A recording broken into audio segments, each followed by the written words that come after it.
Chapter 143, 055 Blue Crystal Flower. Let classmate Ren also take a look at classmate Bei's handwriting, Part 2. Underscore 3. Just like that, fearing Bai Lian might crumple up the paper. Clearly he shared the same thoughts as the photographer. Bai Lian, she opened her mouth wanting to explain. Then she was pushed out of the door by the photographer. Bai Lian looked at the closed door, somewhat speechless. Principal, my school uniform. The door opened a crack. The school uniform was thrown out. Bai Lian picked up her uniform and looked at the door for a long while. Fine then. She slowly walked toward the direction of the cafeteria. Since the photo shoot was quick, most students hadn't finished eating. As soon as Bai Lian entered the cafeteria, Pu Xiaohan waved at her. Over here. Pu Xiaohan had gotten Bai Lian some food. The group finished their meal and then returned to class. Along the way they happened to run into a line of students from Class 8. Ren Wanxian and Chen Zhu had just finished eating too, and neither group had a good impression of the other, but at least they maintained superficial peace. Ren Wangshuan's eyes darkly stared at Xianxia's. Xianxia's felt goosebumps all over. Sister Lian, let's go, there's something filthy here. He exaggeratedly spoke and left with the class 15 students. Behind them, Ren Wanxian looked even more upset. She had thought Xianxia's intentionally came to apologize, so why did he just leave? By her side, Chen Zhu also remembered the last incident. What happened with that thing? I don't know. Ren Wanxian was also feeling frustrated. She knew that the photo shoot was scheduled for noon today, but Xianxia's hadn't looked for her, and neither had the principal. I'm going to find the principal. The whole situation from beginning to end was shrouded in strangeness. The Secretary General told her to stay put. The principal and people from Class 15 would surely come to find her. Initially she was indeed full of confidence and didn't take it to heart, but as time almost ran out, she hadn't seen anyone come to apologize. That's when Ren Wanxian began to panic. She went to look for the principal in his office, but he was not there at that time. Ren Wanxian waited patiently for another 10 minutes before he finally arrived, late as usual. Ren student. Seeing Ren Wanxian, the principal was quite surprised, then seemed to understand something. He smiled, yet didn't say it straight out. Please take a seat. Ren Wanxian sat down. The principal then poured himself a cup of tea and began leisurely. Ren student, what brings you here?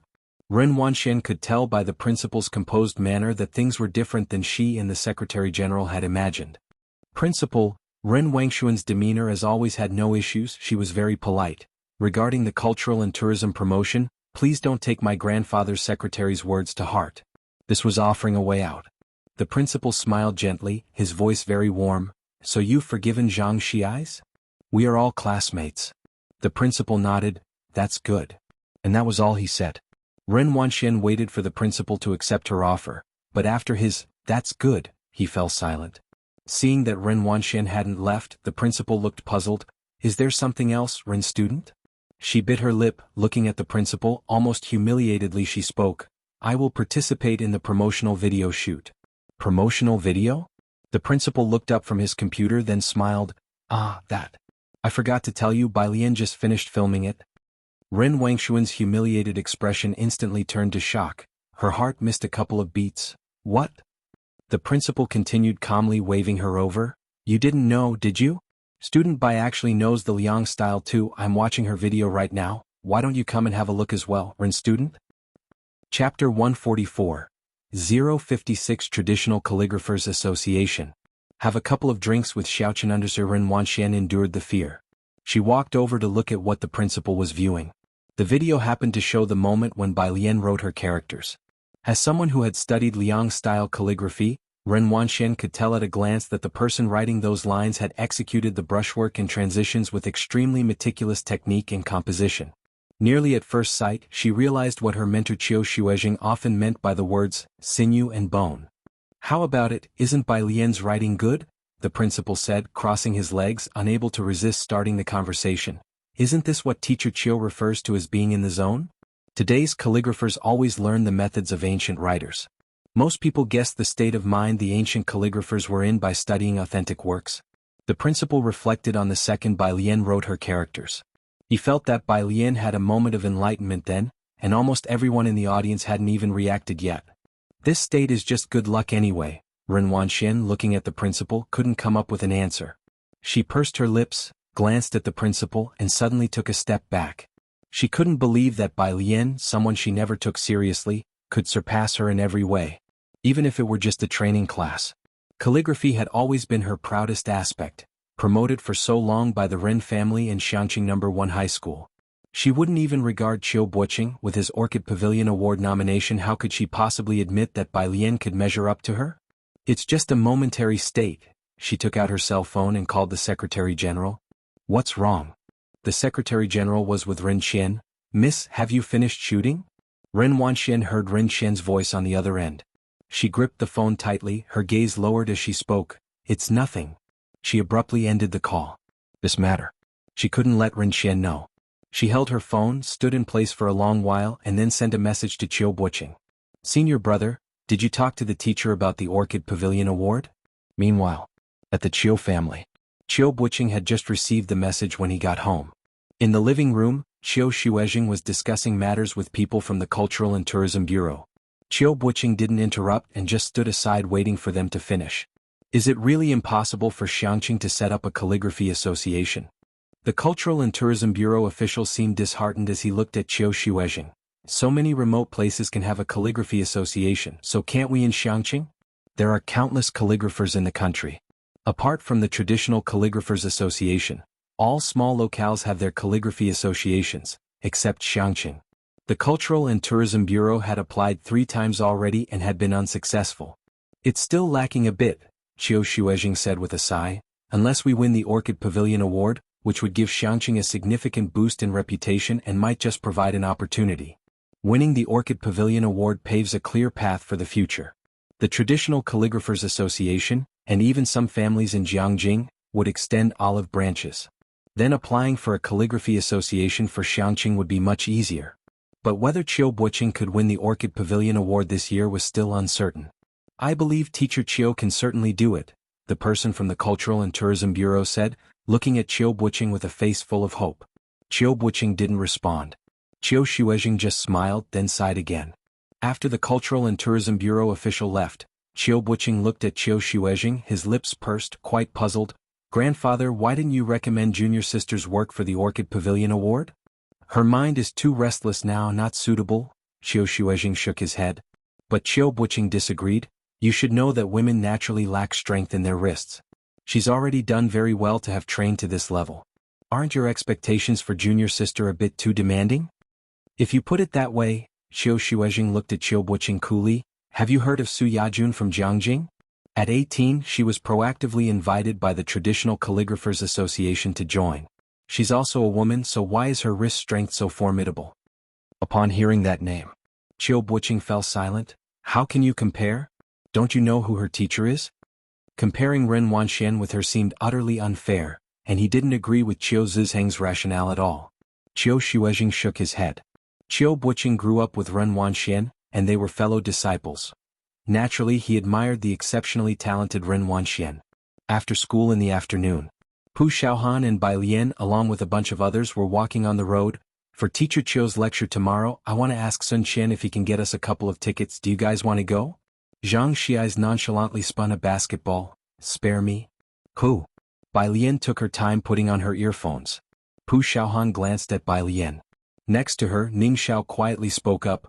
Teacher Qiu Xuezhing, a very famous calligrapher from Xianxia. Chapter 145. 056 Traditional Calligraphers Association. Have a couple of drinks with Xiaoqian _2 even Lian Ningxiao, who tends to keep others at arm's length, knew about it. Oh, am not going. Ah, Pu Xiaohan, knowing that Bai Lian had only been here for just over a month, explained to her, but that's Teacher Qiu from Beijing, a member of the Beijing Calligraphy Association. This time, I don't know who managed to move this big mountain and actually got him to come back to Xianxia. Having said this, she looked at Bai Lian. Bai Lian was still indifferent. Pu Xiaohan, who was beside her, even heard Bai Lian whisper a word under her breath. So cool. All right, Pu Xiaohan glanced again at Yang Lin, who was lagging a step behind them. Yang Lin definitely wouldn't go either. Next to number 1 middle school, a black car was parked far across the street. Jianghu was sitting in the back seat, resting his head against the window, looking far off in the direction of the school gate. In front of him, Jiang Fulai slightly squinted his eyes as he browsed on the laptop screen, the chilling aura on his stern face growing heavier by the moment. Ming Dongheng was sitting in the driver's seat, itching to get out of the car. Yet the phone in his pocket rang again. Ming Dongheng didn't dare glance at the rearview mirror and hurriedly picked up the phone. It was Jiang Shijue.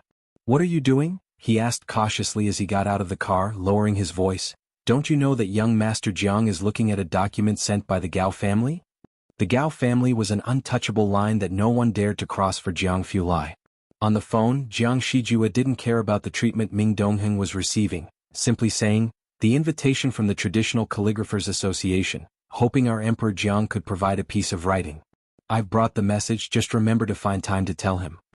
After finishing, Jiang Shijue, ignoring Ming Dongheng's cursing, hung up the call directly. His technique of passing the buck was incredibly smooth. Ming Dongheng's face darkened. If Jiang Shijue didn't dare say it, did he dare to? He fiddled with his phone, complaining in the group chat with 4 people. Is the Traditional Calligraphers Association mad? When have they ever seen Jiang Fulai practice calligraphy? Yet they dare to bother him with this request. Inside the car, with the knuckles of his pale fingers tapping lightly on the screen of his phone, Jiang Fulai glanced out the window and after considering for about 5 seconds, called Bai Lian. "I'm about to come out." Bai Lian's voice sounded quite surprised. Jiang Fulai was very nonchalant. "You go to the back gate. Jiang Xianiao's autism is acting up. There are too many people at the front gate, well wait for you at the back gate." Bai Lian was aware of Jiang He's autism. Without any doubt she responded, "Okay." Sitting in the back seat, Jiang He, the black business van slowly drove into number 1 middle school's back gate. Jiang Fulai's car was allocated by Jiang Jing, but the license plate was that of Xianxia, making it inconspicuous for daily use. At the school gate, sitting in the driver's seat of a white car, Su En looked at the black car. He was slightly taken aback. Ji Mulan was trying to call Bai Lian, but no one answered. She had some doubts whether Bai Lian had blocked her. After speaking a few words to Su En, she saw him staring blankly at something. "What's up?" Ji Mulan followed his gaze but saw nothing special. Su En came back to himself and shook his head. "It's nothing." But he couldn't shake off the feeling that car. He had once seen a similar one from a great distance in Jiangjing. The entire body of the car was bulletproof. However, he never saw the person inside it, and he hadn't expected to see a similar car in Xiangqing as well. At the back gate of the school, Bai Lian had already arrived. The season had turned to autumn and she had her school uniform jacket pulled tight, with the sun already half set, casting a reddish glow. She stood by the roadside in her school uniform, cold and clear, holding her phone with fingers that were also pale and cold. Her silhouette projected like a simple ink painting of early autumn.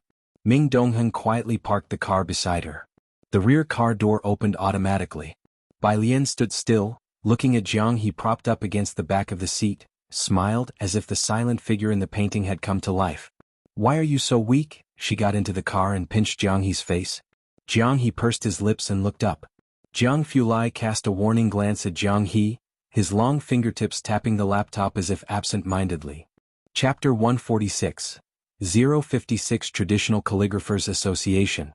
Have a couple of drinks with Xiaochen_3 today. Ming Dongheng seemed to be heading to the fighting arena to watch some new godly match. Jiang Fulai had given him the day off. During the day, Jiang Fulai dealt with the affairs of the Jiang family and had to make a trip to the research institute in the evening, while Jiang He was dead set on finding Bai Lian. Ji Heng had also gotten to know Jiang He, and he had no objections to heading back with Bai Lian at this moment. Purish Street intersection. Bai Lian and Jiang He got out of the car. Jiang He turned and was about to walk down the alley when Bai Lian grabbed him by the nape of his neck and pulled him back, raising an eyebrow. "Why didn't you say goodbye to your brother?" Jiang He. "Goodbye." Jiang Fulai's gaze lightly swept over Jiang He before he said to Bai Lian, "If he has any trouble, call me." After all, Jiang He was not a normal child. It wasn't until Jiang Fulai left that Bai Lian led Jiang He into the alley.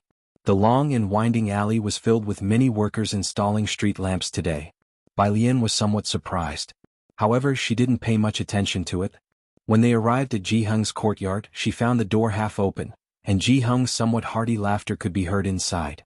"Xiaochen, you must have dinner here tonight, I'll cook." As soon as Bai Lian opened the courtyard door, she saw Ji Heng sitting at the stone table with a pipe in hand, squinting his eyes, taking a deep drag on the tobacco. "You know, although this tobacco has no brand, it's even stronger than what I used to smoke."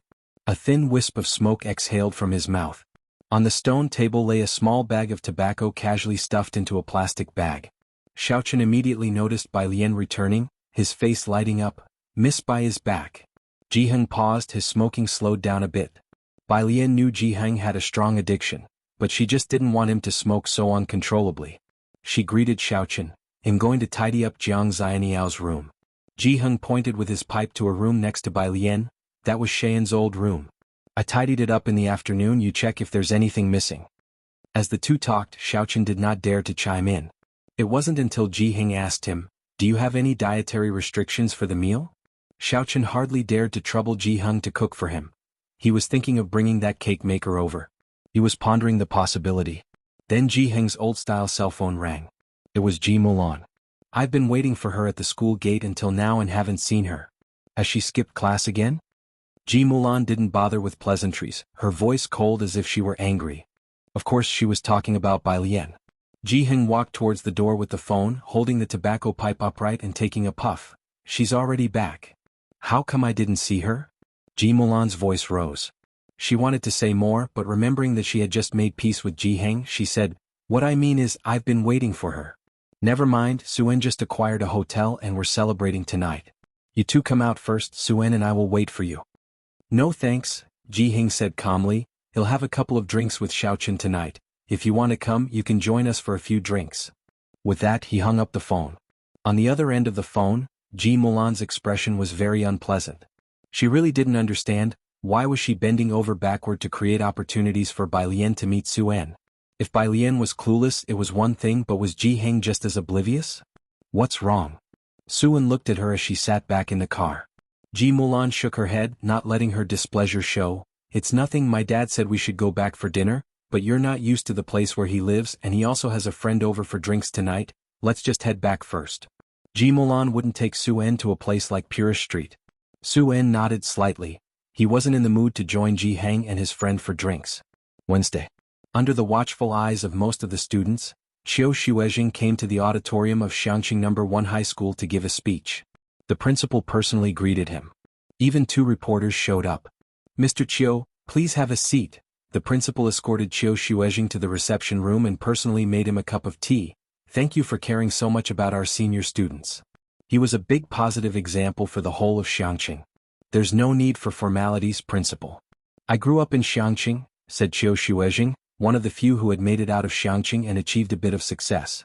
Although he returned infrequently, it didn't mean he wasn't concerned about his hometown. "I'm happy to do something for the place where I grew up." The principal naturally knew this as well. In Xianxia, especially among the older generation, feelings for the hometown ran deep. The principal was tidying up a pile of stuff on the conference table. "This year, the school has a few top students. I wonder if they have a chance to soar to great heights." As he was speaking, a piece of paper drifted gently to the floor. "That's what Mr. Rin told me," said Qiu Shuizheng as he took his teacup, blowing on it lightly. He was about to sip when he noticed the paper on the floor, his eyes casually glancing at it, and he stopped in his tracks. Snap, he slammed down the teacup, reached out to pick up the paper. Who wrote this? Chapter 147. Chairman Teacher 057, Sister Lan is going to stir things up. Second update. _1 The principal was still organizing books. Upon hearing the voice, he quickly set down the book and took 2 steps forward. Seeing Qiu Shuizheng lost in thought over a piece of paper, he lowered his head to take a look and then smiled. "This is written by our student Bai Lian. It's no less impressive than the work of student Ren, don't you think?" The principal knew that Ren Wanxian was Qiu Zizheng's prized disciple, so he didn't overly praise Bai Lian. Yet Qiu Shuizheng shook his head. "No, this kind of brush strength, let alone Wanxian, even my grandson might not measure up to him." The principal couldn't see it, but Qiu Shuizheng was very clear. "Laymen don't understand what it means to penetrate wood by 3 fen, that the brush can kill into the paper, controlling the speed and pressure at the fingertips, demonstrating the writer's skill." He subconsciously assumed that such writing must have been done by a male student. He then remembered the principal mentioned that this student was still in senior year. How old would that be? And who was their teacher? How could there be such hidden dragons and crouching tigers in Xianxia? Qiu Shuizheng quickly spoke up. "Which student is it? I'd like to meet them." The principal hadn't expected Qiu Shuizheng to hold such a high opinion of Bai Lian. "You are about to give a speech, so how about I arrange a meeting after your speech is finished? With luck, he might be able to see Bai Lian in the auditorium." "Okay." Qiu Shuizheng knew he was too eager. With his speech still pending, he reiterated, "Make sure to arrange our meeting." The principal didn't understand why Qiu Shuizheng was in such a hurry. But he still made the arrangements and went out to call Lu Lingxi. Qiu Shuizheng took out his mobile phone and sent a message to the head of the Cultural and Tourism Bureau. I believe that Xianxia may have hoped to apply for the Calligraphy Association in the future. The bureau chief must have set Qiu Shuizheng as a priority, for they called the principal the second the message was received. No. Bai Lian was almost just out of class when she received a call from Xinqing.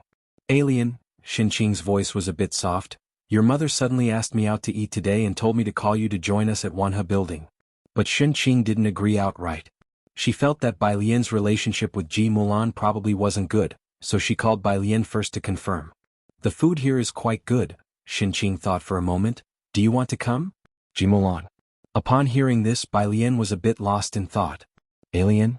Xinqing had been speaking for a while when she realized no one was responding. Bai Lian, resting her arms on the balcony, looked down below. Her emotions had stabilized over the past 2 days, and her eyes were dark and deep. I'm on my way. Xinqing was sitting on the toilet. She hung up the phone. Then she came out, washed her hands and headed for the private room. There was only Ji Mulan in the private room. Su En hadn't arrived yet. Ji Mulan was looking down at her mobile phone, not speaking with Xinqing. Xinqing sat opposite her somewhat awkwardly. Su En arrived a few minutes before Bai Lian.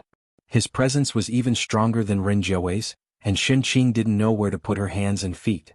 She wanted to ingratiate herself with Su En but found herself unable to articulate any flattery. Xinqing was starting to regret coming. She had just heard Ji Mulan mention dining at Wanhe building and wanted to try this delicacy that was usually beyond her reach. This is my sister-in-law, Ji Mulan introduced Xinqing with indifference as she had always looked down on her a bit. Su En was very polite. Xinqing could only give a stiff nod, finally understanding she didn't fit in at this kind of occasion. Fortunately, the sound of the doorbell saved her. Xinqing quickly stood up. Bai Lian walked in from the outside, glanced at the people sitting inside, pulled out the chair next to Xinqing, and sat down casually, leaning back lazily. Her school jacket was left open, her long eyelashes hung down, lightly casting a shadow over her dark pupils. She greeted Xinqing lightly. As for the others, Bai Lian found it hard to extend any politeness. Ji Mulan sat opposite her, troubled by her rebellious demeanor. Don't you know how to greet people? This is your Uncle Su. Only then did Bai Lian look up, silently observing Ji Mulan. The person had a very beautiful face, but the expression was noble and domineering. Those eyes lacked warmth. They were gradually becoming estranged from the memory she held. Bai Lian couldn't help thinking of the Klein blue Jianghu Lai had mentioned, the color of a person's pupils after death. Was that the color of her mother's eyes when she passed away? Kids are always like this. Su En didn't mind, just smiled at Bai Lian. Even though you don't want to be registered under the Su family, I still consider myself your Uncle Su. Su En was skilled in negotiations and with just a sentence or two, he lightened the mood. Chapter 148. Chairman Teacher 057. Sister Lan is going to stir things up. Second update. _2 Xinqing instantly relaxed and signaled to Bai Lian with her eyes that this stepfather wasn't bad.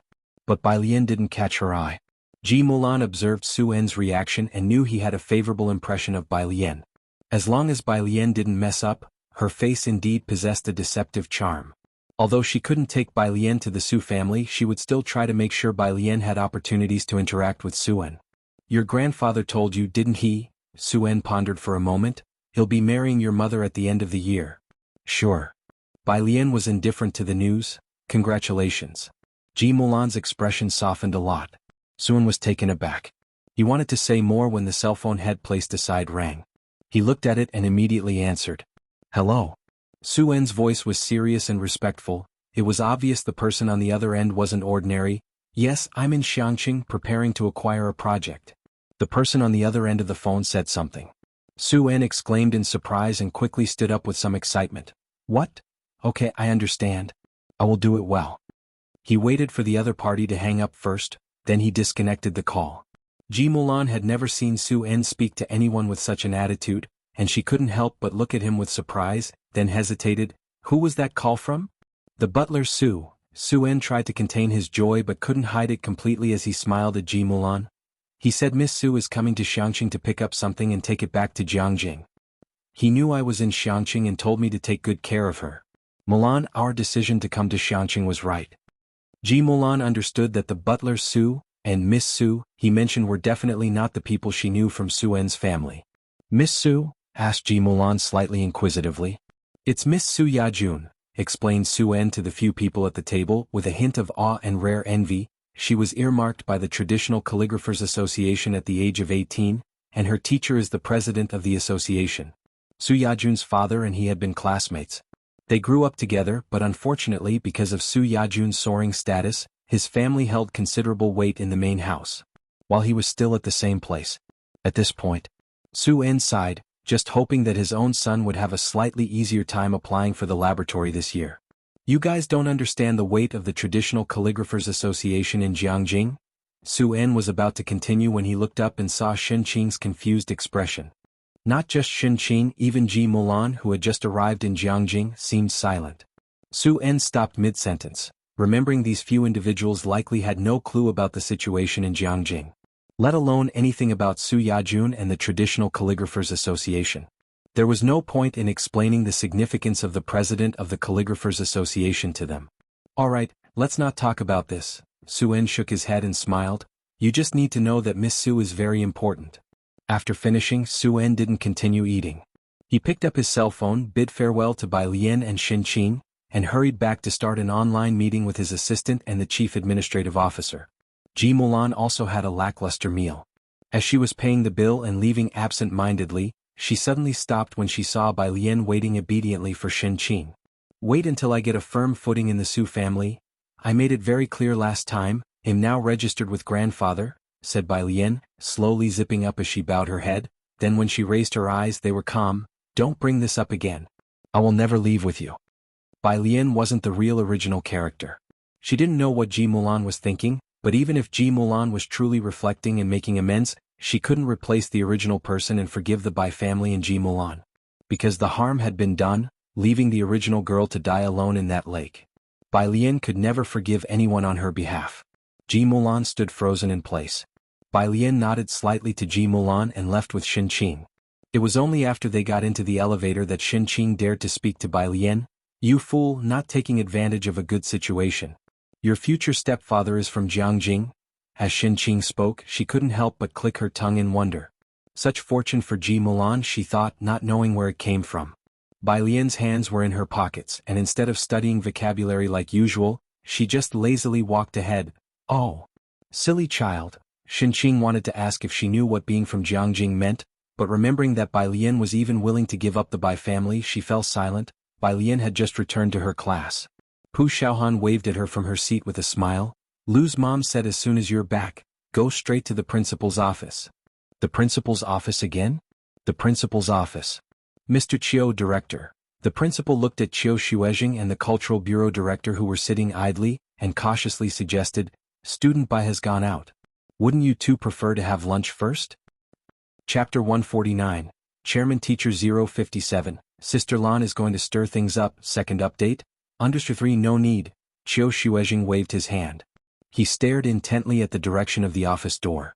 By his side, the director had just arrived not long ago and was looking at a large character that principal had just shown them, written by Bai Lian earlier with a wolf hairbrush.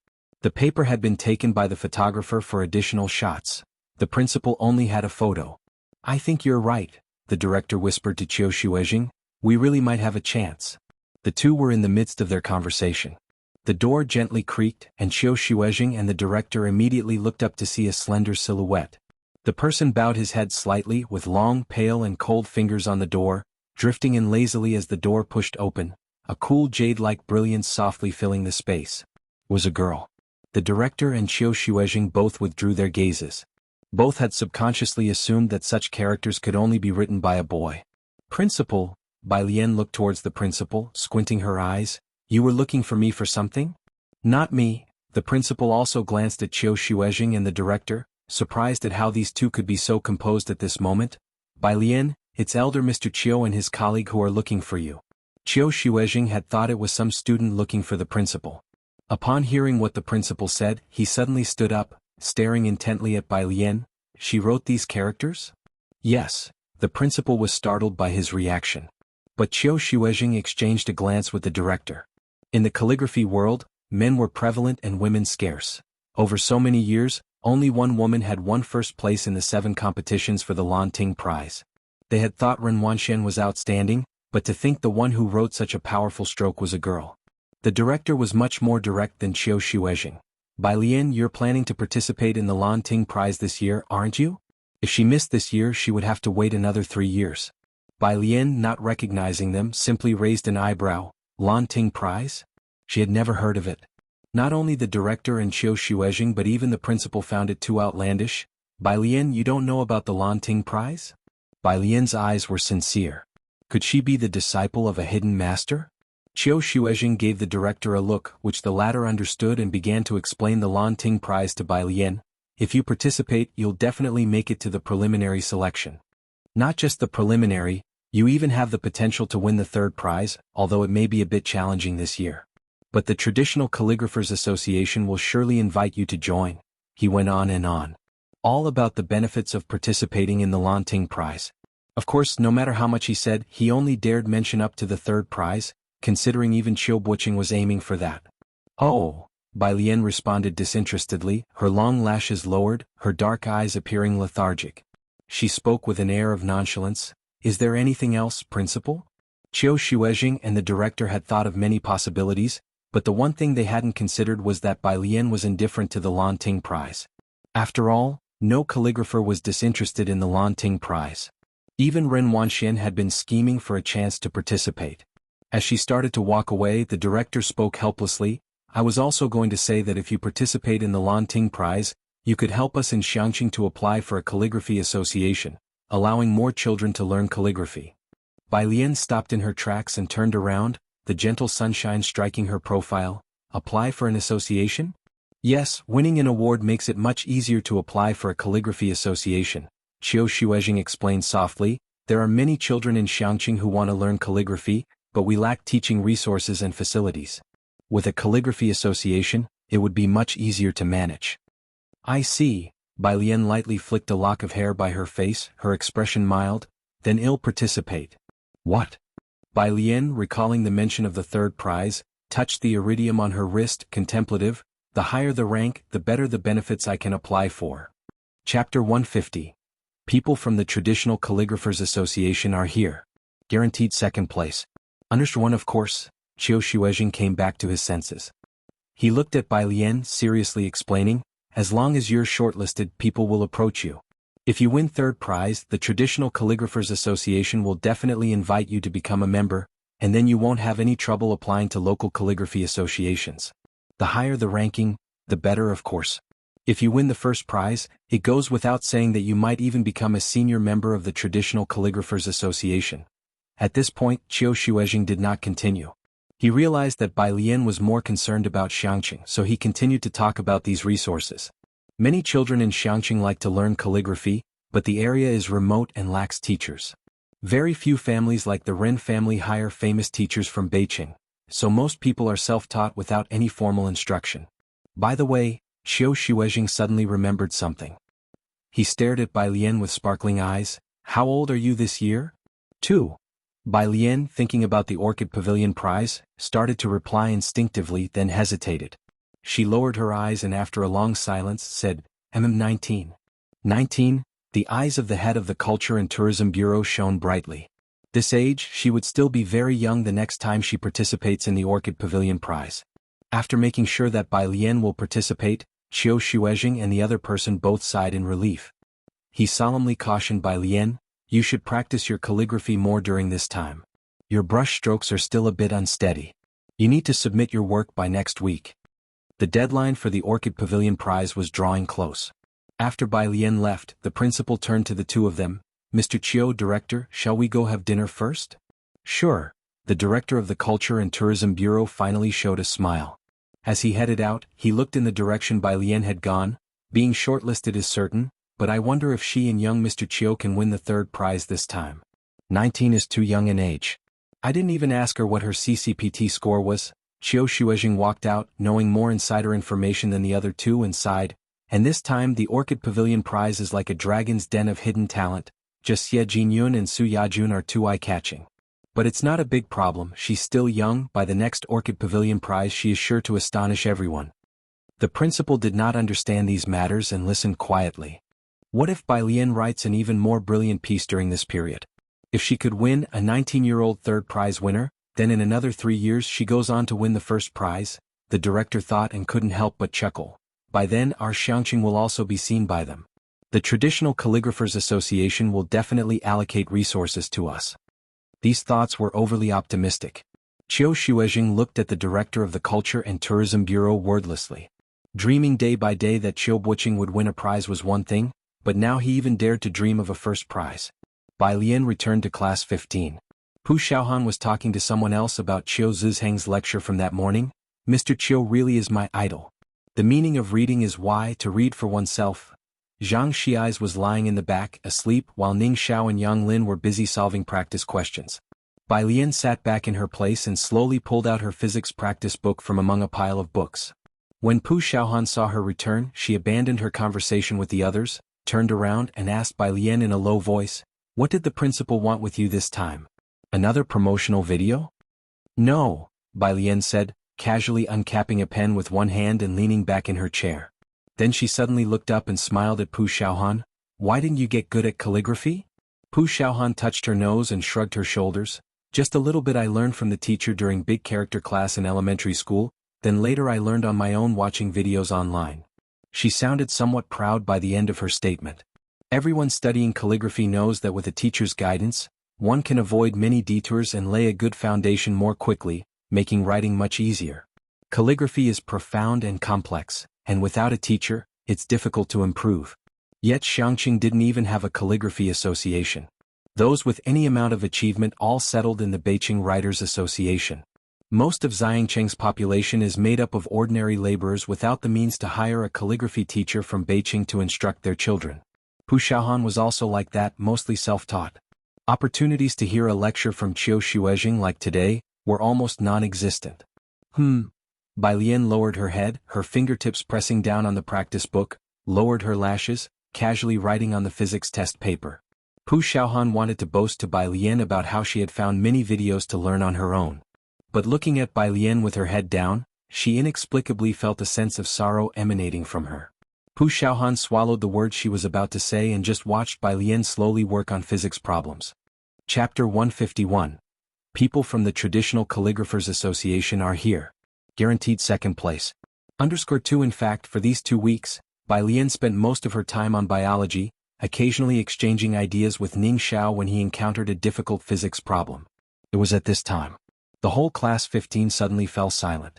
Feeling a chill on her back, Pu Xiaohan's sixth sense made her turn around swiftly, sit up straight, and start working on exam problems from the past decade. Out of the corner of her eye, sure enough, she spotted the elusive Lu Lingxi at the window.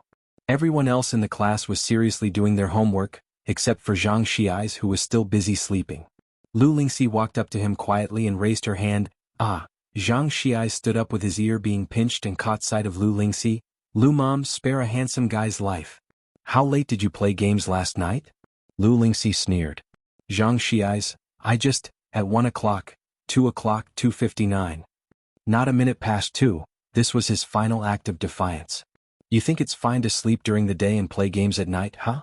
How many times have I told you, Zhang Xiais, in today's society without a diploma you'll face setbacks in everything?"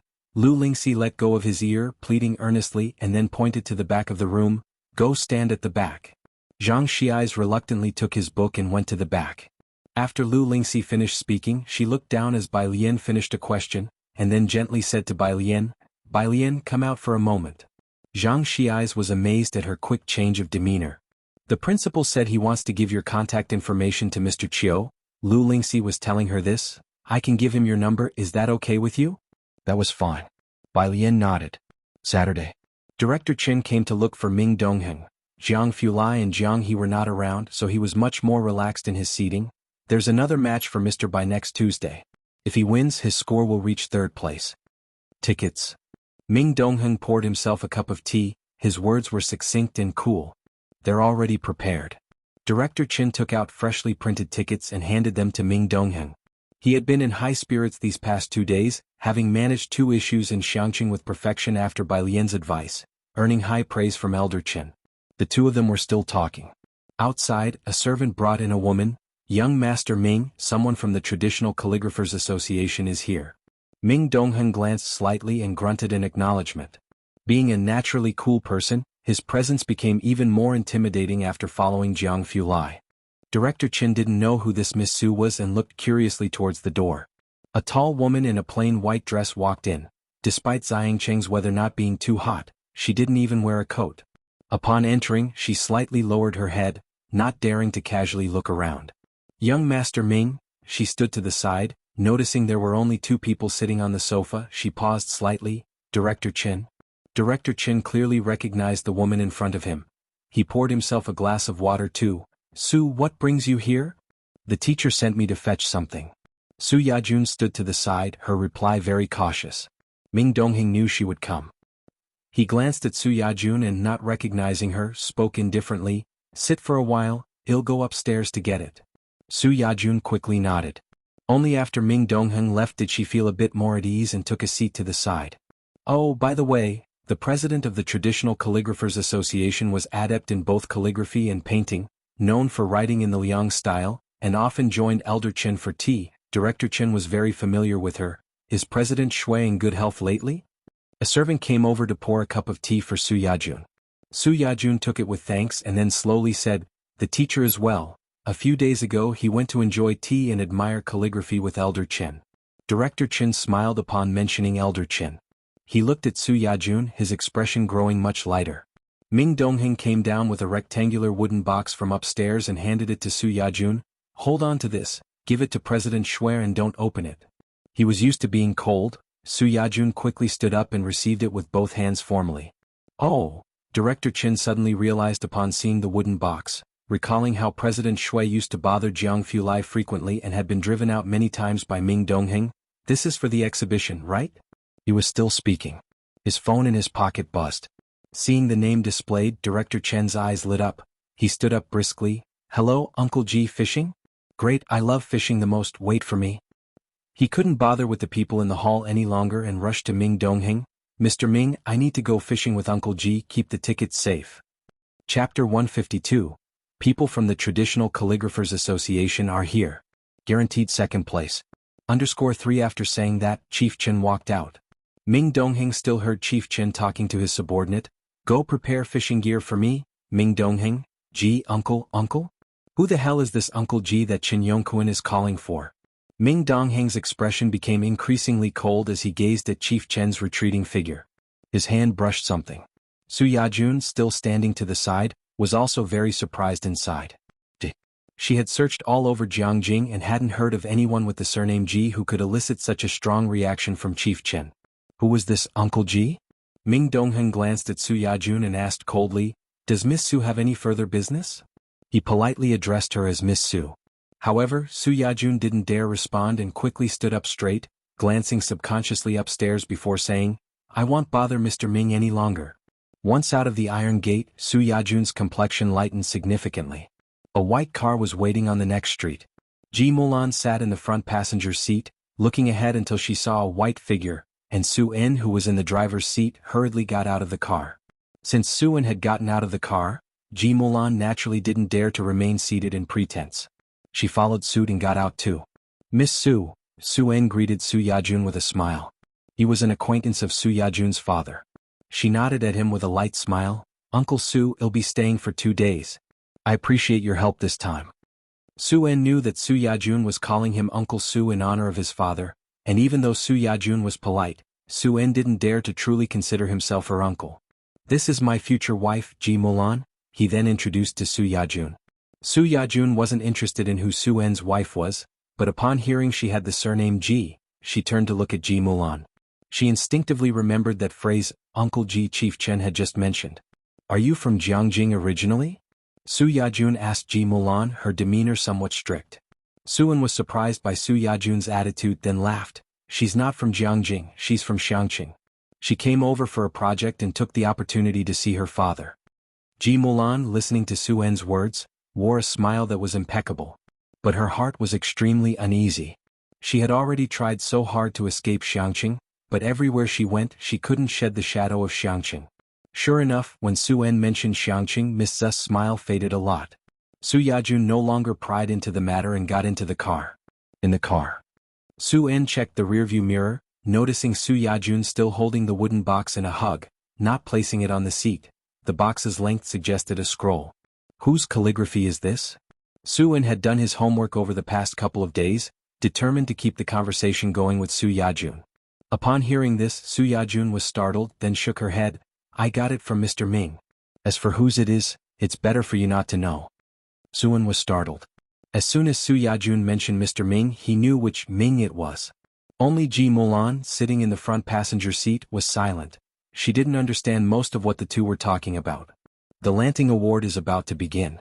I thought Miss Su would stay at the Traditional Calligraphers Association. Su-en smoothly changed the subject. I want to congratulate you in advance for winning the first place and top prize. Su Yajun had shone brightly in the CCPT Level 9 exam at 18 and was invited to join the Traditional Calligraphers Association. At 20, she participated in her first Lanting Award and won the third prize. This year was her second participation. Everyone loves hearing sweet talk. Su Yajun was not surprised. She gave a light laugh, her gaze drifting out the window. The top prize is possible, but the first place should be Xie Jinyan's. He has more wrist strength than I do. I guess a solid second place then. Chapter 153, 059. He stared dumbfounded as Bai Lian took down the iridium. Second update. _1 There were only so many people participating in the Orchid Pavilion Award, and Su Yajun only admitted that Xie Jinyun was better than her. As for the others? As for the third place, she had never even considered it. Su-in looked into the rearview mirror, full of admiration. Even getting second place is amazing. Since the Orchid Pavilion Award has been established, only one female scholar has won the first prize. If Su Yajun were to get the second place, her popularity would be even more intense than Xie Jinyun's. This point Su-in was also very clear. She became increasingly jealous of her old classmate. In the passenger seat, Ji Mulan was holding her mobile phone. She couldn't join in the conversation, so she just searched for information about the Orchid Pavilion Award. As for this Min Xiao, Xie Jinyun and Chairman Xue, she had no idea. As it was Saturday, Bai Lian and Ji Heng had lunch at Ji Xian's home at noon. This place might be demolished, Ji Xiaojun said with furrowed brows at the dining table, bringing up the matter. Shen Qing was also unusually silent. Bai Lian sat quietly to the side, eating her meal leisurely, listening to their conversation. Ji Heng bowed his head to pick up the tobacco pipe, lit it, took a puff before speaking. The government hasn't issued a notice, so it might not necessarily be demolished. Don't worry, let's go fishing this afternoon to relax. That's right, Shen Qing suddenly laughed and served Bai Lian a helping of vegetables with chopsticks. Places like ours, which developer would take a fancy to us, eat, everyone eat.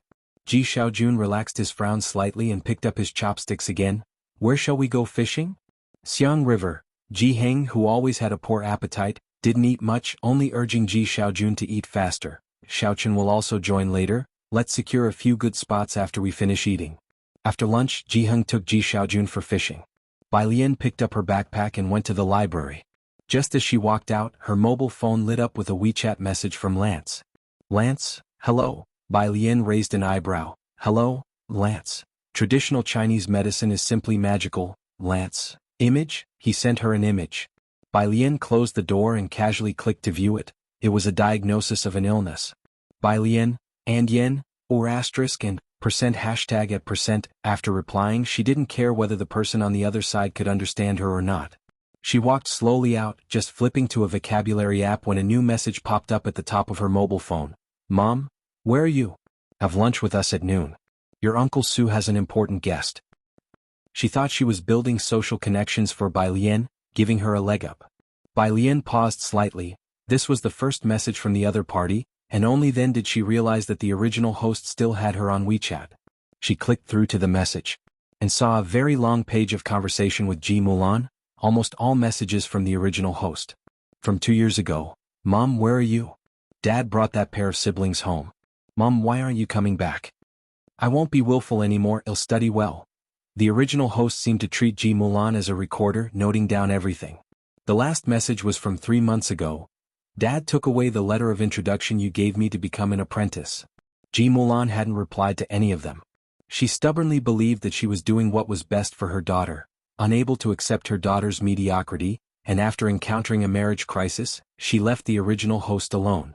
Today was the first time Ji Mulan sent a message. Bai Lian stopped, took a deep breath, and almost with a cold expression deleted Ji Mulan from her WeChat friends list. Then she tilted her head slightly back, hand resting on her heart. As if she could feel the despair left by the original host in this world. Outside the community gate. A black car was quietly parked opposite, with the car door open. Jianghu was squatting at the front of the car, hands covering his ears, staring intently in the direction of the community entrance. By his side, Jianghu stood in a black shirt, coldly standing there.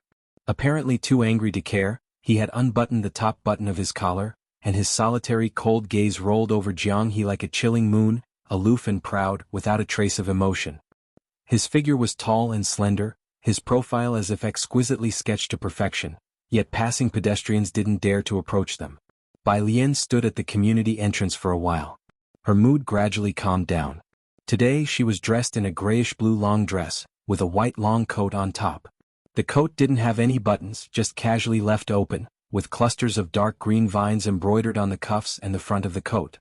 They curled upwards and swayed gently with the wind, seeming as though they would burst forth from the fabric, reflecting against the various colors of poppies around the hem of her dress. What's wrong with him now? Bai Lian stood beside Jianghu, bending down to look at him closely for a moment before putting away her phone, lazily tilting her head to ask Jianghu. Chapter 154, 059. He stared dumbfounded as Bai Lian took down the iridium. Second update. _2 Jianghu glanced at Jianghu. Qi Lu made dishes for lunch that he doesn't like. Jianghu is particularly picky about food, unlike normal people. The chefs at the Jiang family know his preferences, and they always make a dish or two that Jianghu will eat. But Qi Yundai was unaware, and after realizing Jianghu wouldn't eat anything, he cautiously added that picky children don't grow tall, which caused Jianghu to sulk by himself until now. Jianghu had held back the whole way, not scolding him. He merely listed the dishes that Jianghu would not eat for Qi Yundai. Bai Lian nodded. She had gone back and checked last time. Children with autism have peculiar personalities, and almost all the dishes Jianghu refused to eat were of the same type, which might have caused him some trauma. So even Jianghu held back and refrained from scolding him. When the three of them arrived at the library, Ming Dongheng just happened to bring Jianghu's meal over. He stood silently behind Jianghu, reporting to him, "I've already given the stuff to the people from the Traditional Calligraphers Association." Ming Dongheng was not familiar with the Traditional Calligraphers Association and did not know Su Yajun, so he simply referred to the others as people from the Traditional Calligraphers Association. Because Jianghu needed to eat, Bai Lian and the others stayed in the coffee shop on the ground floor of the library. Jianghu sat in the chair of the coffee shop, casually draping an arm over the back of the chair, his brows conveying a clear sense of aloofness, responding with only a hum. Bai Lian crossed her legs, leisurely taking out biology questions and working on them. "Right," Ming Dongheng began, seeing that Jianghu seemed in a good mood. "The Traditional Calligraphers Association was asking if you might consider being a judge again." Before he could finish, Jianghu looked at Ming Dongheng indifferently. With a look that said, "Are you kidding me?" Ming Dongheng, the one joking wasn't him but Chairman Shui. Waiting until Jianghu withdrew his gaze and no longer looked at him, speaking to Bai Lian beside him, Ming Dongheng finally breathed a sigh of relief. He took out his phone and tagged Jiang Shijue in the group chat. Ming Dongheng, at Jiang Shijue the works have been given. Jiang Xiao refused everything else. This time, Jiang Shijue replied very quickly. "Jiang Shijue? Jiang Shijue, you're still alive?" Jiang Shijue was very direct. "I don't believe it, Su Nanjing. Press 1 to prove you're not a robot." Ming Dongheng, heh. Ming Dongheng, you guys don't understand. He put away his phone, cautiously glanced at Bai Lian and then puffed out his chest. Bai Lian spent the afternoon studying in the library. At 4 o'clock she received a call from Qiu Shuejing, who asked how her practice was going. When he learned that Bai Lian had been at the library doing homework all day, Qiu Shuejing was noticeably silent. "You haven't practiced your calligraphy at all today?" "Yeah, in the science and engineering section on the second floor. Apart from Bai Lian and Ning Xiao there was no one else." Bai Lian held the phone in one hand while methodically drawing with the other. "Come over to my place, let me see your normal standard," Qiu Shuejing suggested diplomatically. "Your principal said you were in good shape last time. Calligraphy requires serious practice. Practice makes perfect." He pondered for a moment. Then recalling Bai Lian's indifferent demeanor from last time, he couldn't help but feel she was somewhat unreliable. "I have an old wolf hair brush here and I also have Xian paper. It would be perfect for you to take back and practice with." Qiu Shuejing composed himself. "You should come over and try it." Calligraphy is also very strict about the tools used. For an old calligrapher, wolf hair brushes used for decades are desirable, their tips soft yet resilient, and the brush as a whole strong in waste power. The older the Xian paper, the better. This is also one of the reasons calligraphy is an expensive hobby. After a moment's thought, Bai Lian agreed, okay. Meanwhile, Jianghu, overhearing her conversation with someone, held a black pen between his index and middle fingers, the tip resting on snow-white paper. He looked at his wristwatch on his left hand. Are you leaving? Yes, Bai Lian replied languidly as she methodically packed her books. I'm going to a teacher's house. Jianghu nodded his head. He glanced at Ning Xiao sitting opposite him, tapping his fingertips on the table leisurely. Then he carelessly slid the paper across to her. Ning Xiao tentatively collected the draft paper. I understand it now.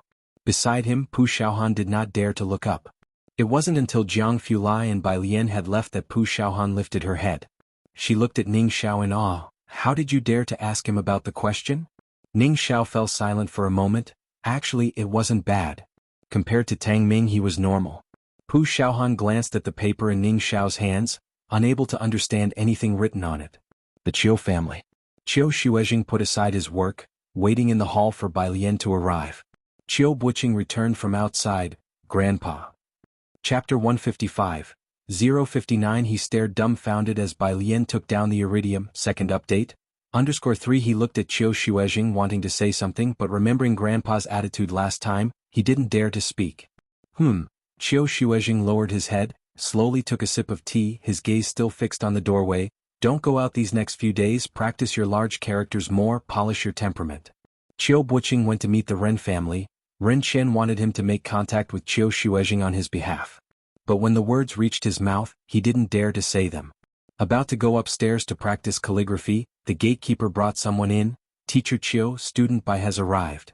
Not just anyone could enter Qiu Zizhang's residence. He had informed the gatekeeper in advance. Bai Lian crossed the threshold, slowly walking in.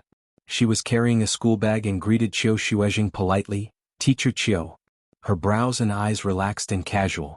Qiu Buqing did not recognize Bai Lian. His eyes flicked over her before he intended to go upstairs. You're still in the library? After a long silence, Qiu Xuejing spoke seriously. You may not necessarily win third prize this time. There are many participants in the Orchid Pavilion Award. Qiu Buqing, who was about to go upstairs, paused in his steps. He turned around abruptly, looking at Qiu Xuejing. Grandpa, you recommended her for the Orchid Pavilion Award? Qiu Xuejing frowned slightly. That's right, her calligraphy is very unique, and her artistic conception is much stronger than yours. Qiu Buqing's gaze shifted to Bai Lian. He rested his hands on the stair railing and looked at Bai Lian with an inquisitive and competitive air. What did you score at level 9? Hearing his question, Qiu Xuejing also looked at Bai Lian. Bai Lian's cold white face showed little expression, only raising her eyebrows slightly as she slowly inquired, What level 9? Qiu Buqing's face became colder, his eyes growing colder as he watched Bai Lian, the inquisitive look fading away. Calligraphy and painting ranks, you haven't taken this test? Bai Lian was not even clear on what CCPT was, merely frowning. Do I need a certificate for that? What is a certificate proof? It seems you haven't even taken level 9. Qiu Buqing withdrew his gaze, a hint of mockery at the corner of his mouth. He looked towards Qiu Xuejing. Grandpa, who exactly is she? Why would you prefer to recommend someone who hasn't even passed level 9 over recommending my junior sister? Qiu Buqing. Qiu Xuejing slammed down his teacup with a snap, and scolded, Mind your language, once you've seen student Bei's work you'll understand. Qiu Buqing was very dissatisfied that Qiu Xuejing hadn't recommended Ren Wanxian. Let's wait until she has passed level 9. Qiu Buqing turned around and went back upstairs. Behind him, Qiu Xuejing shook his head. Unlike Qiu Buqing, he knew that Bai Lian was unaware of even the Orchid Pavilion Award, not to mention CCPT. It was beyond his expectations yet rational, which made him all the more curious about who Bai Lian's teacher was, which hermit it could be. He's taking up for his junior sister. Don't take it to heart. Qiu Xuejing apologized to Bai Lian. I indeed haven't taken it. Bai Lian shook her head, then immediately brought up another matter. Do all these now require a certificate? She seemed to learn a new term. Examinations for certificates. Without a certificate one would not be recognized. Let's go try out the brush. Qiu Xuejing led her upstairs, explaining as they walked, not just calligraphy, even traditional Chinese doctors need a certificate to practice. Practicing without one is against the law. Without permission from law, it's forbidden. Even traditional Chinese doctors need certificates? Bai Lian followed, murmuring in amazement, so the wandering herbal doctors no longer exist? There used to be some in Xianxia. Xiao Xuezheng was surprised by the archaic term Bai Lian used and after a moment's pause said, later, due to the need for medical practice certificates, these people disappeared. Bai Lian fell silent for a bit. She was now starting to understand why Lu Lingxi was always managing Xiangxia's. Xiao Xuezheng opened the door to his study, solemnly took out a pen box from the drawer, opened it to reveal a dark brown weasel hair brush. Try this brush today, see if it feels right for you. He also took out some plain white paper. Letting Bai Lian test the brush first. Bai Lian uttered an emhem, no longer thinking about the certificate issue, placed her school bag aside, and then approached the desk, noticing at first glance the weasel hair brush Xiao Xuezheng had brought out. With her eye for quality she could naturally tell that this brush was very precious. Xiao Zizheng's desk was large and he was stooping over to grind ink. He smiled at Bai Lian, go ahead and try. Bai Lian nodded slightly, took the weasel hair brush in her right hand and lightly held up her somewhat wide sleeve with her left. She dipped the brush in the ink, bent over and wrote a large Xiang character. This was the first time Xiao Xuezheng saw Bai Lian write in large characters.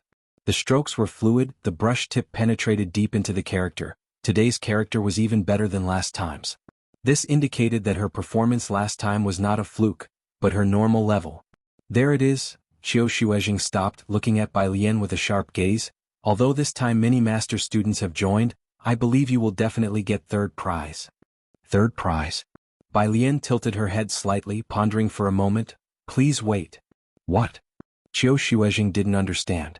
Bai Lian carefully placed the weasel hair brush down, lifted her right sleeve, revealing a brilliant ribbon inside and a silvery white small ball tied around her wrist. Xiao Xuezheng watched, dumbfounded, as Bai Lian effortlessly removed the metallic white sphere from her wrist. Chapter 156. Mr. Cho who doubts life, goes crazy criticizing Lian_1 People who never pick up a brush to write large characters will never know just how difficult it is to keep their wrist steady when lifting the hand to write. Wrist strength is the most basic of fundamentals. Men and women are naturally different, so when Xiao Xuezheng first saw Bai Lian's calligraphy, he thought it was the work of a male. It was evident from her solid brushwork, but now, as Xiao Xuezheng watched Bai Lian remove the chunk of metal the size of an egg and calmly place it aside, he felt an urge to swear for the first time despite his usual composure in practicing calligraphy. He wasn't Chinju, he didn't deal with iridium or even recognize it. Looking at the silvery white metal, he could only think of iron and alloys. Judging by its size, it seemed to weigh more than half a gene, which was already enough to make him question his life's choices. This isn't your hand? Xiao Xuezheng began to speak, unable to restrain himself. You've been carrying half a gene of iron in your hand? As he spoke, he reached out to pick up the iridium Bai Lian had set aside, wanting to weigh it himself. As soon as he got a hold of it, Xiao Zizheng's half-spoken sentence stopped abruptly. Classmate Bai, how heavy is this? Xiao Xuezheng couldn't tell and simply turned his head to ask. His face was almost expressionless as he asked. Bai Lian placed the iridium down, lifted her brush again, and upon hearing the question, she tilted her head slightly and casually replied, just 2 gene. Just 2 gene? Xiao Xuezheng couldn't believe it. Do you know what you're saying? Yeah. Bai Lian dipped her brush in ink and seeing Xiao Zizheng's hesitant expression, she raised an eyebrow. Is there a problem? Xiao Xuezheng looked at Bai Lian's serene and slightly calm face. How could she be so calm saying that? The best method to practice wrist strength is by hanging sandbags and practicing balance every day. Xiao Xuezheng looked at Bai Lian and exhaled slowly, but very few can truly do it. To my knowledge, even Xie Jinyun can only manage to practice with a 1-gene weight, and even then he is extremely outstanding. Even so, he only practices with that weight and doesn't carry it around all day like you, classmate Bai. This. Before meeting Bai Lian, Xiao Xuezheng had only heard of a few people in the Traditional Calligraphers Association who practiced writing this ancient way. The current president of the Traditional Calligraphers Association is one of them. Anyone who practices writing with weights in the calligraphy world leaves a brilliant mark, but only those few masters practice this way. Yet Xiao Xuezheng never expected to encounter someone in Xianxia who practiced writing with hanging weights. And it was 2 gene. He looked at Bai Lian, eagerness and anticipation apparent in his eyes. This time at the Orchid Pavilion Awards, Xianxia might indeed secure a place. I see. Listening to Qiu Zizheng's explanation, Bai Lian just smiled faintly. Tujin? Bai Lian didn't understand Qiu Zizheng's shock. This was how everyone used to practice writing, and the martial artists carried sandbags heavier than hers, with Tujin being just the starting weight she practiced with. It was very normal for martial artists to endure hardship. She had just become accustomed to this body, so she had used only Tujin. In the past, her teacher, wanting to temper her character, had her wear a 1-jin weight from the age of 6, moving to 2-jin when she was 7. As time went on, the weight she bore on one hand increased exponentially. So, the current 2-jin were just the beginning and she was far from reaching her peak. In her view, it wasn't that heavy at all. As Bai Lian thought this, she began to write another Xiang character. Without the restraint of the iridium, her strokes were swift, almost effortless. A Xiang character as if a crane danced into the sky appeared before their eyes. She loved the subtlety of concealing the sharpness within the strokes, creating a thunderous yet unmanifested power with just a single character. Qiu Shuezheng hurriedly reached out and picked up the paper. He then carefully blew the ink dry. Teacher Qiu, Bai Lian placed her brush into the washing pool, cleaned it and set it aside, then she picked up the iridium, lowered her gaze and methodically strapped it onto herself. Do you think this could win second place if I submit it? She was not quite sure about the current level of calligraphy research or if her wrist strength had returned to its peak. Never mind second place. Qiu Shuezheng placed the paper properly, his eyes flashing as he looked at Bai Lian. I think you might even win first place this time. I'm a bit eager to see the selection at the Orchid Pavilion Awards.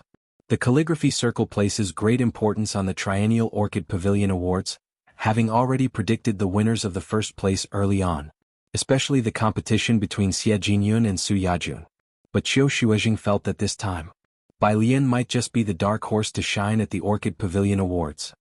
Chapter 157, Mr. Cho Who Doubts Life, Goes Crazy Criticizing Lian. Qiu Shuezheng brought out a pile of rice paper and also packed his precious wolf hair brush that he had cherished for many years, pushing them into Bai Lian's arms.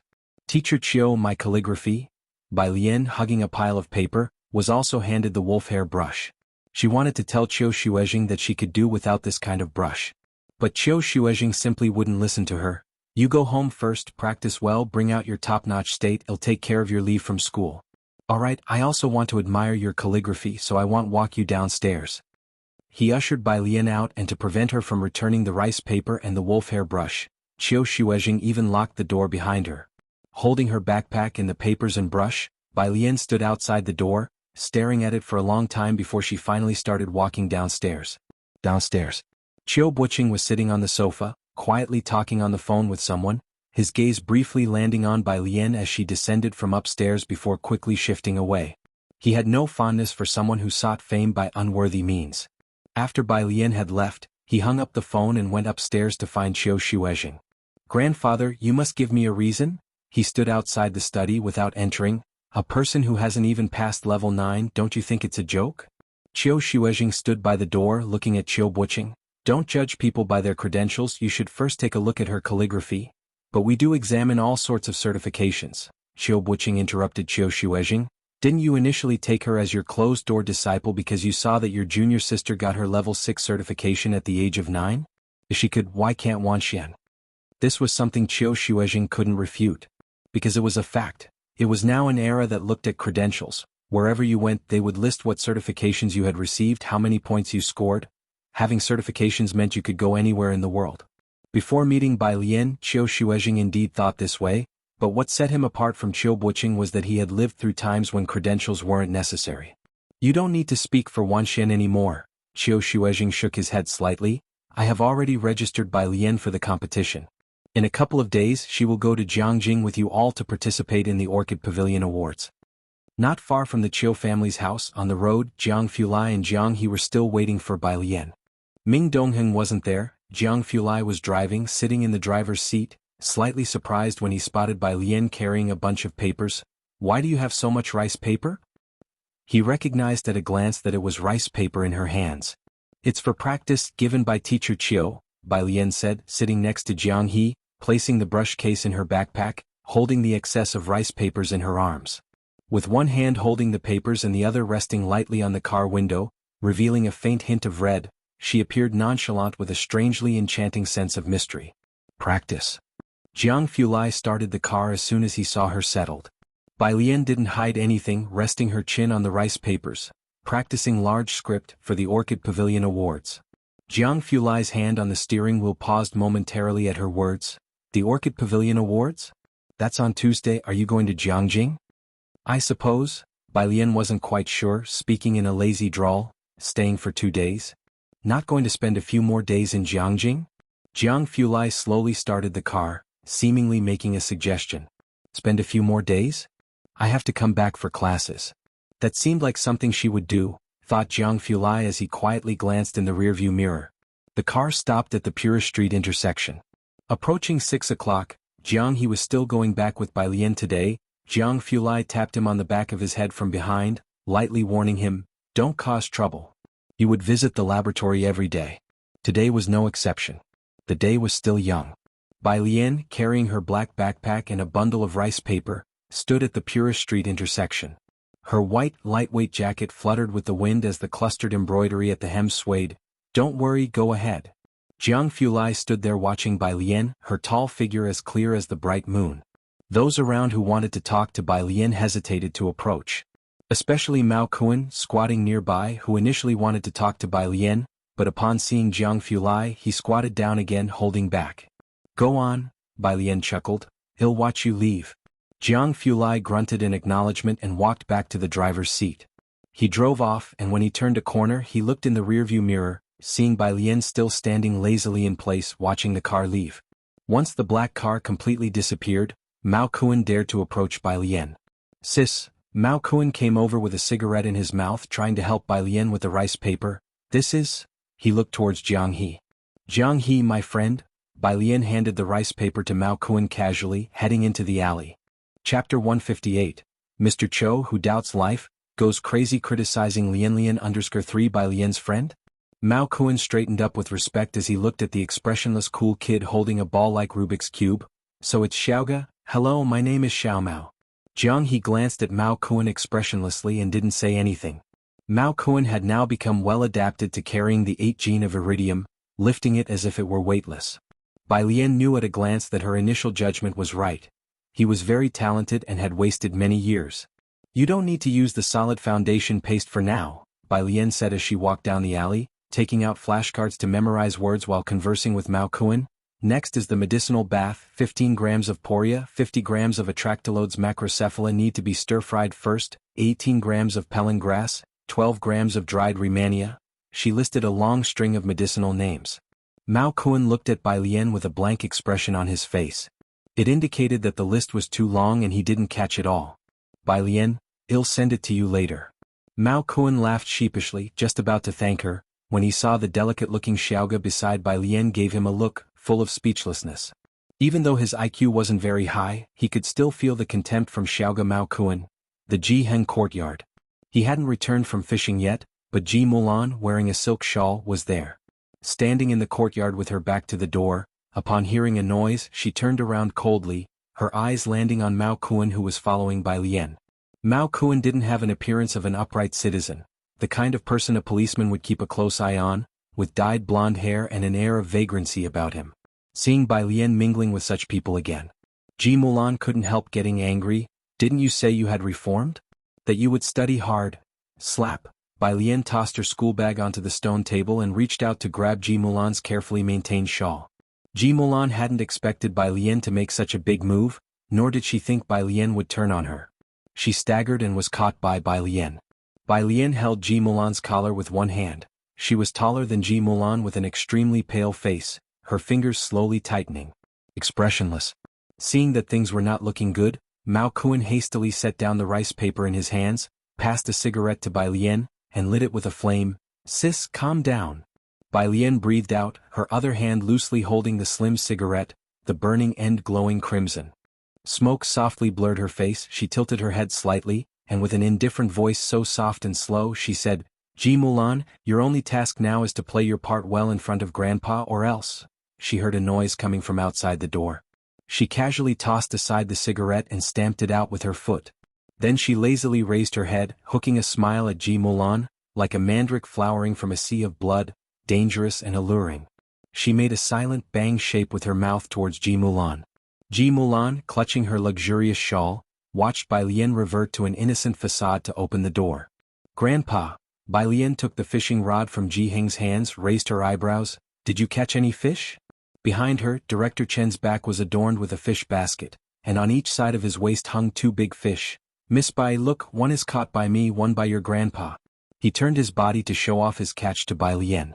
Bai Lian looked at Director Chen who, despite having a fish basket, insisted on hanging fish at his waist for display. "Come inside first." As Jiheng entered he saw Ji Mulan. He hesitated. "Why are you here? Eating here tonight?" "I came to ask you guys out to dinner. We're treating Miss Su to dinner tonight." Ji Mulan coughed lightly. She didn't look at Bai Lian, her complexion turning somewhat pale. "And by the way, to ask why. Alien has blacklisted me." "Dinner?" Jiheng did not respond to her last remark, only saying, "Tonight I'm going to have a drink with Xiaochen. I want go." Ji Mulan couldn't believe Jiheng's words. She looked at Jiheng, then at Director Chen who was standing beside with fish awkwardly hanging from his waist, and at Xiao Mao who was cowering in a corner. What were all these shady characters around her? What had Bai Lian learned in Xianxia? To forsake Suen's dinner party and eat here? She put so much effort into networking for them, even persuading Suen to include Jiheng and Bai Lian, yet these two couldn't grasp her painstaking effort. She should have known Bai Lian was just not getting it. "Suit yourselves." Ji Mulan covered her neck, not looking at Bai Lian. "I'm leaving." She walked straight out the front gate. She made a call for her driver to pick her up from Purish Street. On the way she stepped on a puddle-covered brick, and the dirty water splashed onto her leather shoes, causing Ji Mulan's expression to grow colder. "Why are you so late?" At the dinner, Suen looked at Ji Mulan. "Didn't the 2 of them come?" He was referring to Bai Lian and Ji Heng. "Alien is doing homework." Ji Mulan's demeanor was impeccable. Suen wasn't particularly concerned about whether Bai Lian and Jiheng showed up, and with a smile he introduced, "Miss Su, you've met. This gentleman here is Ren Qian and this one is Chen Gang Xiao Chen. Sorry for the wait." Ji Mulan apologized to them with a smile. Ren Qian and Chen Gang knew that Suen was a businessman from Jianghu, so neither dared to accept Ji Mulan's apology. Ren Qian smiled, lifting his glass. "No worries at all. Don't fret, Miss Su, the land you want I'll sort it out for you." As he spoke, his gaze flicked towards Su Yajun who sat next to Suen. Su Yajun was seated beside Suen but was not speaking. Suen also did not introduce who Su Yajun was to them. Ren Qian did not dare to guess lightly, but from Suen's extremely respectful attitude toward that lady, he knew Miss Su was not to be taken lightly. "We'll have to trouble you, Mr. Ren," Suen chuckled, then sighed. "I sent a name card to Qinyi, heard he was free this afternoon. It's a shame he didn't come." "Qinyi?" Su Yajun lifted her head slightly upon hearing the name. "He went fishing this afternoon." "Fishing?" Ji Mulan was taken aback. Chapter 159, 061 arrives in Jianghu. Who will be the dark horse? Second update, _1 Ji Mulan instinctively recalled that Jiheng had also gone fishing that afternoon. There was someone with a fish, it seemed. Jiheng called him Xiaochen? It was too chaotic at the time and Ji Mulan hadn't heard very clearly, but then she laughed at herself, wondering what she was thinking. How could she associate the Master Qin mentioned by Miss Su and the others with those shady characters? She and Suen were aware of Su Yajun. However, Ren Qian and Chen Gang didn't know and exchanged shocked glances. Could this girl actually be so familiar with Master Chen's whereabouts? "You want to invite him to dinner?" Su Yajun looked at Suen and pondered slightly, thinking that she would likely return after receiving the Lanting Award. "I'll ask him for you later." "That would be great." Suen's eyes lit up. He found it hard to even meet Master Qin, but it was not the case for Su Yajun. Across the table, Ren Qian and Chen Gang looked at each other, Su Yajun's tone suggesting she was quite familiar with Master Qin, prompting a new realization about her identity. Su Yajun, having no interest in the others, left early to rest after finishing her meal. After she left, Ren Qian raised a glass to Suen. "The young lady just now is... her?" Suen didn't hide anything. Being new to Xianxia, he wanted to use this opportunity to create some buzz for himself. "She's my old classmate's daughter, a student of President Shui of the Traditional Calligraphers Association. Miss Su Yajun. You might not have heard of her in Xianxia, but she's quite famous in Jianghu. You know about the Lanting Award, right? She's a shoo-in for the first prize." The Traditional Calligraphers Association, President Shui, Ren Qian and Chen Gang might not be familiar with these names. But Ren Qian had heard of the Lanting Award. Ren Wanxian had wanted to apply for the Lanting Award this year but was rejected by Qiu Shuezhing, yet this Miss Su was actually aiming for the first prize. Both of them had their calculations. Meanwhile at Jiheng's place, Director Chen and Xiaomao stayed for dinner. He cooked himself in the evening, preparing fish head with chopped chilies, sour soup fish and handmade fish balls for the soup. The skill wasn't anything impressive, but it was very homely. Director Chen took a photo and posted it on social media. "Thanks Uncle G, this is delicious." Image, Jianghu was visible just a little in the picture. He seldom posted on social media, but most people liked his photo. Director Chen was just about to put away his phone when suddenly, a notification popped up on his social feed. "Junior Jiang liked your post." For a moment, Director Chen felt as if he saw his dismal life flash before his eyes. He stared at the like with trepidation, sweat forming on his back. Had he offended him recently? But that wasn't the end of it. Shortly afterwards, Jiang Shijue and Ming Dongheng also liked his post. Qi Yundai commented, "This is clearly not as good as the one I made, why not show off mine, and yet so many people like this?" Ming Dongheng replied to Qi Yundai, "Smile?" Qi Yundai replied to Ming Dongheng. After dinner, Bai Lian went to wash the dishes, but Director Chen and Mao Kuan both stood up, whoosh, and snatched the dishes from her hands. Ji Heng leisurely filled his own tobacco and seeing Director Chen stand up, he chuckled, tapping the tobacco pipe. "Let her wash, she was the only one who didn't help me cook." At home, Ji Heng cooking and Bai Lian washing the dishes was a matter of course. How could Director Chen dare? Not just Director Chen, Mao Kuan was also feeling nervous about the idea of his sister washing dishes. Will the dishes still be there tomorrow? He reached out and snatched the dishes back from Director Chen, saying cheerfully, "No need, I'll do it, I'll do it. I love washing dishes the most." Mao Kuan was strong and Director Chen simply couldn't snatch the dishes back.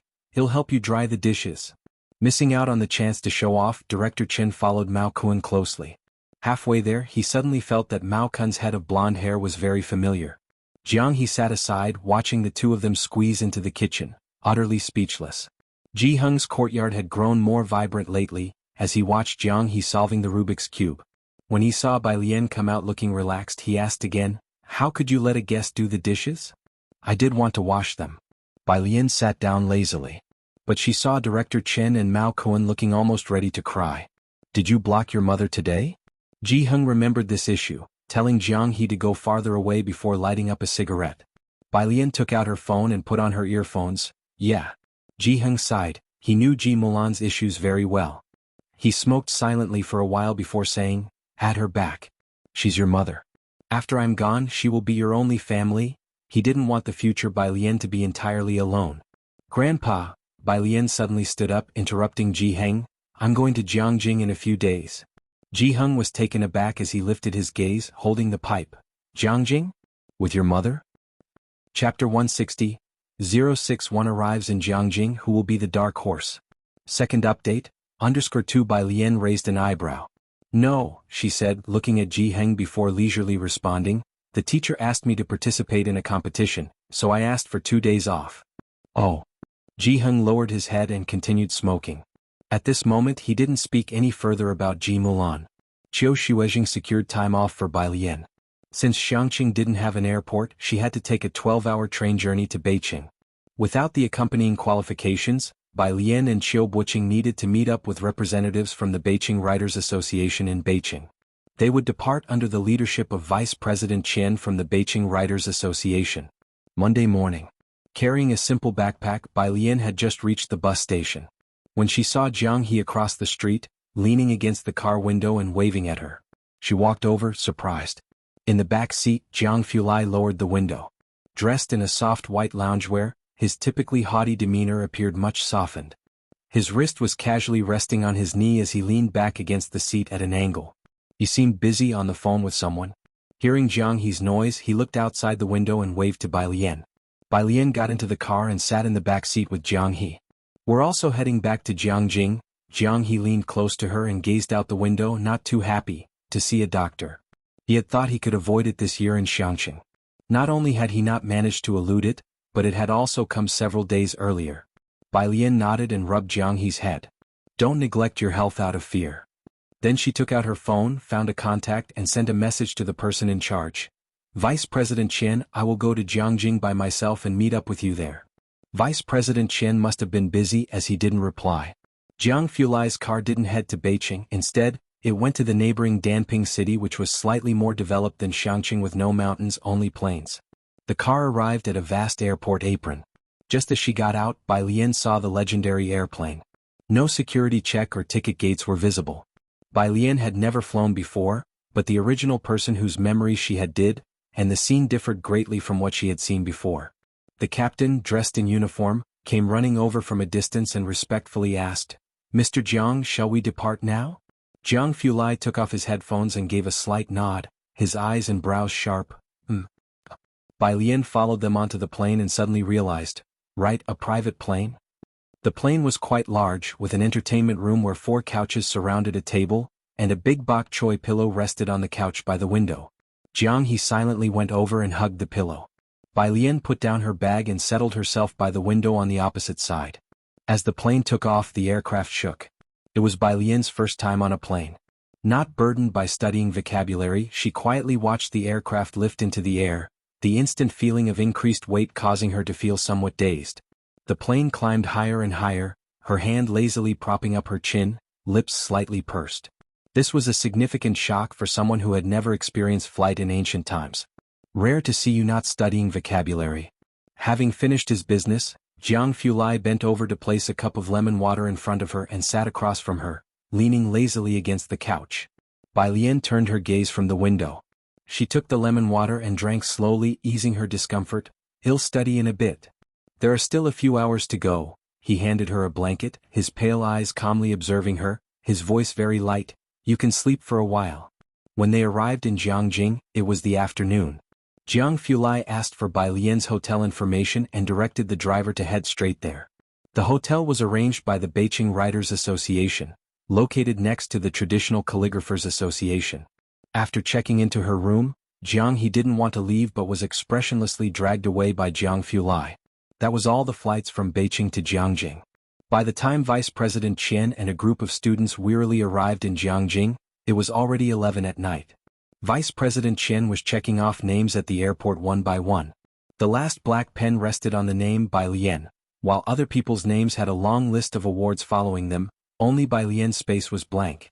Only the most basic information was filled. With the pen and the roll call list in hand, Vice President Qian called Qiu Shuijing. "This is the last flight today and she hasn't arrived. Even if she catches the earliest flight tomorrow, she'll arrive in the afternoon and miss the competition." Bai Lian was a late addition to the roster of recommended individuals by Qiu Zizhang's insistence. Otherwise, Qiu Shuijing didn't say much. Her file lacked details and was sparse on credentials. She was young and on top of that, a girl. Vice President Qian didn't pay much attention to her. On the phone, Qiu Shuijing sounded surprised. "She should have arrived, right? She sent me a message in the afternoon. Check the hotel later." Chapter 161. 061 arrives in Jianghu. Who will be the dark horse? Second update, Undershree. "Okay, I'll go ask at the hotel," Vice President Qian casually replied. Bai Lian just needed to be safe. Whether she had arrived or not didn't make much of a difference to him. After getting to the hotel, he arranged the accommodation for the competitors and then confirmed Bai Lian's whereabouts with the hotel staff. He learned that Bai Lian had arrived in the afternoon. Vice President Qian was somewhat surprised. Bai Lian had only set out in the morning. It took some time to get from Xianxia to Beijing, and from Beijing it was a 5-hour flight to Jianghu. How had she arrived so quickly? Could it be that she set off yesterday? However, Vice President Qian didn't spend much time thinking about Bai Lian. After sending a message to Qiu Shuijing, he went back to rest. There was a tough battle ahead tomorrow. The next day, 8 in the morning, Vice President Qian sent a group message, asking all the contestants to meet downstairs. The hotel was close to the Traditional Calligraphers Association, and most competitors chose to stay there. When Bai Lian came downstairs, there was already a large gathering of people. She sent a message to Jiang Fulai and then looked up, searching through the crowd, eventually spotting Vice President Qian to the right of the hotel's entrance. She wore a white blouse that day, paired with a horsehair skirt embroidered with golden patterns. Elegant yet bold. Her complexion was pale, her figure slender and tall, her jet-black hair casually swept up. Lowering her head slightly as she passed by, most of the people gradually fell silent, quietly watching her. Bai Lian went over to Vice President Qian to check in. Vice President Qian, with a stern look, made no small talk. He checked off her name and cautioned, "Don't wander off during the event, wait for me at the door when you're done." "All right," Bai Lian nodded slightly. She seemed quite obedient. Vice President Qian's face softened a bit. Don't think Vice President Qian treats everyone like this, a boy in a black hoodie whispered to Bai Lian. He's much nicer to Jian Rong. Bai Lian glanced at him. The boy scratched his head, his face turning a bit red. You're the only girl here this time, right? I heard about you yesterday. While he was speaking, someone suddenly exclaimed from within a group from Beijing, Jian Rong is here. Finally we get to see him. That's him. Not far away, Vice President Qian also looked over, his stern face immediately softening. Jian Rong, come here. His voice could be described as gentle. Bai Lian also looked over to see two tall guys walking side by side not far away. One was Chiu Buqing. Naturally, he noticed Bai Lian standing to one side, frowned slightly, but didn't speak to her. The other was the much-discussed Jian Rong. Jian Rong was dressed in a black windbreaker and casual trousers. He greeted the vice president as he approached. Vice President. The contest starts at 10. Don't be nervous, Vice President Qian said kindly to Jian Rong.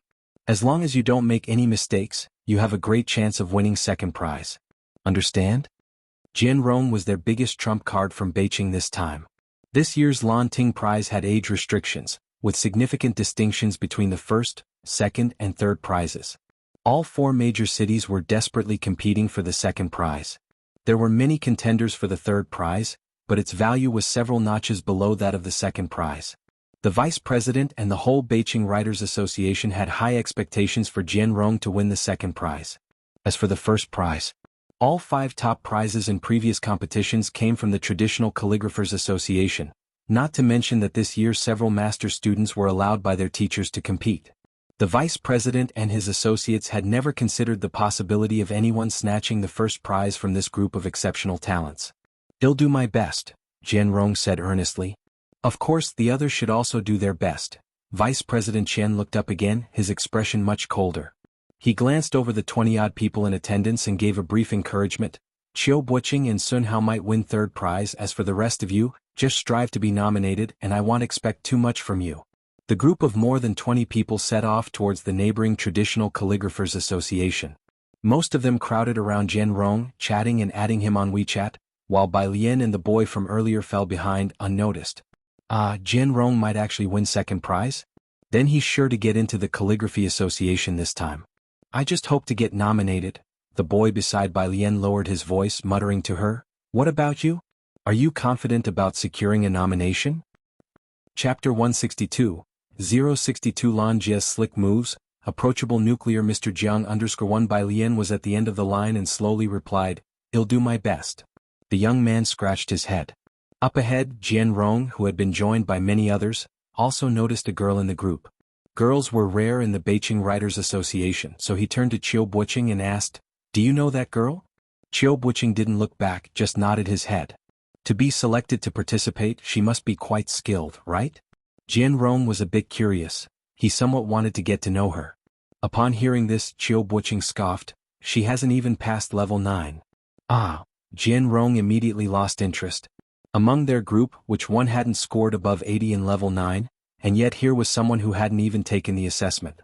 The doors of the Traditional Calligraphers Association were heavy and dignified, with wooden plaques and golden beams.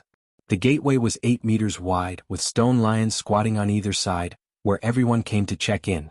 Even the deputy chairman and those with Jian Rong were no exception. Bai Lian used the young man's phone to take a photo for him. Just as she was returning the phone to him, a burst of commotion came from the entrance. All eyes turned toward the direction of the gate, as a line of people wearing the fan-shaped logo of the Traditional Calligraphers Association slowly made their way through the entrance. Young calligraphers from all over the country who had come to participate in the Lanting Award couldn't help but look over. They eagerly gazed at the Traditional Calligraphers Association uniforms they were wearing.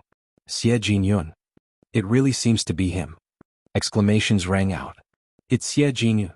Next to Bai Lian, the young man also looked very eagerly at the group, turned around to discuss with Bai Lian, but found that Bai Lian was looking at her phone, her back. Memorizing vocabulary? What's up? Seeing him staring at her, Bai Lian tilted her head, her eyes narrowing slightly. Aren't you curious?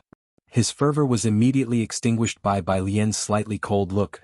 It's Xie Jinyun, the front-runner for first place this time, rumored to be the next president. Then he watched as Bai Lian memorized another word amid their conversation. The young man, Having been sidetracked by Bai Lian, the young man looked back at the people from the Traditional Calligraphers Association, his eyes no longer burning with enthusiasm. Let's add each other on WeChat. He figured that since adding Xie Jinyun was out of the question, he took out his phone and added Bai Lian on WeChat instead. The interior of the Traditional Calligraphers Association was spacious, understated yet luxurious. Their competition venue for today was in the largest building in the middle.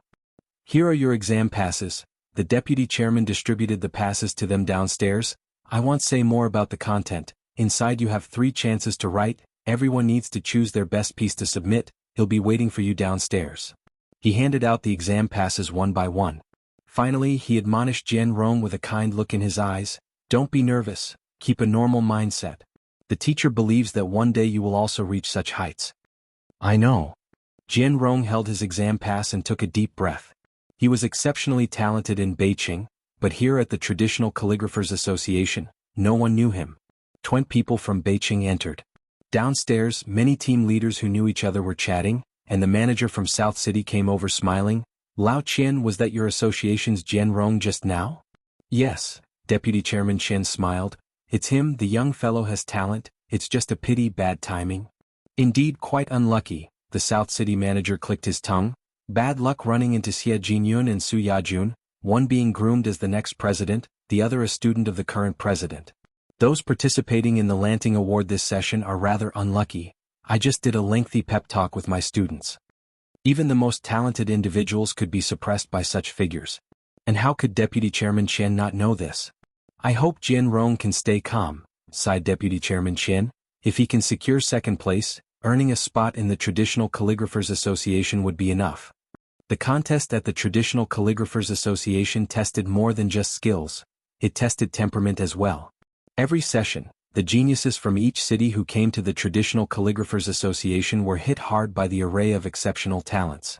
This year there was more than one such prodigy, with Xie Jinyun and Su Yajun being trump cards in any session. And this time these two happened to be in the same session. With such pressure, how were the others supposed to stand out?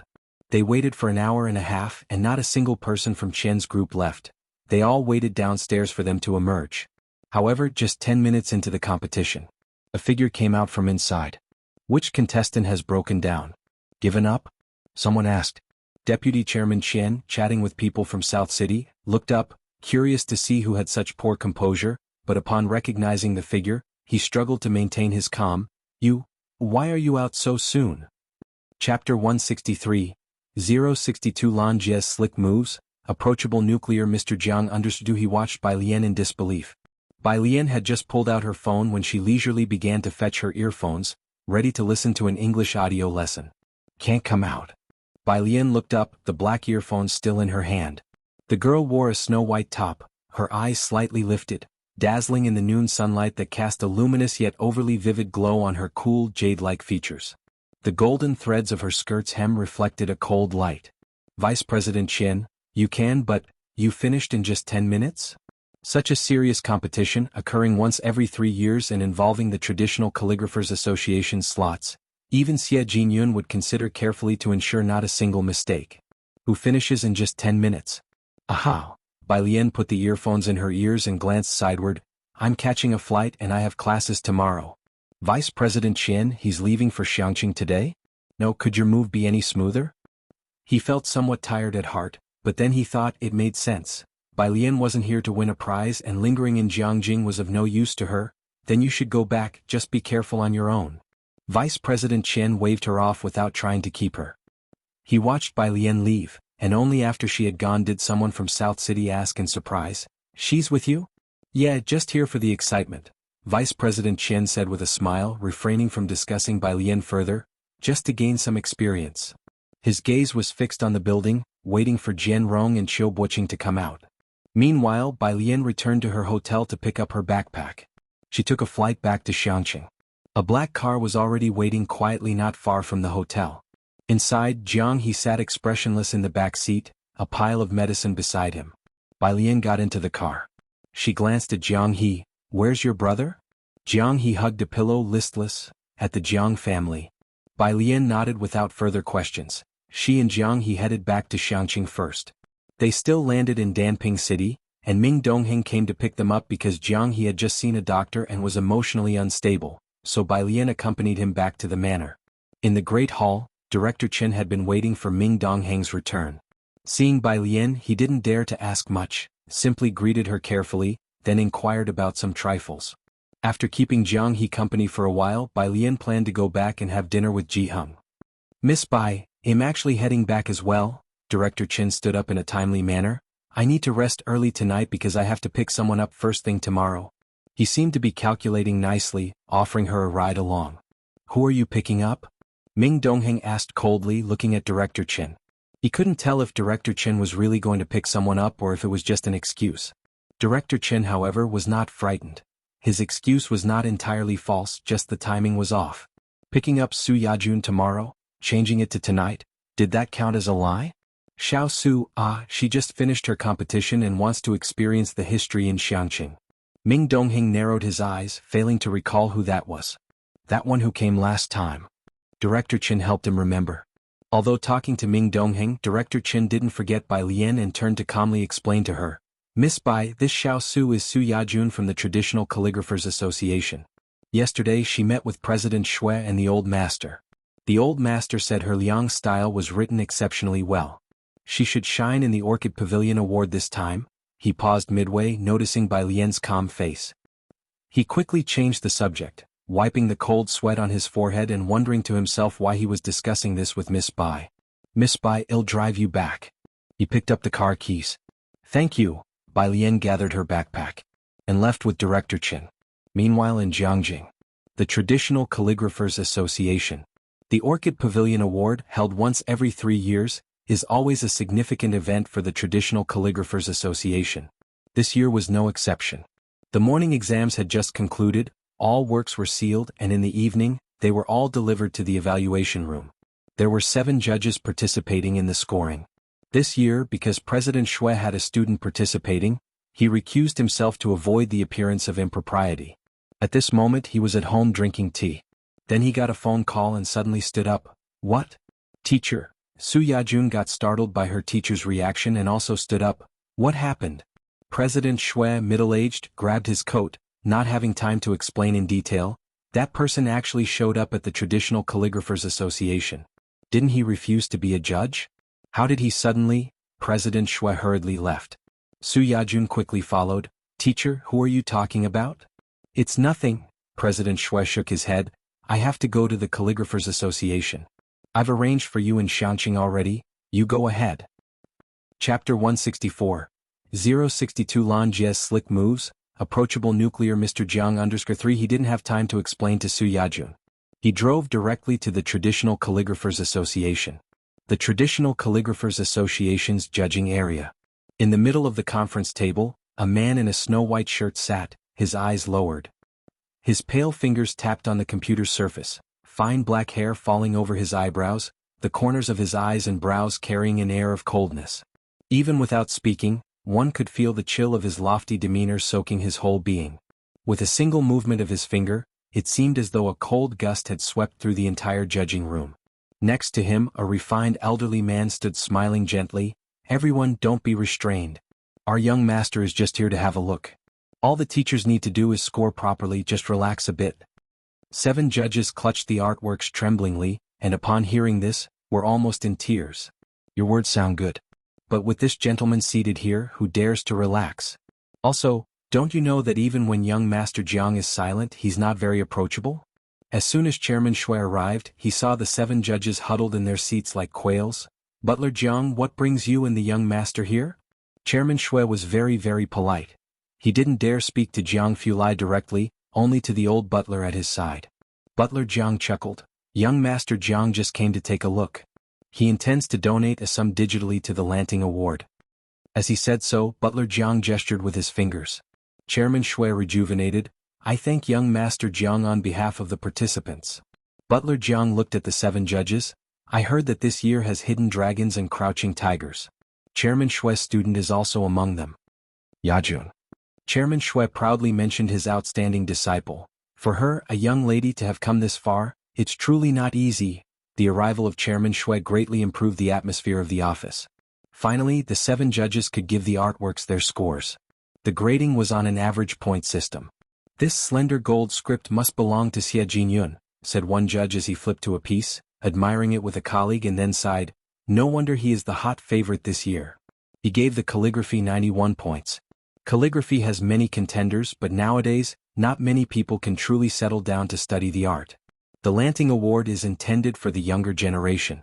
The levels of skill were varied. Apart from Xie Jinyun's slender gold script, most had not seen any other good work. "Isn't Chairman Shue's student also here this year? I thought I saw she wrote in the Liang style." A judge chuckled as he turned to the next piece, his words trailing off abruptly as he stopped. He stared at the artwork. It was in Liang style. It was Record of Xianxia. The person who wrote this poem, each stroke was like a bayonet, the curved strokes resembled vines, and overall it flowed like water, the brushwork splashing ink onto the paper unrestrainedly, as if the vast waters of the Milky Way were tumbling down from the heavens, the style and spirit striking one in the face. He looked at the piece for a long time before he could bring himself to put it down. The person next to him noticed the unusual reaction and looked over. "What piece have you found that has left you so?" After a long look, he suddenly turned to Chairman Shui, who was chatting with Butler Jiang. "Chairman, you are really keeping a low profile. Your student is remarkable, this vigor in the strokes, it leaves me somewhat ashamed." "What?" Chairman Shui was momentarily dazed by the remark. "This one," the judge showed him the piece. "Look at this boldness, this sharpness, it's quite a bit higher than Xie Jinyun." Those present were intimately familiar with the capable competitors for the first prize in this contest. The one who excelled in the Liang style was Su Yajun. Chapter 165, Fault 063, Part 1, Second Update, _1. Apart from Su Yajun, they couldn't think of a second person who could write in the Liang style so well. Did she outperform herself? Chairman Shui also felt astonished. He stopped his conversation with Butler Jiang and walked over to the judges to have a look. With this glance, Chairman Shui was somewhat stunned. Chairman Shui thought he understood Su Yajun like the back of his hand. Although finding the right artistic conception could sometimes be difficult, the basics were there. He held the work with fervent eyes. "This isn't Yajun's handwriting. Yajun definitely doesn't have this kind of wrist strength." "Not Su Yajun's? Then whose was it? Where did this dark horse come from?" The 7 judges looked at each other, perplexed. Jianghu Lai, who had been sitting at the front and gazing down at his computer, finally lifted his head. His slender fingertips tapped on the table decisively, and he uttered 2 indisputable words, "Bring it." Chairman Shui wanted to take another look. But hearing this voice, he didn't dare refuse and respectfully handed over the work. Jianghu Lai took the piece, looked down, and his eyelashes covered the pale hue of his pupils as he silently examined the writing.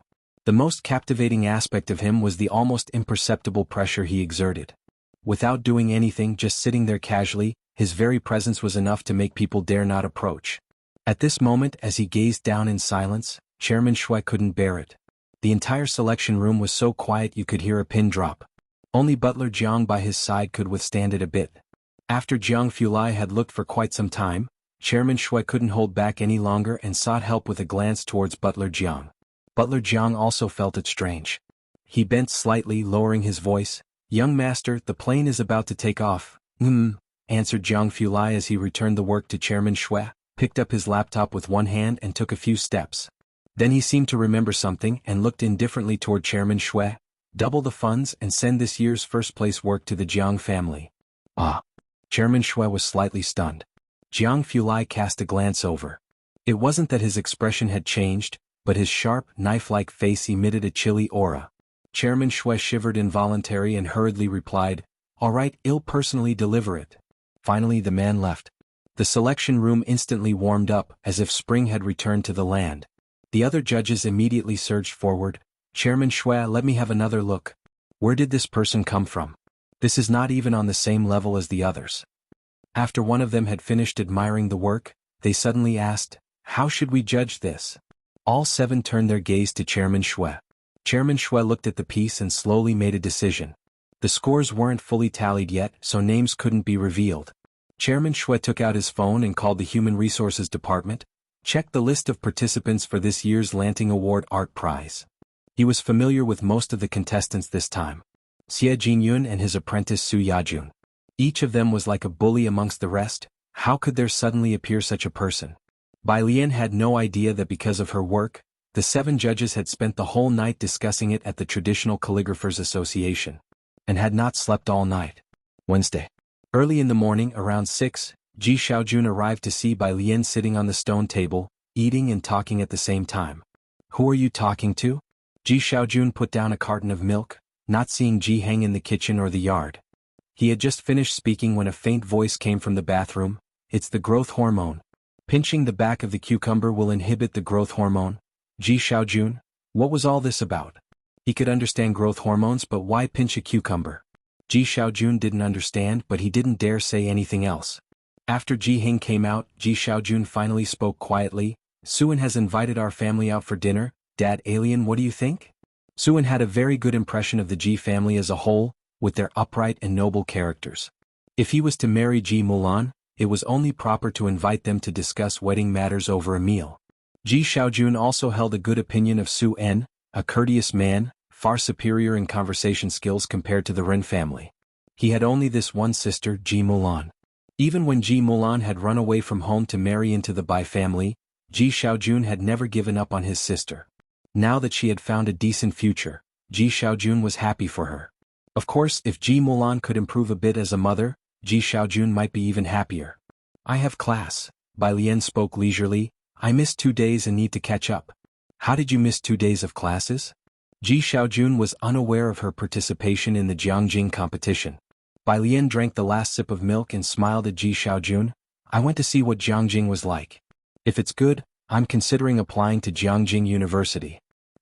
Chapter 166, Fault 063, Part 1, Second Update, _to Ji Xiaojun, "As long as you're happy."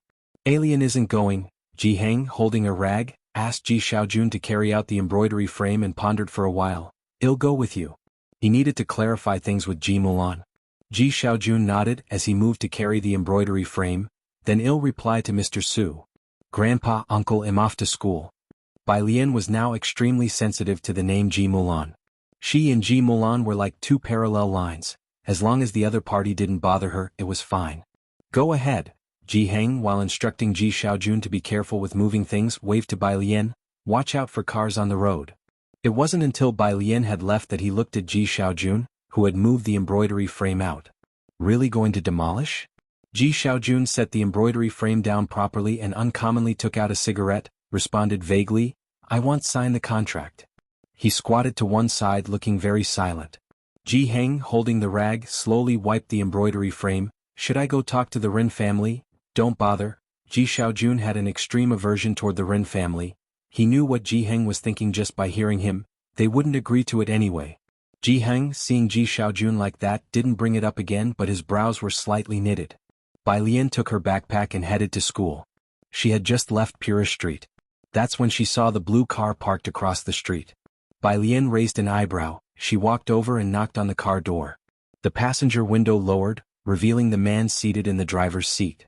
Jianghu was still wearing the white shirt from last night, his right hand loosely propped on the steering wheel, supporting his face in the palm, his light-colored eyes looking toward the passenger side. "Aren't you still in Jianghu?" Bai Lian paused her listening practice, taken aback by his early morning appearance at the entrance to Pura Street. Jianghu came back to his senses. He leaned over to open the passenger's door, fingertips casually tapping on the steering wheel. "Came back last night, there was something at the lab, get in first," he said unfazed. Bai Lian opened the passenger seat door. Just as she was about to turn her listening back on, she saw several WeChat messages on her phone. "Lance, this idea is simply fantastic. Lance, I'm going to try it now, Lance." Image, he had sent a CT image. Bai Lian opened it and could clearly see the bone structure. Initially, she was very resistant to Western medicine, but after these 2 days of communication, she realized that Western medicine's popularity in society wasn't without reason. One reason was that most traditional Chinese medicine prescriptions had been lost. Another reason was because Western medicine was based on scientific principles, and they could tell you everything about your illness clearly. Nearly reliant on machinery, you could clearly see where the lesions and sources were. Bai Lian had to admit there were merits to this. They didn't need to use inspection, auscultation and olfaction, inquiring and palpation. Bai Lian leaned back in her seat, but she had seen true doctors who didn't need instruments, like those itinerant doctors in Xianxia who could identify the soldier's lesions at a glance. She always felt that culture hadn't been cut off. But now she couldn't help beginning to think, after being passed down for thousands of years, why it was on the verge of being replaced by a few hundred years of Western medicine. The traffic light was red. Jianghu noticed she had paused on the English listening page for quite some time without hitting play, so he tilted his head slightly and commented on her studying, meditating on English? Bai Lian snapped back to reality. Dressed in her blue and white school uniform, revealing the pristine white collar underneath, the window half open, the breeze lightly lifting her fine hair, her features were so delicate they were dazzling. Bai Lian first glanced at her phone, then lazily turned to Jianghu, her eyes slightly narrowed, the corners of her lips lightly curved up. No, I was thinking about how to kill English. Jianghu, capable of great things anytime, anywhere. He pressed on the gas pedal. Not for any particular reason, but he knew Bai Lian genuinely wanted to kill English. Why aren't you saying anything? Bai Lian propped her chin with her hand, raising an eyebrow. Jianghu maneuvered the steering wheel, speaking with utmost calm. I'd like to as well, but one must be rational. Peace, peace. Bai Lian reopened her English listening, gave him a smile, then sighed. I know. Jianghu turned the car around a bend, glimpsing the trace of regret between her brows. When Bai Lian returned to school, Pu Xiaohan and others asked where she had been the past couple of days. Something came up, Bai Lian replied casually as she placed her backpack on the desk and glanced over in Yang Lin's direction, frowning. Did my desk mate come in yesterday? No, Pu Xiaohan kept her voice down. Lu's mom seemed to have gone on a home visit last night, not sure what the situation is. After saying that, she glanced at Bai Lian's expression again, not daring to say anything more. Chapter 167, Fault 063, Part 1, Second Update, _3 Yang Lin had always been a loner, and it wasn't until Bai Lian had come that she became familiar with Yang Lin. Bai Lian sat down, slowly took out the books from her bag, and considered going to ask Lu Lingxi for the address later. The cell phone lit up again. This time it was a message from Qiu Shuezheng. Qiu teacher, the slots will be announced at 10 today, remember to tell me immediately. Bai Lian took out her biology book, glanced at it. Can't watch, have to attend class, she replied with a calmness. Qiu teacher, did you return to Xianxia? You just went back like that? Did you really go back? Qiu Shuezheng asked 3 questions in a row. Bai Lian, I still have to attend class. Qiu teacher had no doubt she could win the award. But after the announcement you still need to accept the award. You have to attend the award ceremony. There's always time for class. Bai Lian's response was cold and merciless. Then they can mail it back. At the other end of the phone, Qiu teacher found it hard to comprehend. The Orchid Pavilion Award, which is held every 3 years. 3 years ago, even if Qiu Buqing was only nominated, he stayed until the last moment. Bai Lian says, mail it back? You don't even accept the award in person and it should be mailed back? Seeing that Bai Lian didn't reply to him, he reckoned that she was probably tackling practice questions again. Qiu Shuezheng took out his phone to call Vice President Qian. Vice President, Qiu Shuezheng spoke politely, pausing slightly before saying, as soon as the results are out, please inform me immediately. The roster for the Traditional Calligraphers Association's Orchid Pavilion Award is announced publicly. Immediately after the assessment, it is posted on the board of the Calligraphy Association, and 2 days later, it is uploaded to the official website of the association. Today at 10 o'clock the list will be posted on time. I know, said Vice President Qian, even more anxious than Qiu Shuezheng. It wasn't even 8 o'clock yet and he was already waiting in front of the board with a crowd of people. Don't worry too much. After hanging up the phone, Vice President Qian then turned to Jian Rong beside him and patted him on the shoulder. Don't be nervous, a second-place prize is secured for you. Jian Rong smiled and shifted his focus. By the way, what about that female student from before? Why haven't I seen her today? She has gone home, replied Vice President Qian. Gone home? Jian Rong was somewhat astonished. Beside him, Qiu Buqing was not surprised. She wouldn't have won an award anyway. Vice President Qian mentioned Bai Lian to Jian Rong to divert his attention and didn't bring her up again, as there was no point in talking about her. Xia Jinyun and Miss Su didn't come today either. Qiu Buqing remembered these two and glanced around him. That's normal, Vice President Qian knew very well. One is first place, the other second, that's a sure thing. They don't need to come. This year's Orchid Pavilion Award, running into the two of them, it's just bad luck for you guys. This is the confidence in one's own ability. 9:40. The staff of the Calligraphy Association came with the red roster. Everyone eagerly watched the red list, covered with a red silk cloth, being attached to the notice board. Vice President Chen and Jian Rong, usually talkative, remained silent, intently focusing on the list. As soon as it hit 10, the red silk was unveiled. Instantly the crowd surged forward. Vice President Chen had foresight. One of the reasons Beijing Writers Association sent him was his good physical strength. He squeezed into the front and started reading from the bottom, first coming across the nominations, skimming past each name. He saw Sun Hao and Qiu Buqing. Both had a chance for the third-place prize. Vice President Chen thought at least one of them would make it into the third prize rank. How come they were only selected? He frowned slightly. Why did neither of them perform well? Then he looked towards the third-place winners. There were many third prize winners and he scanned through them ready to skip ahead, but then he saw a familiar name inside, Jian Rong. Jian Rong was Beijing's biggest hope. A second-place prize was almost certain. How could it be just a third-place prize? Vice President Chen couldn't believe it and read the third prize section 3 times over to confirm that Jian Rong truly was a third-place winner. Meanwhile, exclamations of "What's going on?" arose from the crowd as it seemed most people were questioning the assessment. If Jian Rong was a third-place winner, then who could be second? Vice President Chen with a furrowed brow looked towards the second-place area. The Orchid Pavilion Award has many categories, and in the past the Art Calligraphy Prize would have 3 to 5 people awarded first place and about 10 for the second place. However, this year's second place had only 5 people. He looked at the first name listed under second place, Xie Yufeng. This was the pseudonym that Xie Jinyun used in the calligraphy community, and nearly everyone present knew it. The question was, how could Xie Jinyun be just second place? Had Su Yajun surpassed Xie Jinyun? Vice President Chen looked at the names following closely behind Xie Jinyun, and there was Su Yajun. The 3 names after her were those from the Calligraphy Association who were expected to compete for first place. So what were they all doing in second place?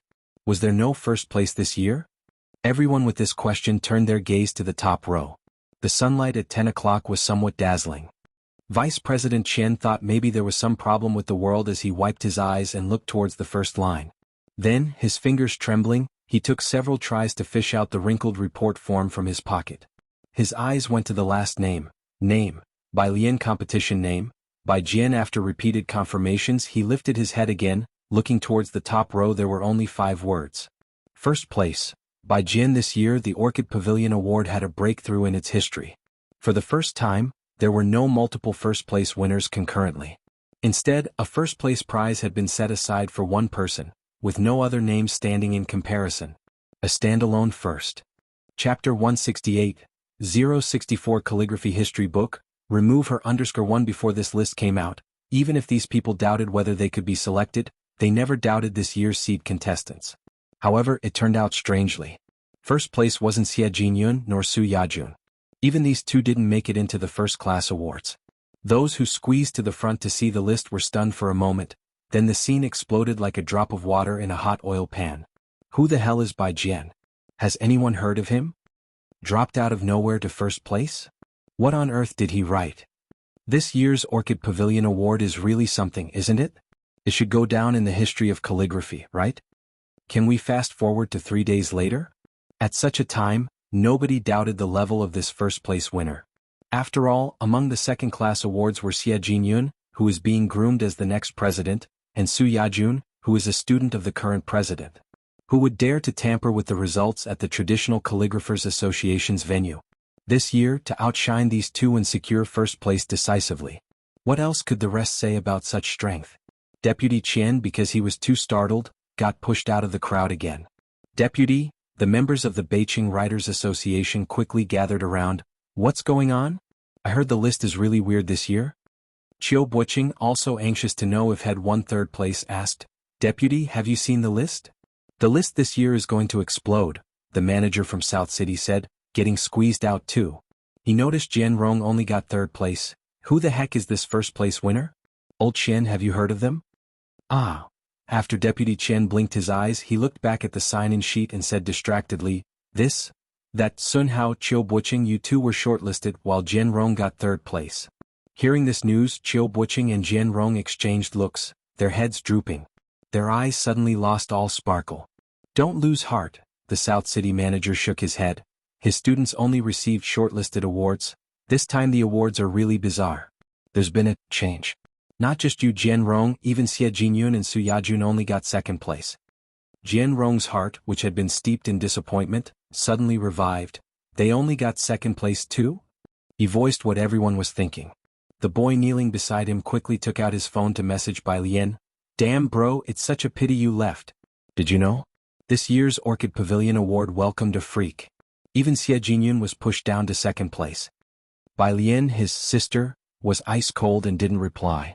The most explosive news of this year's Orchid Pavilion Award wasn't that Xie Jinyun and Su Yajun didn't get first place, but that they were both relegated to second place. Deputy Qian watched the manager from South City and waved his hand over the sign-in sheet. The only first-place award seems to belong to ours from Beijing. That girl who left after just 10 minutes that day. His voice was not loud.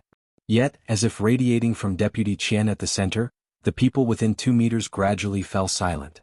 The boy who was still busily messaging Bai Lian on his phone suddenly froze. Ah.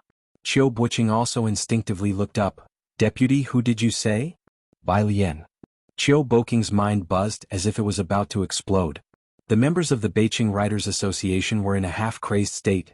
First place, and having eclipsed the twin stars Xie Jinyun and Su Yajun, it was an unprecedentedly glorious moment for the association in many years. Deputy Qian promptly took out his phone, his mouth stuck in an irretrievable smile, as he reported the news back to the Calligraphy Association's group. Deputy Qian, usually stern and aloof, was now smiling as if smiles cost nothing. He then called Qiu Shuezheng. Where the hell did this come from? Bai Lian was oblivious to the storm caused by the Orchid Pavilion Award. When Qiu Shuezheng called her, she was in the middle of biology class. Only after class did she notice the 19 calls from Qiu Shuezheng, which he had made 20 minutes earlier. She took her phone to the restroom and called him back. Having calmed down for 20 minutes, Qiu Zhizheng's emotions had stabilized. Why didn't you answer the phone? Bai Lian casually closed the door of the stall, lifting her eyebrows. Am I not supposed to attend class?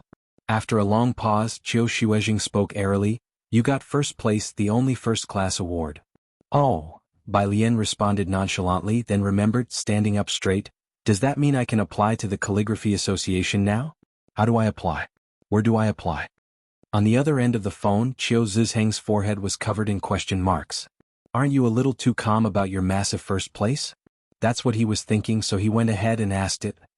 Chapter 171, 065 Alien. Idiots, just play by yourselves. Second update, _1 who? Minister Su leaned over to take a look. He only saw the name Bai Lian. He had just been transferred today and was informed that he would be in charge of the Calligraphy Association matter. This slot had been directly assigned to him by the director, and Minister Su hardly knew anyone involved. Apart from Ren Wanxian, he had only heard of Qiu Buqing. Not to mention the name Bai Lian, he hadn't even heard of anyone with the surname Bai in Xianxia, but with caution he still asked a question. Do you know her? Ren Wanxian spoke indifferently. My father's niece. Ren Wangshuan's father? Minister Su had not heard of her father's name. He only knew that the Ren family had taken in a son-in-law. I see. Minister Su suddenly felt enlightened.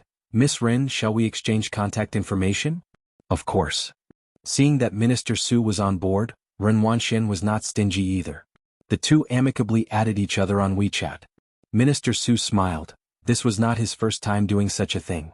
As a new official, he was using an insignificant person to ingratiate himself with Ren Wanxian and the Ren family. This deal was indeed extremely worthwhile. Meanwhile, Su-en was having a meal with Ji Hung and others. The place was Su-en's rented cottage, where he was always able to lighten the mood. He started the conversation. Why isn't Alien here today? Alien had something to attend to the day before yesterday. Xinqing felt a bit uneasy about the situation, but Ji Heng and Ji Xiaojun were never ones to talk much. She has to make up classes today and is quite busy. Naturally, she would not say that Bai Lian didn't want to come here. The implication was clear. Bai Lian hadn't been attending school the past few days. Across from Xinqing, Ji Mulan was holding her chopsticks and glanced at Su-en subconsciously. Su-en didn't mind. He knew about Bai Lian's grades and lightly moved past the subject. The date has been tentatively set for the 20th day of the 12th lunar month, close to the new year. Alien will be on holiday by then, so you all will have time to attend. After the wedding, you can still enjoy a few days in Jianghu. At the mention of the wedding date, Ji Mulan's expression softened. This was the date they had all agreed upon. Ji Heng put down his chopsticks, took out his pipe but didn't smoke it. His calloused hands caressed the pipe as he looked at Su-en. Does your family know about this? He was referring to Su-en's mother. I've moved out and I've mentioned it to them in advance. Su-en smiled, unconcerned. It's our life after all. If Alien comes over, she can live with us too. Su-en had everything arranged properly. As he spoke, suddenly there was a noise from upstairs. Upon hearing it, Su-en recognized it as Su Yajun's voice. He didn't wait to excuse himself from Jianghu as he stood up. Miss Su? At the dining table, as soon as Su-en left, Xianxia felt less oppressed. After about a few minutes, Su-en came down the stairs holding his phone. Behind him followed a woman in a white dress. She had a delicate face but she didn't look very well. Sorry, I have to drive someone, Su-en apologized and explained to Jianghu. Miss Su said there's been a change at the Traditional Calligraphers Association and she's anxious to return to Jianghu. I'm going to see her out. Traditional Calligraphers Association? Xianxia had never heard the term and asked instinctively. At most, she had heard of calligraphy and paintings. Although Ji Mulan didn't introduce her, Xianxia also knew that the woman following Su-en wasn't an ordinary person, especially given Su-en's respectful attitude. Su-en had no intention of introducing Su Yajun to them. For the first time, Su-en was surprised to find someone unaware of the Calligraphy Association. He paused, unsure how to explain. Ji Mulan couldn't help but purse her lips and glanced at Xianxia. Su Yajun looked at Xianxia indifferently. While her gaze bore no particular meaning to Xianxia, it felt somewhat piercing. Uncle Su, I'm in a hurry to return to Jianghu. All right. Su-en picked up his car keys and nodded to Jianghu. He also signaled for Ji Mulan to take good care of the Ji family's guests. After Su-en and Su Yajun left, Xianxia turned to Ji Xiaojun. Should I have not spoken just now? She was just an ordinary and common market woman. Ji Xiaojun was quite used to it over the years and shook his head, indicating it was all right. However, Ji Mulan's face turned cold, looking back and forth between Xianxia and Ji Xiaojun. She was amused with annoyance. Since he's not here, Jianghu finally lit his pipe, the smoke rising thinly, blurring his vision. Let me remind you not to push Alien too hard. Ji Mulan watched Jianghu smoke his pipe. The image of Bai Lian flashed through her mind in an instant, and she made the connection in a heartbeat. Isn't what I'm doing for her own good? Me pushing her? She used to listen to me so much, but look what she's learned since coming to Xianxia. Chapter 172, 065 Alien. Idiots, just play by yourselves. Second update. _2 Ji Mulan is just a refined egoist who never thinks she's the one with a problem. What does it mean that she learned something in Xianxia? Xianxia's temper flared up and she became domineering. She knows so much more than you, you're not fit to talk about her. The last few sentences she said were somewhat dirty. Ji Mulan hadn't expected that even Xianxia would dare to raise her voice and talk to her like that. She pointed at Xianxia, her chest heaving violently. Ji Xiaojun hurriedly stopped Xianxia, preventing her from cursing further. Let's stop here for today. Think about Alien's matter. We are going home first. With a cold face, Ji Mulan saw the three of them out, then sat in the hall contemplating whether her return this time was right or wrong. By the time Su-en finished sending Su Yajun back, Jianghu and the others had left long ago.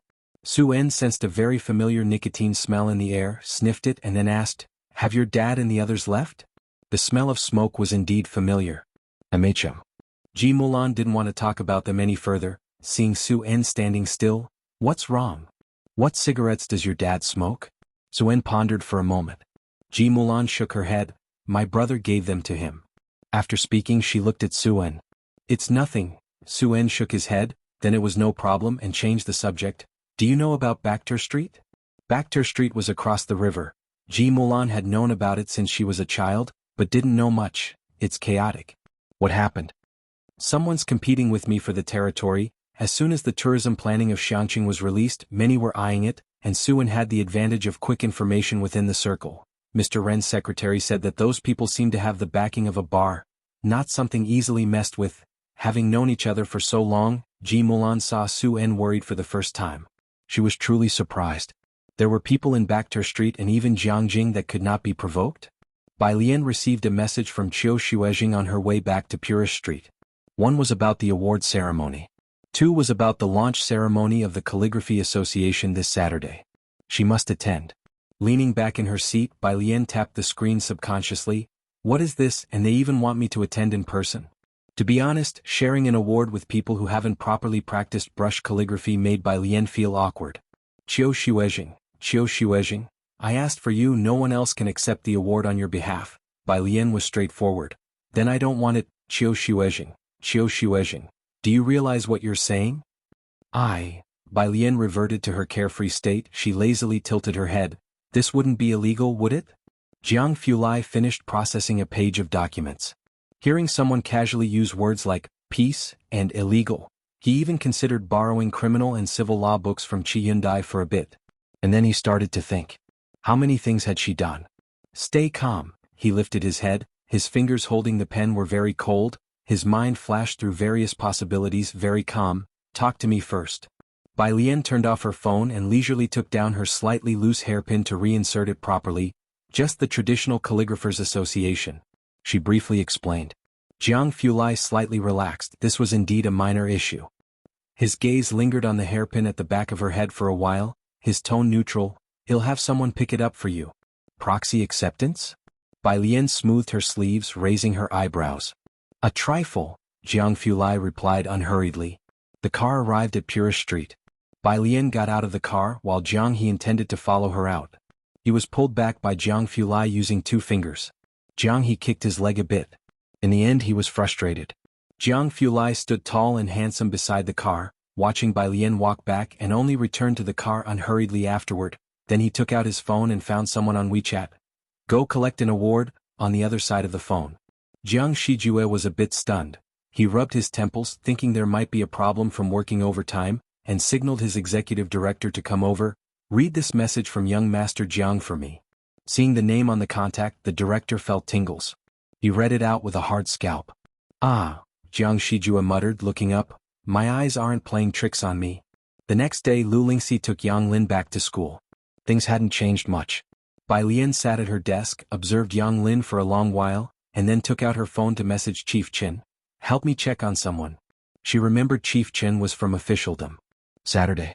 The final location of the Xianxia Calligraphy Association was chosen next to the water wheel by the Xianxia building, a well-preserved ancient building. Knowing the location, Bai Lian arrived early. She stood in front of the tall threshold, looking up at the architectural relic with many years behind it. Chapter 173, 065 Alien. Idiots, just play by yourselves. Second update. _3 Her gaze was dark and cold. The entrance must have been renovated many times, but one could still tell that the gate was in the shape of a spire, overlooking the rockery inside and the surrounding corridors. She knew that just beyond the corridors lay the conference hall. She wondered if the sand table was still there. Now the entrance and the corridors were adorned with bright red silk. Firecrackers and fireworks were lined up at the grand entrance, while the staff bustled about cheerfully. Her hem was gently tugged. Bai Lian looked down to see Jianghu looking up at her. Bai Lian stretched out her hand and ruffled his hair. Miss Bai, Ming Dongheng said respectfully, holding the car keys, he'll wait for you outside. Please take care of the young master. Bai Lian, holding Jianghu's hand, stepped inside, crossed the corridor, and saw the sign-in desk on the left at a glance. A long row of tables was set up, covered with tea-colored tablecloths. The hostess greeted them with a gentle smile and perfect demeanor. Hello, guest, please sign in here. She gracefully reached for the sign-in sheet and handed Bai Lian a pen, asking Bai Lian to sign her name. Bai Lian had arrived early and saw the lengthy sign-in sheet untouched. No guests had arrived yet. Her eyes scanned from top to bottom. But her name was nowhere to be found. Hello, the hostess said in surprise, quickly taking the sign-in sheet. May I know which guest you are? Let me help you find it. No need, my name's not on there, Bai Lian said, instantly knowing her name was absent. I'll ask around. She took out her phone, intending to ask Qiu Xuezheng. What's the matter? At the entrance, Ren Qian's secretary general and a middle-aged man were laughing as they entered. They noticed the scene from afar. Minister Su, the hostess said, this guest can't find her name and am checking for any omissions. Minister Su, upon seeing Bai Lian, instantaneously realized who she was. He involuntarily turned to the secretary general. The secretary general's gaze met Bai Lian's, and his smile vanished in an instant. He stood at the threshold and addressed Bai Lian. Miss Bai, I know you're proficient in Liang style, and joining the Xianxia Calligraphy Association must be important to you, right? Ordinary people in Xianxia could not easily secure notable masters like Ren Wanxian had. Minister Su stood beside the secretary general, looking up at the sky. The hostess from before seemed to have understood something as well. She looked down and quickly stepped back. Bai Lian calmly ended the call, looked up. the sky blue dress complementing her serene face. Go on. You're quite sensible now. The Secretary General looked at Bai Lian, silent for a moment. He now had complicated feelings about her. Jingjing said, the promotional video was recorded by you as a stand-in for Miss, right? If you agree to let our Miss re-record the video, he'll ask Minister Su to add you back to the list. He no longer dwelled on their past issues. Bai Lian's mastery of Liang's style would eventually come to Ren Qian's attention. Give it to her? Bai Lian narrowed her eyes. The Secretary General was about to praise Bai Lian for being understanding when her unhurried 3 words struck him like a thunderbolt the next second. Is she worthy? You, the Secretary General glared at Bai Lian, his eyes fierce. You're nothing but dogs that grovel behind the Ren family begging for scraps. Old Master Ren might respect you, but you've certainly started to take yourself too seriously. Minister Su at his side was taken aback by the Secretary General's tone. The Ren family indeed had the final say in this part of Xianxia. He just didn't know how this girl had managed to offend the Secretary General. Fortunately, he hadn't rejected Ren Wanxian yesterday. Minister Su wiped off a bead of sweat, otherwise the Secretary General would have inevitably spoken ill of him in front of Ren Qian. Bai Lian stood in the arcade beneath, her almond eyes clear and deep, reflecting the inverse of the rockery before her. She scoffed at the Secretary General. Do you think giving me a spot is such a great favor to me? You can't possibly believe I'm keen on joining the Calligraphy Association, do you? The Secretary General frowned, not comprehending her meaning. Tired, Bai Lian glanced at the Secretary General. Idiot, go play by yourself. Leaving with Jianghu, she turned and walked out the door. Chapter 174. 066 just casually crossed out the applicant's name. _1 Bai Lian left in such a decisive manner that the Secretary General and Minister Su took a long while to regain their composure. Especially the Secretary General. Ren Qian was still unaware of the incident where Ren Wanxian didn't take a video. The Secretary General had originally thought that Bai Lian would make a compromise this time.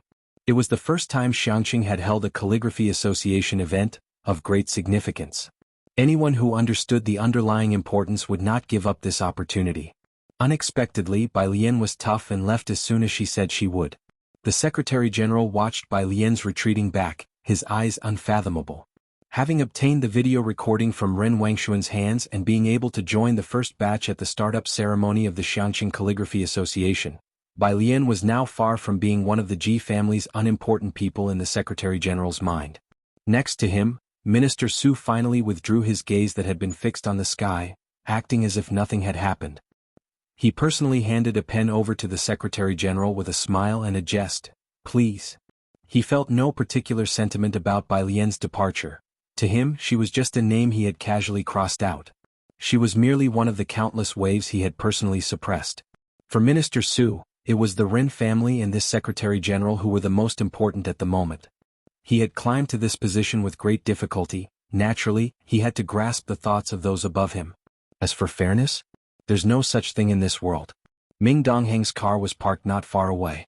There were many people today, so he didn't go in with Bai Lian and Jianghu but parked the car on the next street instead, from where he could see Bai Lian appearing at the end of the street. Bai Lian's coat today was the same color scheme as her inner garment, both close to sky blue. It wasn't that particularly dazzling blue, but rather a serene blue revealed through the gaps in clouds after rain, pure and gentle. However, it didn't match Bai Lian's indifferent complexion. Although he didn't know the reason, Ming Dongheng felt that Bai Lian seemed to be in a bad mood at the moment. Ming Dongheng quickly snapped out of it and got out of the car. He opened the door. Miss Bai, why have you returned so early? Ming Dongheng was not familiar with the Calligraphy Association, but he knew that Bai Lian was supposed to attend the startup ceremony today. He had attended such events himself, which usually took an entire morning. Even if one left early, it would take at least 2 hours, but Bai Lian had returned too quickly. It's nothing. Bai Lian stood at the car door with a languid yet sharp air about her and gestured for Jianghu to get into the back seat first. Let's go to the library. Her backpack was already in the car, so there was no need to return to Pura Street just to pick it up. There was some distance from the city wall to the library. Taking bus route 12 would require a detour along the Ring City Road past Pura Street to get to the library. Ming Dongheng took a shortcut through the middle ring to drop off Bai Lian and Jianghu at the library. Ming Dongheng sat in the car watching the backs of Bai Lian and Jianghu. After some thought, he reported to Jianghu Lai, Miss Bai has come out. On Saturday the library had more people than usual. When Bai Lian arrived, the second floor was already half full of patrons. She and Jianghu found an empty spot and sat down. As soon as she turned on her phone, she saw a message from Jianghu Lai. Jiang teacher, back already? By student, tired, nothing more was said. Bai Lian scrolled down further, seeing that Lance had also messaged her. Lance, myopia can really be, Lance, goodness this is unbelievable. Bai Lian. Lance never minded Bai Lian's reticence. I am coordinating with my assistant to find time. Bai Lian. The two had intermittently exchanged medical knowledge over time. Bai Lian's mind was filled with thousands of years of uninterrupted traditional Chinese medicine, discussing many pharmacological aspects that amazed Lance. Meanwhile, the surgical videos sent by Lance also made Bai Lian realize the horror of Western medicine. In their respective fields, both held a kind of proud solitude that overshadowed all others. Initially resistant, Bai Lian's attitude had turned into one of reverence. She even somewhat admired those who had developed Western medicine to its current glory. She wished she could too. Lance was referring today to Bai Lian's suggestion from a few days ago that acupuncture could cure his myopia. Due to his profession, Lance couldn't use laser treatment and was planning to arrange some time for her to treat his myopia. Bai Lian was very straightforward. I don't have a medical license. Lance seemed to take a moment to check what a medical license was, as his response was a bit slow. Lance. Bai Lian didn't look any further and kept scrolling until she saw the Jianghu brother who had competed with her. Bai Lian, spamming? With just a question mark, the Jianghu brother at the award ceremony was startled by her message, and dared not post another word afterwards. She replied one by one until she reached the back and saw the document sent by Director Qin. Bai Lian slowly sat up straight. It was a document. Chapter 175. 066 casually crossed out the applicant's name. _2 Director Qin is not a detective agency after all, and the information he could obtain was limited. There was even less about Yang Lin, only her address, family information and some records at the police station. Bai Lian looked slowly from the top down. There was no news about Yang Lin's mother. Director Qin had specifically noted in the mother's column that her mother was driven away by her father when she was 5 years old. And Yang Lin's father had multiple detention records, either for causing trouble while drunk or for gambling. Bai Lian's fingertips slowly scrolled down, flipping to a very old record. Yang Lin had called the police when she was 9 years old. Bai Lian sent a screenshot of this record to Director Qin. Frowny face. Image. Director Qin replied very quickly. Frowny face. With such cases, he'd be detained for a few days and once back he would become even more abusive. Director Qin. Frowny face. Now that she's turned 18, I suggest she relocate her household registration and distance herself from him. Bai Lian was silent for a long time. 1. As Bai Lian was pulling books out of her backpack, she asked Director Qin about the relocation of the household registration. Meanwhile, Ren Qian received Ji Mulan and Su En at the Ren family household. Su En's visit this time was for the major tourism business. He was from Jianghu and reaped the benefits of Jianghu, but he had no clear idea about the power dynamics in Xianxia. I understand what Mr. Su means. Ren Qian never brushed off Su En. You're probably talking about Boss Lu. Boss Lu? It was another surname Su En hadn't heard of. He looked towards Ji Mulan. Ji Mulan hadn't been back to Xianxia in over a decade and was even less clear about the situation. Ren Qian set down his teacup and solemnly said, his main business is on Bakter Street. The manager of Qinglong Bar is very familiar with him. Does Mr. Su understand what I'm saying now? Xianxia turned a blind eye to Bakter Street. One reason was that the place was on the border, not within their jurisdiction, and the second was the intricate web of powers there. A bar with the most comprehensive information in Asia. A world-famous fighting arena. An auction house on the underworld that no one dares to provoke. Ren Qian could manage a city well, knowing whom he could provoke and whom he couldn't. He had a list in his heart. I see. Su En furrowed his brows. Qinglong Bar, do you have Boss Lu's contact information? He had actually guessed as much. Since he couldn't go it alone, he also wanted to collaborate with this Boss Lu, especially with the backing of people from Qinglong Bar. Su En didn't expect that little Xianxia could offer him such a big surprise. By his side, Ji Mulan naturally hadn't heard of any of this. But she didn't ask, just looked at Su En and he patted the back of her hand. Mr. Su, Ren Qian was still due at a ceremony later today. I need to attend the launch ceremony of the Xianxia Calligraphy Association, so I won't keep you both any longer. Su En stood up, surprised that Xianxia even lacked a calligraphy association. But then he thought about it, considering Xianxia didn't even have a high-speed rail yet, and he felt he could understand. He politely took his leave from Ren Qian. Only once they were outside did Ji Mulan ask Su En about Qinglong Bar. Back to Street, Su En took out his car keys, opened the door and turned his head to explain to Ji Mulan, it's a complex border area. For Qinglong Bar to be established there, the forces behind it are no less significant than the several big families in Jianghu. It's normal that you don't know. The several big families in Jianghu? Ji Mulan settled into the passenger seat, looking rather silent.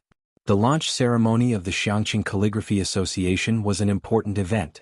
Ren Qian wore a dark-colored formal suit and called the Secretary General to confirm, "Did you inform Mr. Qin?" Mr. Qin said he is working on a case. The Secretary General was very respectful, and doesn't have time. Ren Qian wasn't surprised but felt a sense of regret. Ren Wanxian had also dressed meticulously in a designed gown, accompanying Ren Qian to the vicinity of Xianxia Building. When the two arrived it was already 9 o'clock. The director of the Culture and Tourism Bureau and Qiu Xuejing were standing at the entrance. The Secretary General and Director Su dared not be negligent, standing at the entrance accompanying the two of them. Ren Qian was startled, wondering why these two elders were outside to receive him. "Teacher Qiu, why are you two outside?" Qiu Xuejing was in high spirits, having especially worn a gown with dark red helical patterns for the day, smiled at Ren Qian, "Waiting for someone." Waiting for someone? Ren Qian and Ren Wanxian looked at each other in confusion. He thought Qiu Xuejing was waiting for him but didn't expect they were waiting for someone else. Qiu Xuejing, however, didn't say much, only occasionally glancing down at the time. Then his gaze turned towards the street corner. The launch ceremony was to start promptly at 9:30. It was 9:10. Bai Lian had not yet arrived. Because Bai Lian had made a good impression on Qiu Xuejing, he didn't think she was someone who would be late. But as the start of the launch ceremony neared and there was still no sign of Bai Lian, Qiu Xuejing couldn't help but send Bai Lian a message, frowny face, "Where are you?" Chapter 176. 066 casually crossed out the applicant's name. _3 The other side did not reply. 9:20. Qiu Xuejing finally couldn't hold back anymore, and he took out his cell phone to give Bai Lian a call. The library. When Jianghu arrived, only Jianghu was sitting at his seat, flipping through a book in a sullen manner. He simply reached out and knocked leisurely on Jianghu's desk. Jianghu looked up, somewhat expressionless. "Bathroom?" Jianghu withdrew his hand, his gaze always carrying a nonchalant aloofness when he looked at people. Bai Lian had gone to the bathroom without her cell phone, which lit up on the desk. Jianghu immediately spotted Teacher Qiu's call. He was the one who single-handedly facilitated the matter with the Xianxia Calligraphy Association, and he knew who Qiu Xuejing was. Bai Lian was supposed to attend the Calligraphy Association today but hadn't gone. Jianghu glanced at the incoming call and directly cut it off. "Why are you here?" Bai Lian, who had just finished washing her hands, came out, wiping her fingers with a paper towel in a leisurely manner, and spoke in a lowered voice. Jianghu didn't speak, he just coolly glanced at Jianghu. Jianghu angrily made room for him. Jianghu sat down, his hand lightly resting on the desk, and spoke indifferently, "I was driven out by the people at the institute. Deep in the mountains of Xianxia. CRFS Dark Matter Research Institute. Hewan was observing particle collisions using machinery to search for the decay products of strange atoms when he suddenly sneezed and muttered, 'I hope it's not someone thinking of me.' No reply to WeChat messages and no answer to phone calls. Qiu Zhizheng's brow furrowed. 9:25. Director Su didn't dare to urge Qiu Xuejing and couldn't help but look towards Ren Qian for help. Ren Qian took 2 steps forward and said with a smile, "Teacher Qiu, let's go in and wait. It's almost the auspicious time." "All right," said Qiu Xuejing, holding his cell phone, but his frown did not relax. As he stepped over the threshold, the receptionist came forward with the sign-in book and handed it to Qiu Xuejing and the director of the Culture and Tourism Bureau. "Director Su, we'll still need your help with the Calligraphy Association in the future," Ren Qian said smilingly to Director Su. The Xianxia Calligraphy Association was the bridge for communication with Beijing and Jianghu. Director Su wanted to ingratiate himself with the Ren family, and Ren Qian also wanted to get on good terms with Director Su, a mutually beneficial relationship. His name was further down the list. Qiu Xuejing scanned it and saw that everyone on the first page had arrived, and almost everyone on the second page had too, except for one unchecked box. Suddenly realizing something, Qiu Xuejing flipped back to the first page and looked down the list of names. Bai Lian's name was missing. Why is there one person missing? Where's Bai Lian? Qiu Xuejing asked the receptionist coldly. The director of the Culture Bureau, who was looking out the door, was startled by the question, "What happened?" He hadn't examined it closely before and now took the sign-in sheet from Qiu Zizheng's hand. Indeed, Bai Lian's name wasn't there. Director Su was taking care of people involved in the opening ceremony. Being Xianxia's chief planner for this event, he hurried out from the commotion and quietly told Qiu Shuizheng to lower his voice. Ren Qian also faintly heard the name Bai Lian. Ren Wanxian lowered her head, sipping at her tea, masking the contempt in her eyes. The Secretary-General calmly glossed over the incident. Ren Qian looked at Ren Wanxian for a while, holding his teacup, and ultimately chose not to meddle too much. The media journalists are all here. Director Su glanced at the lobby, gesturing for Qiu Shuizheng to speak more quietly, then explained, "I didn't know Bai Lian was one of yours. I was the one who crossed out the name by mistake. Let's talk about this later." Qiu Shuizheng suddenly knew why Bai Lian wasn't answering the phone or responding to messages. She was someone who had never intended to compete, who went to Jianghu for the Xianxia Calligraphy Association slot only to return and have her name crossed off by some inexplicable people. "Did she come by this morning?" Qiu Shuizheng asked just one question. Director Su hesitated, glanced at the Secretary-General and then nodded. Qiu Shuizheng took a deep breath, restraining his composure, resisting the urge to smash the sign-in sheet into Director Zu's face. He pulled out his phone and turned to leave the place. Teacher Qiu. Director Su was panic-stricken. Qiu Shuizheng was the second most important figure for this opening ceremony, next only to Ren Qian. The Calligraphy Association's future talent acquisition would largely depend on Qiu Zizheng's reputation. How could he leave?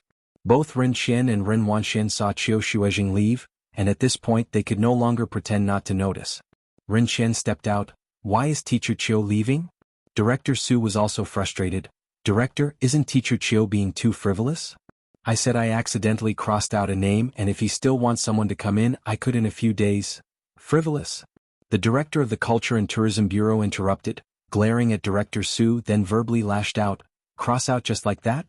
With just one stroke you crossed off an applicant's name, and you think you have such insight." Chapter 177.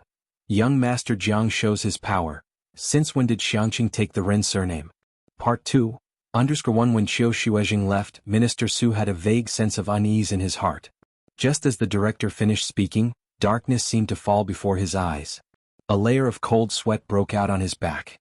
The applicant? Minister Su turned to the Secretary-General and Ren Wanxian a few steps away. "Miss Ren, didn't you say that Bai Lian was just a relative of your family? How did she become the applicant?" Minister Zu's face was darker than the bottom of a pot. He had finally gotten this opportunity, only to offend the most important person here because of a single remark from Ren Wanxian. Ren Qian, who had been observing with a cold eye, moved the corners of his lips slightly, finding it fantastical. "She is the applicant?" In his eyes, Bai Lian was someone completely unrelated to the Calligraphy Association, so how did she suddenly become the applicant? Why hadn't the Ji family let slip a word? "Mr. Ren," said the director, his face cooling, probably understanding the situation. "Let's postpone today's commencement ceremony until Miss Bai arrives." He didn't exchange further words with the Ren family. He left promptly, following in Qiu Zizheng's footsteps.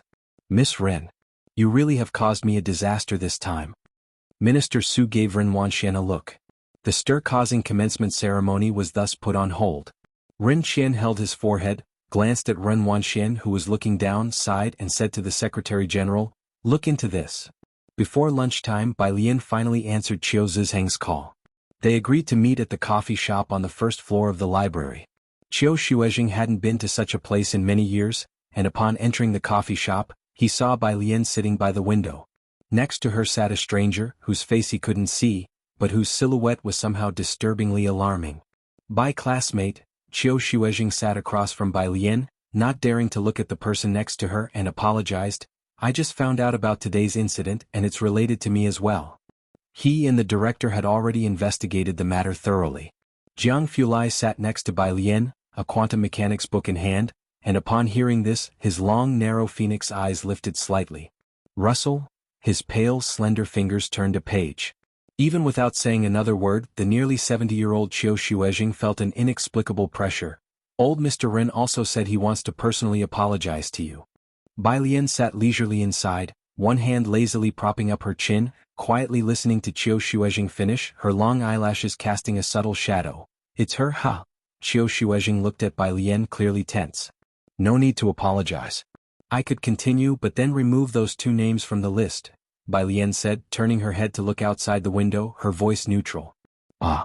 Qiu Xuezheng didn't know about the conflict between Bai Lian and Ren Wanxian, but Ren Wanxian was, after all, his prized disciple. Hearing Bai Lian's words gave him pause. This was beyond his expectations. Minister Su is already making arrangements, but Wanxian, after all, she is Ren Qian's granddaughter. Qiu Xuezheng considered both sides. Bai Lian, although a student with decent calligraphy skills, also needed a stroke of luck. Bai Lian's phone vibrated, a message from Ji Xiaojun, inviting her to have a meal together. Bai Lian didn't want to talk more with Qiu Xuezheng and stood up, nodding slightly to Qiu Xuezheng. Teacher Qiu, I only have one request. If met, I'll continue. Qiu Xuezheng stood up, wanting to follow. At the seat, Jianghu closed his book and looked up, glancing over at Qiu Xuezheng. Those pale, shallow phoenix eyes, with just a fleeting glance, made Qiu Xuezheng stop dead in his tracks. A Ji Xian's home. An old 6-story building. The elder on the first floor brought a basket of eggs for Xianxia, holding her hand. Little Shen, you and Xiaojun need to look out for us. We've lived here all our lives, we really don't want to leave. I know, Auntie. Xianxia took the eggs, her tone calm. Don't worry, we don't want to demolish either. That's good to hear. The elderly woman, thin and bent over, descended the stairs. Mostly solitary elderly people lived in this part of the neighborhood. Some had children who went out to work and were seldom home, some had gone away for good after succeeding academically, and others were like the old couple on the first floor with no descendants. In the entire old neighborhood, only Ji Xiaojun was the sole intellectual. Whenever there was a problem, everyone liked to come to him for advice. Ji Xiaojun, sitting in the living room, frowned at the eggs Xianxia was holding. Why are you still accepting people's eggs? It's not easy for them without children. Xianxia put away the eggs and glanced at him. Then you can go downstairs tomorrow and drink the dew. There was a knock on the door. Xianxia closed the fridge door. That must be Alien and Dad, you go answer it. Chapter 178. Young Master Jiang shows his power. Since when did Xianxia take the Ren surname? Part 2. _2 Ji Xiaojun quickly rose from the sofa and opened the door. It was indeed Bai Lian and Jianghu. There was also a child with Bai Lian. Hey! Ji Xiaojun recognized him. It was Jianghu whom he had seen that night, and he made way. Kid, you're here too? Jianghu nodded. He didn't talk much. Xianxia had never seen Jianghu before, so when she encountered such a delicate-looking child for the first time, she didn't know how to interact with him and washed a plate of grapes for Bai Lian and Jianghu to eat. Going fishing this afternoon? Ji Xiaojun noticed that Jianghu had brought a fishing rod. Jianghu set the fishing rod down. Xiaochen found a good spot for fishing, we'll try it out this afternoon. Okay, I will come too, and I'll let Yongkuan eat here tonight. Ji Xiaojun didn't have many classes these days and was annoyed with the headache brought by the demolition issue, and he also enjoyed fishing with Jianghu. Having said this, he went to the kitchen to join Xianxia and help out. Jianghu originally wanted to take a smoke break, but catching sight of Jianghu, he resisted the urge. The living room in Ji Xian's house was small and not very well ventilated. The old-style phone rang once. It was Ji Xiaorong calling. Holding his empty pipe, he picked it up. Dad, the voice from the phone, Ji Xiaorong's, was calm. Is Alien there? She is. Ji Xiaorong paused. Ask her if she wants to come to the Ren family. Hearing this, Jianghu frowned, glanced at Bai Lian, and knew the intention behind Ji Xiaorong asking him this question. He didn't ask Bai Lian and directly replied, she won't come. He hung up the phone. Did you hear that? At the Ren family, Ji Xiaorong placed his phone on the table and looked at Ren Qian. She's not coming. Next to him, Ren Qian managed to show a good expression to Ji Xiaorong for once.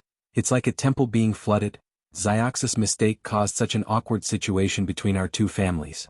Ji Xiaorong looked at Ren Qian but didn't respond. Wanxian. Ren Qian then turned to Ren Wanxian. Regardless, you need to apologize to your cousin and try to get her to forgive you. Ren Wanxian said nothing and got up, heading straight upstairs. This time Ren Qian didn't stop her. Instead, he continued speaking with Ji Xiaorong. Xiaorong, this matter isn't bad for Bai Lian.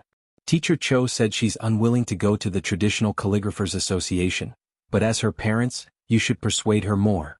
It's not good for her to be stuck in Xianxia all the time. The opportunity at the Calligraphy Association was too rare.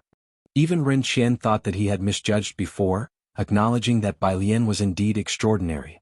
Ren Qian recalled the recent estrangement with the Ji family due to the Chen family incident. followed by the ugly dispute with Bai Lian caused by Ren Wanxian, his heart immediately knotted up. We'll see what she wants. Ji Xiaorong wouldn't make decisions for Bai Lian. Having said that, he went upstairs to find Ren Wanxian. After Ji Xiaorong went upstairs, Ren Qian furrowed his brows and looked at the Secretary General. What's going on with you and Wanxian? It has nothing to do with the young lady, the Secretary General lowered his eyes. It's entirely my fault. Enough, I know Wanxian better than you. Ren Qian massaged his temple, feeling a severe headache, knowing full well that this matter must have been instigated by Ren Wanxian. Where's Bai Lian's information? He knew that after Bai Lian attended the Lanting Award event, he had people check out Bai Lian's background again. The Secretary General pulled out a sheet of freshly printed paper and handed it over to Ren Qian. It's all here. Ren Qian finished scanning the information. Bai Lian was registered under Jianghu's household, with information clear and detailed, nothing more. As ordinary as it gets. Ren Qian glanced through the straightforward information and put it away after he was done. Bai Lian is at her uncle's place? Yes, her uncle lives in Yongfu residential area, Building 7, Apartment 601. The Secretary General had anticipated what Ren Qian was about to do and recited an address. Ren Qian was quite satisfied with the Secretary General's efficiency, pressing the bridge of his nose. Prepare yourself, you and Minister Su should have a good talk with Bai Lian. At Ji Xian's home. The door was left ajar. When the Secretary General and Minister Su arrived, Jianghu had already taken Ji Xiaojun out for fishing. Bai Lian was watching Jianghu play with a puzzle. Mr. Secretary, Xianxia brought out new teacups and brewed tea for them. She then glanced at the cramped living room, unsure where to put her hands and feet. Please have a seat. She patted the sofa again and again. The Secretary General looked indifferently at the somewhat yellowed sofa cushion, didn't speak and did not sit down. Minister Su, seeing Xianxia's demeanor, felt much more relaxed. He took the tea Xianxia brewed, casually putting it aside and smiling. Thank you. Bai Lian leisurely helped Jianghu place a puzzle piece before standing up. Without looking at them, she pressed Xianxia down to sit on the sofa. Auntie, please sit. Chapter 179. Young Master Jiang shows his power. Since when did Xianxia take the Ren surname? Part 2. 3 Bai Lian didn't sit down but just leaned against the back of the sofa and looked up. Is there something? She used to be quite polite to the Secretary General. But during the last two encounters, her attitude was very perfunctory, without a hint of manners. First, I apologize to you on the young lad's behalf. The Secretary General fully played the part, wanting to reconcile with Bai Lian. His demeanor was gentle, and after a slight pause, he still sat down on the yellowing sofa cushion. I also apologize to you. We're all family after all. She now realizes her mistake and has been grounded by the Sir. Can we consider the matter settled, Miss Bai? Minister Su also hurriedly spoke up. Miss Bai, I'm sorry. He stood up and bowed deeply to Bai Lian. Absolute sincerity. Bai Lian languidly leaned on the sofa with one leg propped up, holding a mobile phone in her hand, her sky-blue skirt hem half-pressed on the couch. Upon hearing this, she tilted her head, smiling but not really smiling, like a white tiger startled by an intrusion. Settled. With her response, Minister Zu's heart sank. He thought that with Xianxia like this, it would be easy to fool this family, but it turned out Bai Lian wasn't so easily fooled. Miss Bai, Teacher Chiu is already considering terminating the apprenticeship with the young lady. The Secretary General squinted at Bai Lian, neither humble nor arrogant. The young lady has also been punished by being made to kneel by the Sir, and her promotional video was replaced by you. She has already received plenty of punishment, while on the other hand you haven't lost anything, have you? It's better to spare others when you can, so that future meetings will be more pleasant. As the Secretary General spoke, Minister Su sat on the side. He did not interrupt. The atmosphere grew increasingly tense. Jianghu had been piecing together a puzzle all this time without lifting his head, but Xianxia couldn't help but grip Bai Lian's arm and looked up at her. Bai Lian's eyes did not change, she just gently patted Xianxia's arm, and then spoke slowly. It's better to spare others when you can? Why should I have such a thing? You and the young lady are relatives. The Secretary General held back his anger, knowing that Ren Qian wanted to court Bai Lian. You, stop. Bai Lian laughed, extremely indifferent, lazily raising her hand. I'm not relatives with your young lady. The Secretary General could no longer keep up his act and his face turned cold in an instant. He had intended to have a good talk with Bai Lian and to help each other in the future. He had not expected that she wouldn't give any face, and was just as stubborn as before, really thinking that with the Orchid Pavilion Award she could have the world at her command? Miss Bai, I have already been dismissed and have apologized to you, isn't that enough? Minister Su had never seen someone like Bai Lian. After coming here, facing Bai Lian who lived in the cramped old neighborhood, he truly couldn't harbor any other thoughts. You shouldn't be too excessive. Bai Lian chuckled lightly. You apologize and I have to accept it? Realizing Bai Lian was not joking, the Secretary General turned to leave. Halfway through, he turned back and sneered at Bai Lian. Miss Bai, don't be naive enough to think that just with calligraphy in your background, you can make a name for yourself in Jianghu, right? Minister Su did not speak to stop him. The Secretary General glanced at Xianxia and sneered, really thinking that old Master Ren had no temper, huh? To be in his position, Ren Chen was not someone to be easily manipulated. The Secretary General almost ridiculed her. Bai Lian, you can prevent the young lady from entering the Calligraphy Association, but have you forgotten who Xianxia belongs to? Forgotten that Xianxia bears the Ren surname? What if we don't agree to the startup ceremony of the Calligraphy Association? Or perhaps, the Secretary General's voice was almost soft, I remember you transferred to Xianxia, right? Secretary, wait. Xianxia broke free from Bai Lian's hand, quickly standing up, almost crying out. The Secretary General sneered and without stopping, simply reached out to open the half-ajar door. At the doorway stood a tall and indifferent figure. A knee-length black overcoat. His features were cool and detached, not looking at the Secretary General, but slightly turning his head to look at the person behind him. When did I not know that Xianxia suddenly changed its surname to Ren? Chapter 180, 068 Ren Chen suspended, VIP member. _1 The Secretary General and Minister Su did not know Jianghu Lai, but even without recognition, they felt a tremendous pressure upon opening the door. It weighed down on them so heavily that they didn't dare lift their heads. Following behind Jianghu Lai, Ming Dongheng, who had lived for so many years, had never felt such a strong sense of oppression, not even when Jianghu Lai once told him, you might as well not bother going to university. Xianxia is surnamed Ren? Ming Dongheng had no idea how they dared to make such a claim. He reached out and with one hand each, he lifted the Secretary General and Minister Su and threw them out. You go in first, I'll handle this. Having Jianghu Lai handle this matter would likely strip a layer of skin off the entire Ren family. After Jianghu Lai entered, Ming Dongheng glanced down at the Secretary General and Minister Su. Qin Yangkun's men? Only after Jianghu Lai had left did the two men feel relieved. However, before the Secretary General could catch his breath, Ming Dongheng's next words made his blood run cold. As Ren Qian's right-hand man, the Secretary General naturally had received information about Director Qin. Even though Ren Qian and his people always called him Lord Qin, it didn't mean he didn't know Lord Qian's real name. Seeing the Secretary General's reaction, Ming Dongheng knew he was correct and couldn't be bothered with him. I will have Qin Yongquan communicate with you. After saying that, he went back inside and closed the door, leaving the two men outside. Minister Su, who had just been transferred here, naturally had not heard the name Qin Yongquan.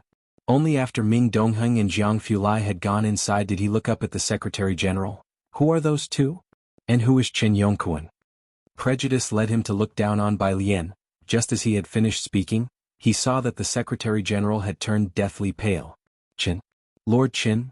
The Secretary General's finger trembled slightly, and he suddenly realized they had acted arrogantly in the wrong place today. We must hurry back and find the master. With the demeanor of those two individuals, the Secretary General had no doubt that the Qin Yongquan mentioned by Ming Dongheng was the one of the same name. Considering the Ji family's people, he initially thought today's matter would be easy to resolve, but now how could it be related to Lord Qin? He almost sprinted downstairs.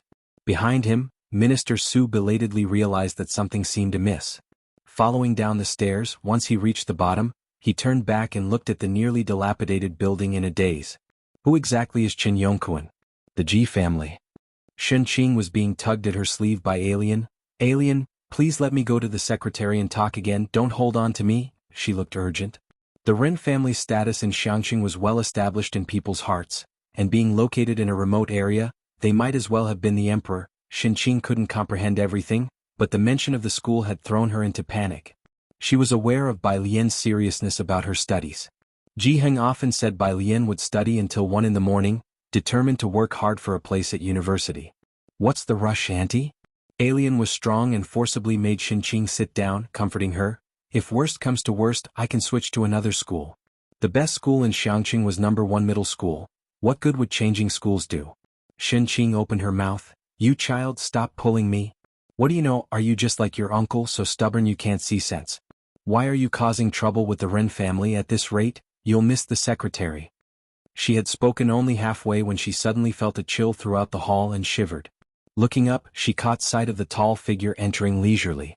With his head slightly lowered, fine black hair slightly droopy, his skin pale and cold, and his light-colored eyes devoid of any superfluous emotions, his black coat was casually open, emanating a frosty demeanor, making even this old hall seem to take on a different elegance.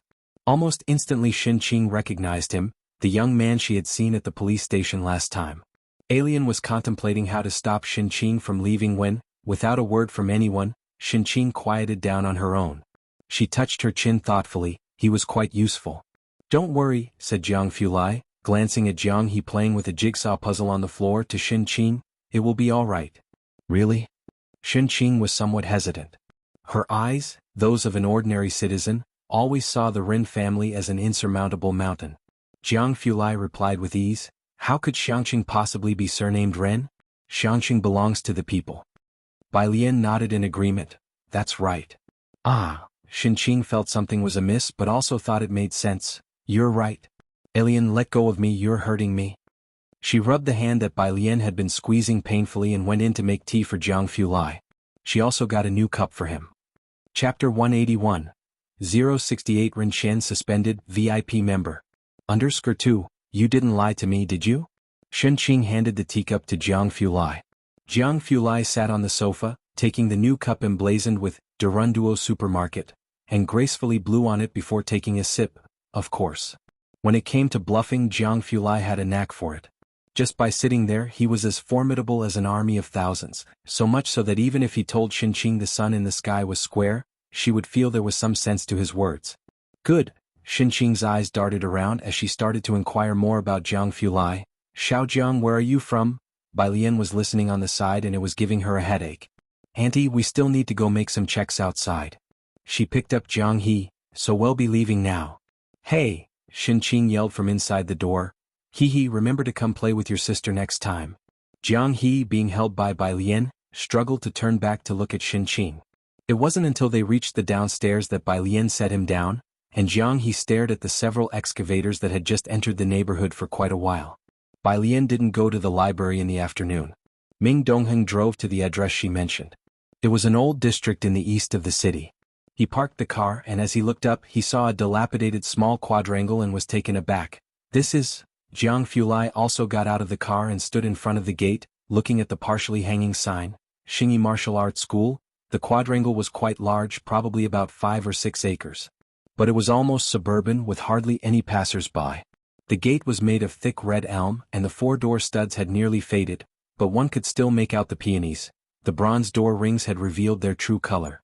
Bai Lian stepped onto the stairs and gently tapped the door ring 3 times. No one came to open the door. Are you looking for Master Jean? A man passing by on an electric scooter wiped his sweat with a towel and grinned. He should have gone to work on the construction site by now, probably won't be back until 10 tonight. Bai Lian already knew from Mao Kuan that this martial arts school had closed down. But she had never expected that the owner of the martial arts school would be on a construction site. Thank you, she lowered her hand and thanked the man. I want to start the calligraphy association next door. Bai Lian descended the steps step by step, sharing her idea with Jianghu. This martial arts school is quite extensive, I've looked it up online. The calligraphy association wouldn't need much space. Jianghu looked up, glancing at the tightly closed door next to the martial arts school. Almost from the moment Ming Dongheng had driven here, he had guessed what Bai Lian had in mind. He led Bai Lian around the area, pointing across the spacious front of the martial arts school. We can apply for a bus stop here. Transportation is always the most important thing no matter what. Bai Lian had initially handed the Calligraphy Association entirely over to the Ministry of Culture and Tourism, but today she changed her mind. Leaving it to them, the people of Xianxia might not have equal opportunity to learn calligraphy. She decided to do it herself. And there was the martial arts school. Bai Lian looked up, her gaze falling upon the hanging sign. She remembered Mao Kuan saying that most children these days learn taekwondo or judo, and Ning Xiao mentioned that Muay Thai was also popular. She withdrew her gaze. A martial arts school? Bai Lian was not used to typing on a computer, so Jianghu sat in the car, pulled out his laptop, opened a document, and began typing on the keyboard one-handed to help her draft the business plan. What else? The laptop rested casually on his knees, his pale fingers against the black keyboard. Occasionally he would turn his head and listen attentively to Bai Lian's ideas.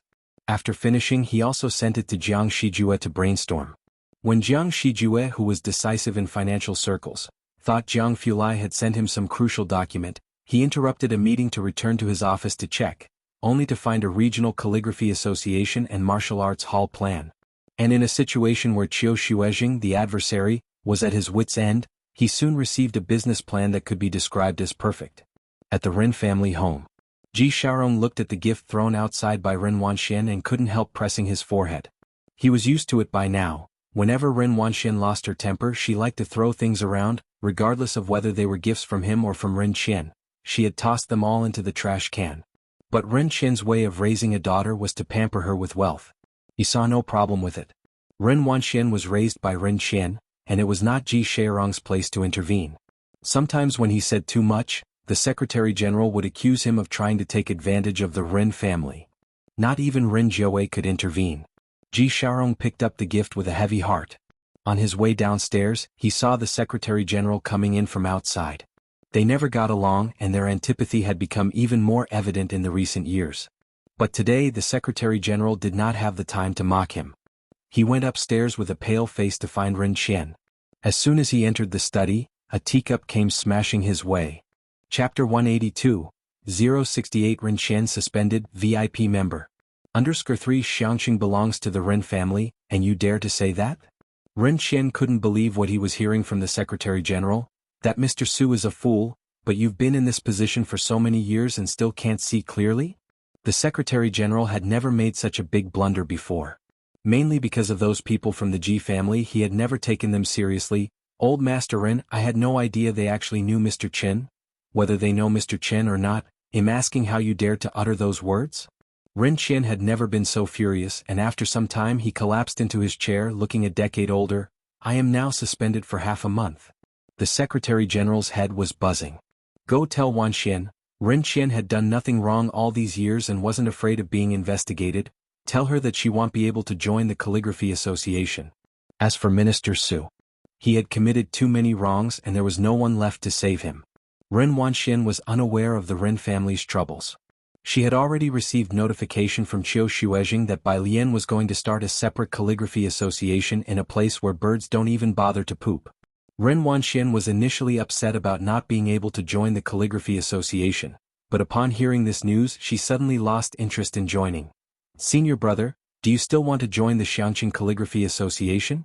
Jianghu. Xianxia belongs to Beijing, and the vice president had already announced the news about the founding of the Xianxia Calligraphy Association in the Beijing Writers Association, encouraging everyone to join as members of Xianxia. The Xianxia Calligraphy Association is hosted by the first prize winner of this year's Lanting Award. This news shook many people in the Beijing Writers Association, and lots were tempted. I recall that you are also from Xianxia, right? Jian Rong had ideas of his own. Looking at Qiu Buqing, Xianxia was ordinary, but this by Jian was truly attractive to Calligraphy Association members. The team leader helped me sign up. Jian Rong was holding a registration form. I advise you not to go, I'm already trying to find a way out. Qiu Buqing pursed his lips, addressing Jian Rong and others around him. Giving you all a heads up, you know what kind of place Xianxia is. Although she ranked first, she joined only the Xianxia Calligraphy Association, not the Jianghu Calligraphy Association, and the Xianxia Calligraphy Association is situated in a suburb. The vice president will surely have to send a few people down there. I suggest those of you with connections start looking now so you don't find yourselves being dispatched there. Joining a newly established junior association, especially one not part of the traditional Calligraphers Association, will make it difficult to leave once you're in. As he spoke, Qiu Buqing also sent an application report to Qiu Shuezhing. Everyone looked at each other, knowing the reputation of Xianxia. Those who wanted to go were mostly tempted by Bai Jian's fame, but what use would that fame be if Bai Jian didn't join the Jianghu Calligraphy Association? Without joining the Calligraphy Association, it's impossible to find top-tier teachers. How can they progress without that? One's career would surely stagnate at that point, with no further development possible. Who isn't striving for the Jianghu Calligraphy Association? Who wants to be sent to the hopeless Xianxia? Poor and nameless. There were no famous teachers, and the only person of note, Qiu Shuezhing from the Beijing Writers Association, was average at best. She performed exceptionally this time, but without joining the Jianghu Calligraphy Association, how can she develop without a teacher's guidance? I'll mention it to my grandfather and ask him to talk to the vice team leader. I'm going to apply to withdraw. Jianrong frowned, abandoning the idea. I have a third-class award, which meets the application criteria for the Jianghu Calligraphy Association. They'll find a better teacher to instruct me. Brother, just as he got up, a male student approached from behind. You're not going, are you? Can you give me the application form? You? Jianrong looked at the student, recognizing him as his uncle's son. Xianxia? Why would you go to Xianxia? His gaze toward Xianxia was akin to looking at someone with an intellectual disability. Everyone was looking for connections to avoid being sent to Xianxia, yet here was someone volunteering to go? My female buddy, Xianxia scratched his head. I want to check out that rock at Xianxia No. 1 High School. You were chosen by the vice team leader, so it would be awkward for you to withdraw, but it's different for me. Grandfather would certainly not refuse. Mainly because it was only today that Xianxia saw the work and realized Bai Lian wrote in the Liang style. And the style he studied was also Liang. Whatever suits you, Jianrong gave Xianxia a glance, handing over the registration form. Then you talk to grandfather yourself. It wasn't me who pressed you. Watching Xianxia take the registration form, Jianrong felt as if he had shed a burden, feeling much lighter. Xianxia, holding the registration form, called his grandfather again. The Jian family valued Jianrong highly. When they heard that Xianxia was taking Jianrong's place in the dismal location, Grandfather Jian naturally agreed readily, without asking any further questions. Chapter 183, 068 Ren suspended, VIP member. _4 Xianxia submitted the list and flew back to Beijing the next day. After taking a train transfer, he arrived in Xianxia dusty and disheveled on Monday afternoon. No one from the Jian family came to pick him up. He wasn't surprised at all, as he never considered himself to be the chosen one by fate. Xianxia arrived alone at the Calligraphy Association venue, where Qiu Shuezheng was sweeping the floor outside. Seeing him, Qiu Shuezheng looked up and smiled. Xianxia, right? Come in first, we have a members' meeting at 6 o'clock. Bai Lian quietly set up a calligraphy association without any opening ceremony or press conference. She personally invited local calligraphers who hadn't taken any exams to join. She wrote the signboard, Xianxia Calligraphy Association, with her own hand. Beforehand, Xianxia had heard from Qiu Buqing that the Xianxia Calligraphy Association was desolate and run down, but upon arrival he found that while the items here were old, they were very quaint. He held up a teacup and took a sip. Where did this tea come from? Xianxia looked up at Qiu Shuezheng, feeling quite strange. Why does it taste so much like old Patch's tea? Why do I know it so well? Because his grandfather sent a tea cake to Jianrong when she was shortlisted for the Lanting Award, and she had boasted about it for a year, even letting Xianxia try it, and he remembered it distinctly. He even felt that the color of this tea was much better than the one Jianrong had. Here, Qiu Shuezheng pointed to a big jar behind him, brought by student Bai. Do you like it? Take some back with you later. We have limited funds here, only these things, he sighed. Xianxia stared dumbfoundedly at the large jar placed behind him, and then glanced down at the tea in his hands. That time Jianrong had boasted about that tea cake for a long time. With so much of it, could it really be old Patch's tea? It was almost 6 o'clock. Bai Lian arrived with Jianghu. She wore her school uniform, carried a bag, tied up her hair, and stepped into the Calligraphy Association hall against the setting sun. Everyone's here. Qiu Shuezheng led a few old teachers out and then said to Bai Lian, today is the first general meeting of all members. Although there are not many people, starting the association will be difficult. Xianxia sat next to Bai Lian, looking at the few scattered people sitting around the octagonal table. He was beginning to understand what Qiu Buqing meant. Teacher Qiu, wait. Bai Lian was looking down at her English reading when she heard Qiu Zizheng's words. She lifted her head slightly, her arm lightly resting on the table, legs crossed, the other hand propping her chin as she looked outside. There's one more person. Who? Qiu Shuezheng was startled. He hadn't received any other applications. Just as he was saying that, a tall figure slowly appeared at the doorway in the twilight, holding a cell phone and casually walking along the stone path. Qiu Shuezheng immediately recognized him as the man who had sat next to Bai Lian at the coffee shop. Xianxia, who was leaning on the table and talking to Bai Lian, straightened up abruptly as he felt the gaze. There were others sitting around the octagonal table who were previously chatting merrily, but they all became tense for some reason upon seeing Jianghu lie. Xianxia moved halfway off his seat, thinking to make room for this big shot. However, before he could stand up, Jianghu, sitting on the other side of Bai Lian, got up in a familiar way and sat down expressionlessly on a stool set to the side. Xianxia, Jiang Fulai casually pulled out the chair next to Bai Lian and sat down nonchalantly, greeting everyone at the octagonal table. Just carry on, I'm just here to listen. He acted as if he was just casually listening. But facing him, how could Qiu Shuizheng be casual? It's like this, we have a total of 8 initial members. Qiu Shuizheng read from the notebook one by one, and when he got to the end he hesitated as he looked towards Jiang Fulai. May I ask? Jiang Fulai, the Fulai from Turkic language. Jiang Fulai lightly tapped the tabletop with his fingertips, leaning back lazily in his chair as he announced his full name. Qiu Shuizheng nodded, added the name and asked, is this your first time joining a calligraphy association or a second time? Second time joining. Qiu Shuizheng looked surprised again as he had thought Jiang Fulai, like Bai Lian, was joining for the first time.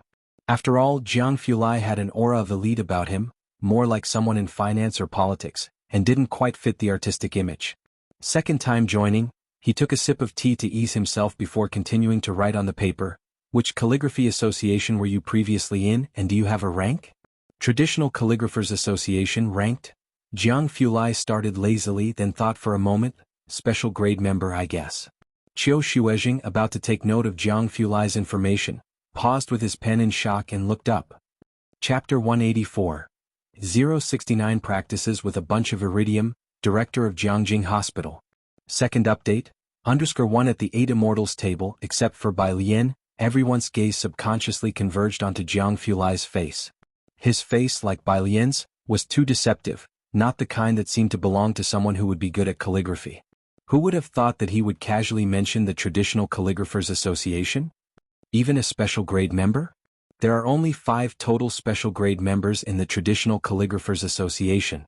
Besides the president, each of the rest lives a reclusive life. Often only their works are seen, not the person, and even members of the Calligraphy Association hardly see these high-level members.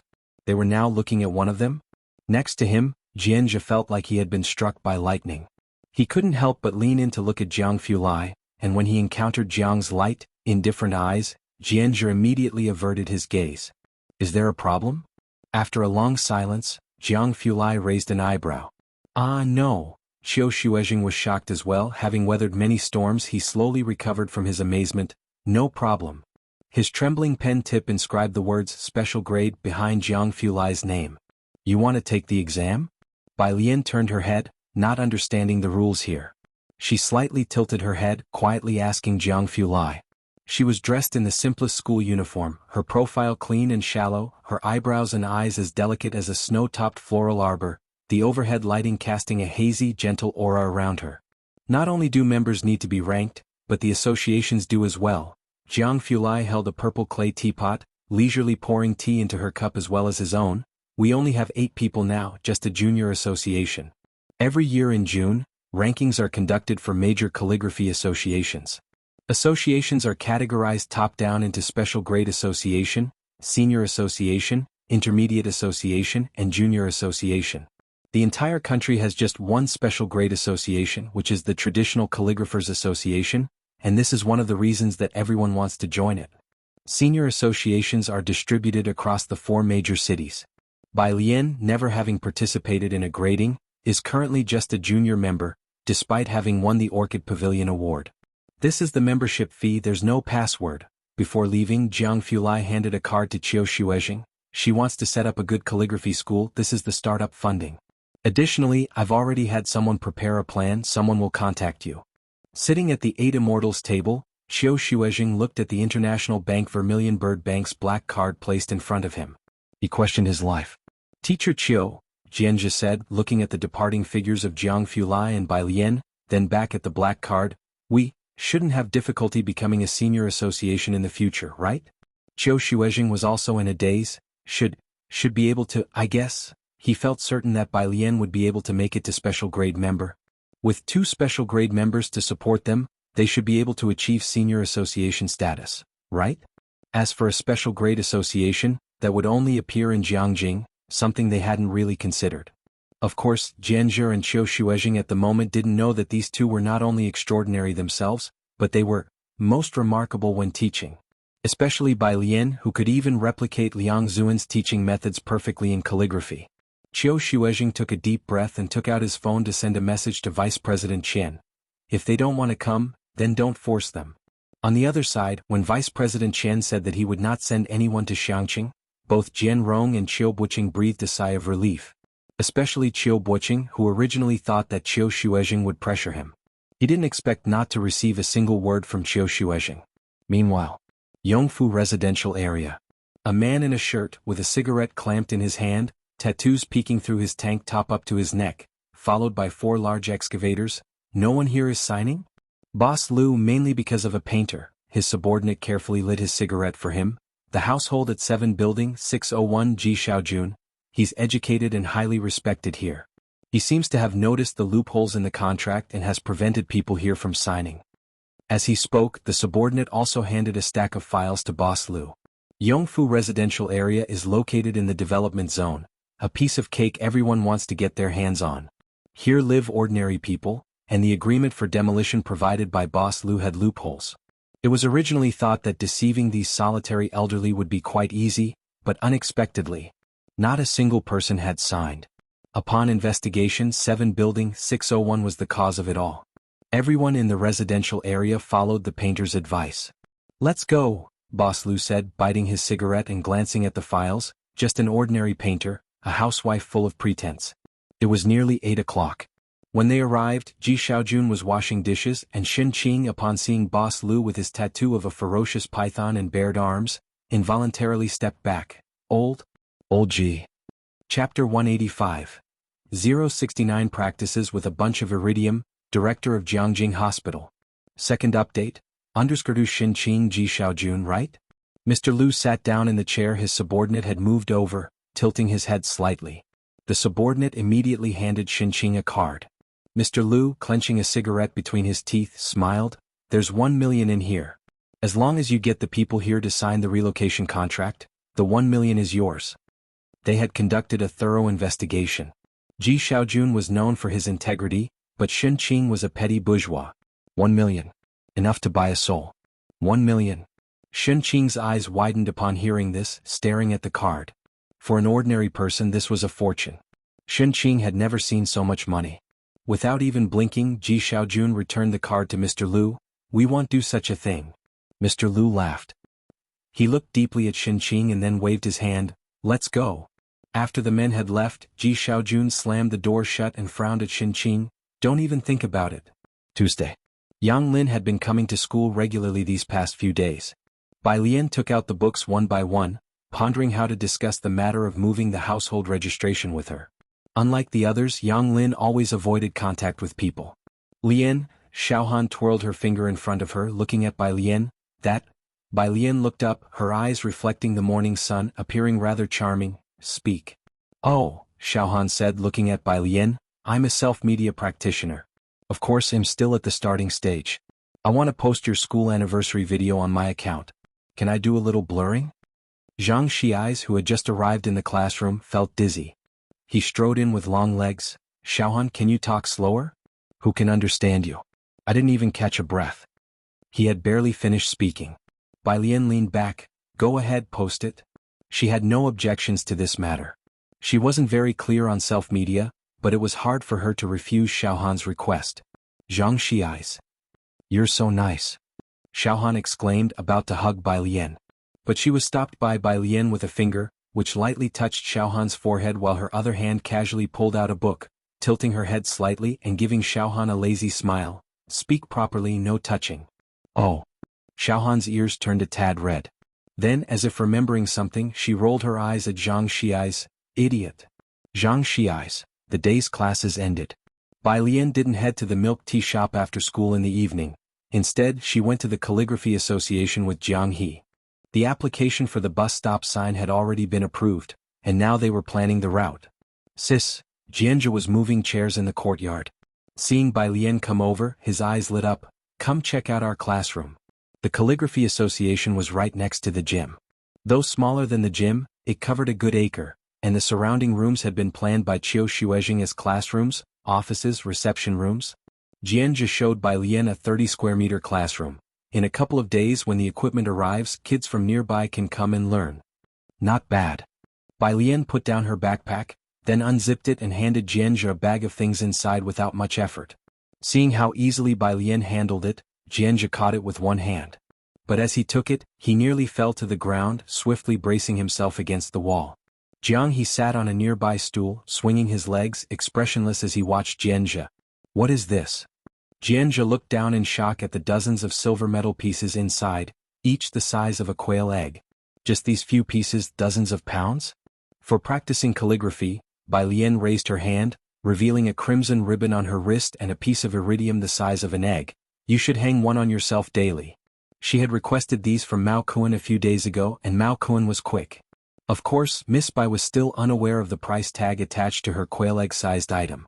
Xianxia nodded absent-mindedly. On the outskirts of the city, an abandoned warehouse. Mr. Liu, holding 2 cards in his hand, slowly crouched next to Xinqing, narrowing his eyes. You like money, don't you? 2 million and you're still not willing? He couldn't understand why with 2 million offered, Xinqing would say she was unwilling. The profile of Xinqing described her as greedy for petty gains, vulgar, selfish and mercenary. He could obviously tell that she was extremely greedy for money. After glancing at the bank card, Xinqing looked up after a long while, smiling obsequiously. Mr. Liu, the elders in our community? I thought we were of the same kind, but you truly disappoint me, Mr. Liu said with a smile. He stood up, his foot crushing hard on Xinqing's right hand, and gently tossed the 2 bank cards aside. Chapter 186. 069 Practices with a Bunch of Iridium, Director of Jianghu Hospital.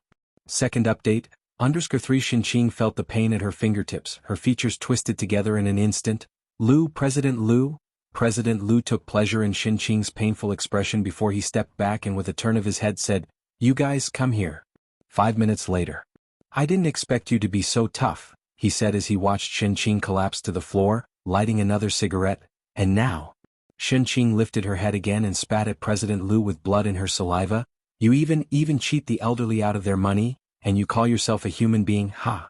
President Liu slowly wiped the spit off his face, his smile unwavering, but his gaze was like a venomous snake hidden in the abyss, much like the python trailing up to his neck. Teach her a good lesson. 9 o'clock in the evening. Ji Mulan, who had just finished taking a bath, received a phone call, almost dropping the towel in her hand. What? She hung up the phone. Quickly changed her clothes and scrambled for her coat. What's wrong? Suan had just finished a meeting when he saw Ji Mulan grabbing her coat and heading out the door. My brother, Ji Mulan said with furrowed brows, grabbing her car keys. He's in the hospital right now, my sister-in-law is in emergency, they need panda blood and I'm the only match. She didn't have a high opinion of Xinqing, the kind of petty bourgeois who fawned over others for personal gain. But the call was from Ji Xiaojun. Emergency? Su-en quickly followed her, taking her car keys and handing them to his assistant since he couldn't drive after drinking that evening. Don't panic, I'll go with you. Ji Mulan felt much calmer following behind Su-en. They arrived at Xianxia Central Hospital. Standing at the entrance, Ji Xiaojun rushed towards Ji Mulan as soon as he saw her, pulling her forward without a word. Brother, slow down. Ji Mulan stumbled. What exactly happened? Ji Xiaojun didn't say a word. He simply handed Ji Mulan over to the nurse with a deep look. She is panda blood. Please get ready. The nurse rushed Ji Mulan to draw blood, not forgetting to hand the critical condition notice to Ji Xiaojun. The patient's condition is very bad. With shaking hands, Ji Xiaojun signed his name on the paper. In just half an hour, 3 critical condition notices had been issued. You have to hold on. Su-en patted Ji Xian's shoulder for comfort, then inquired, What happened to Aunt Alien? If you need any help, just say so. After signing the critical condition notice, Ji Xiaojun slumped down against the wall to the floor. Without saying a word. Ji Mulan came out soon after having her blood drawn, looking somewhat pale. Where are Xinqing's family members? The nurse hurried in and out with the blood bag, her urgency clear. The blood isn't enough and the patient's condition is complicated. She has panda blood. We can't perform the craniotomy. It's best to transfer to an affiliated hospital of Beijing University or somewhere bigger. We've already helped to apply for a consultation with higher-level hospitals, awaiting their feedback. I suggest you also try to contact hospitals yourselves and quickly. Transferring hospitals isn't simple. It requires advanced applications and connections. Xianxia Hospital had already responded to Beijing. But Xianxia's condition was indeed complicated, plus she had panda blood. There was no word from the hospital in Beijing. Su En patted Ji Xian's shoulder to comfort him and then signaled his assistant to make calls to help contact hospitals for Xianxia. Su En was from Jianghu. Usually he only knew the chief physicians in Jianghu. The assistant sent the medical information Ji Xiaojun provided to a doctor, who after reading it said directly, "Tell President Su it's too far. The patient can't endure the journey and this operation. I'm afraid only the director could do it. I wouldn't dare to operate." Everyone clearly heard the conversation via the assistant's speakerphone. Ji Mulan involuntarily tightened her grip on her coat, a little dazed. Although she didn't like Xianxia, she didn't want to watch her die on the operating table. Is it really that serious? You can't contact that director either? Ji Mulan looked towards Ji Xiaojun and then softly inquired of Su En. Su En's assistant, adjusting his glasses, looked towards Ji Mulan. He knew Ji Mulan. The old lady never recognized her, rumored to have been married and had a problematic daughter. Su En wanted to bring the daughter back home, but the old lady had sarcastically dismissed the idea as wishful thinking. Nevertheless, the assistant treated Ji Mulan straightforwardly and told her the truth. "Madam, that's the director of Jianghu Hospital, and appointments with him are scheduled until next year." President Su? Even Miss Su would have a hard time seeing him. Ji Mulan didn't know about the situations in Jianghu.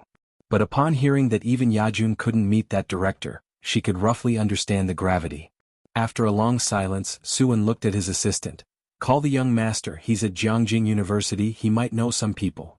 The assistant hesitated, knowing that disturbing the young master would trigger criticism from the old lady, but in the end he went to make contact anyway.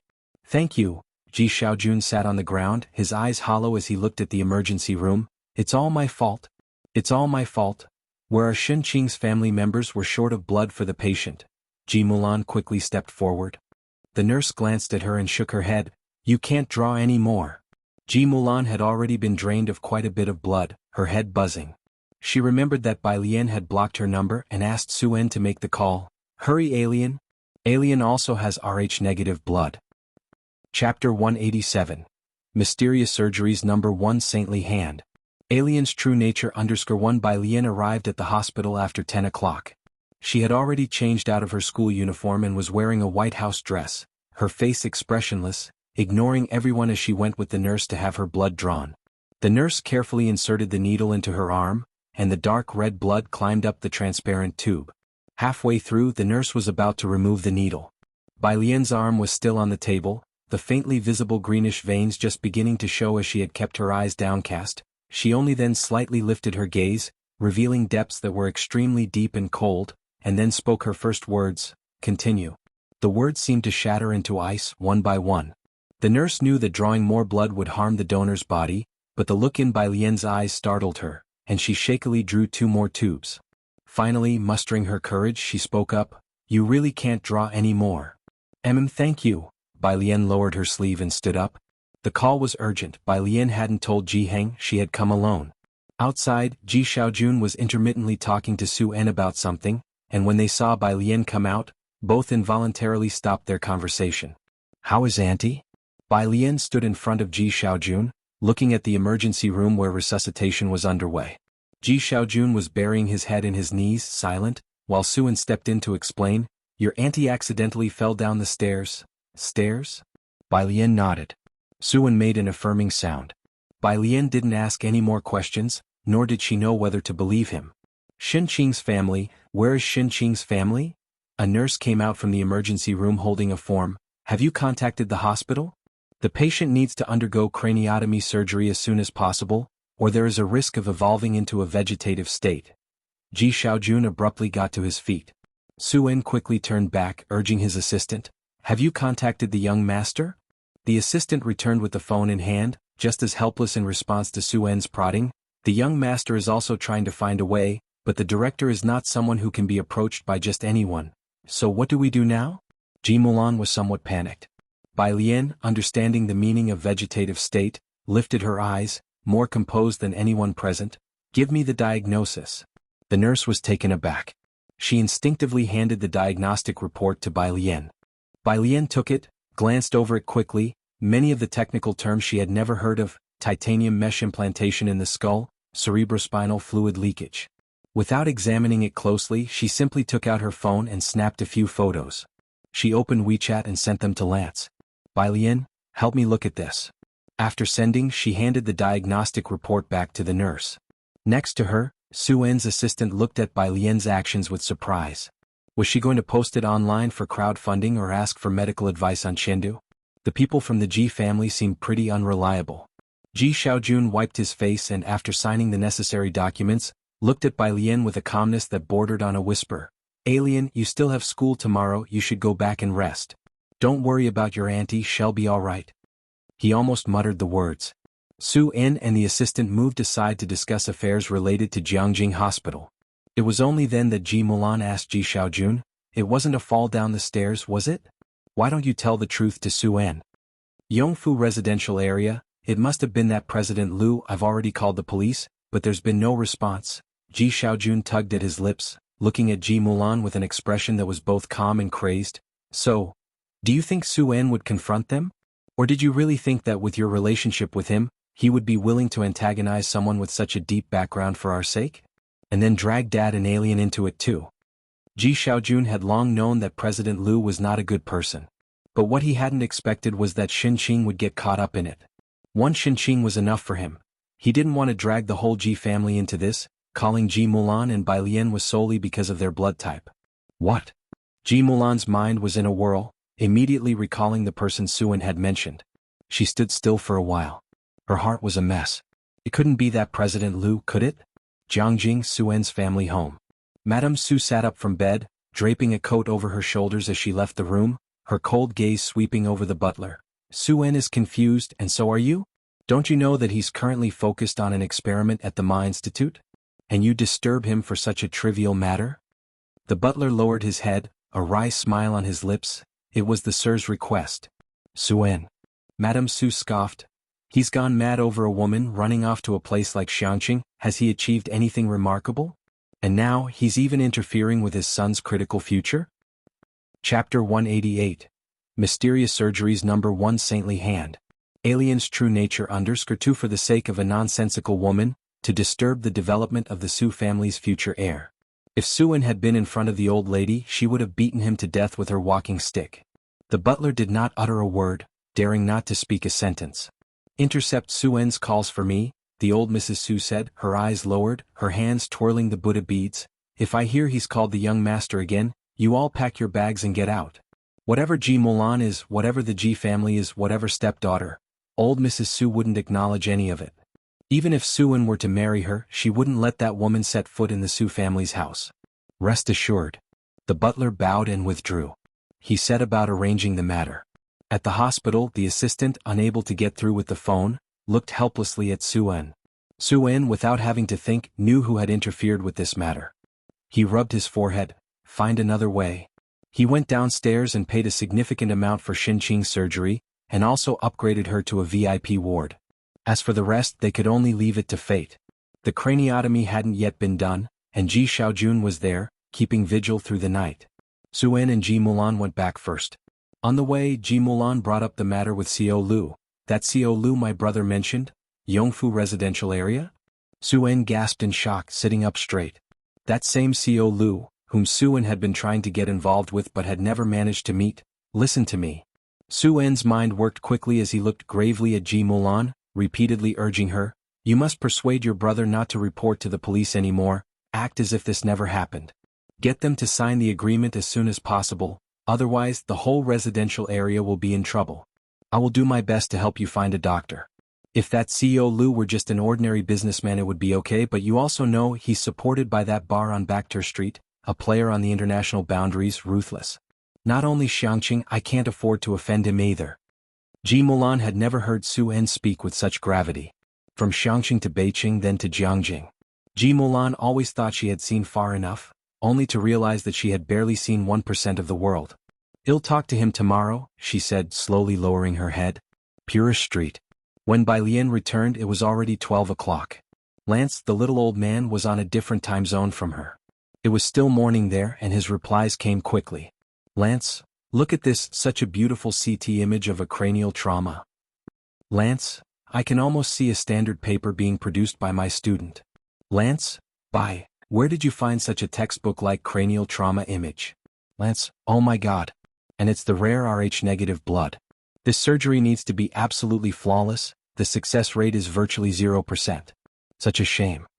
The cranial repair was a minor issue, but because of Xianxia's rare blood type, it increased the risk from 50% to 99.9%. Because the repair process could not afford even the slightest mistake. Bai Lian gently closed the door, looking at Jianghu in the center room who had not been awakened, and let out a slight breath of relief. Unable to sleep, she sat at the desk, pulling out physics problems to calm herself.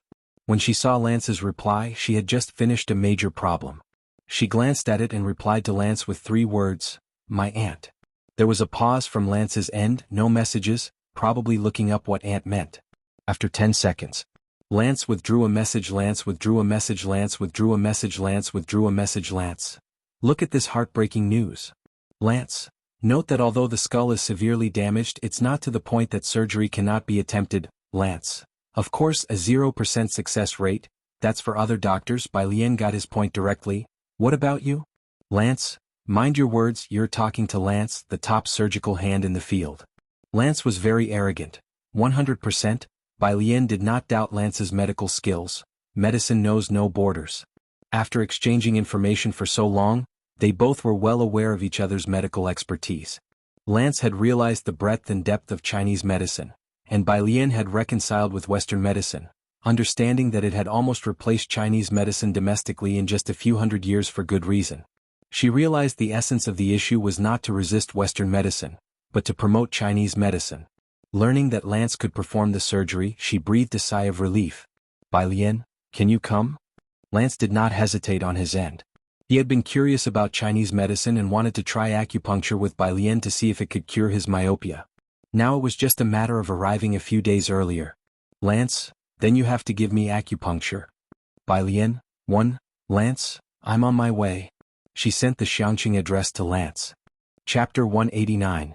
Mysterious Surgeries No. 1 Saintly Hand. Alien's True Nature _3 Finally they all let out a sigh of relief.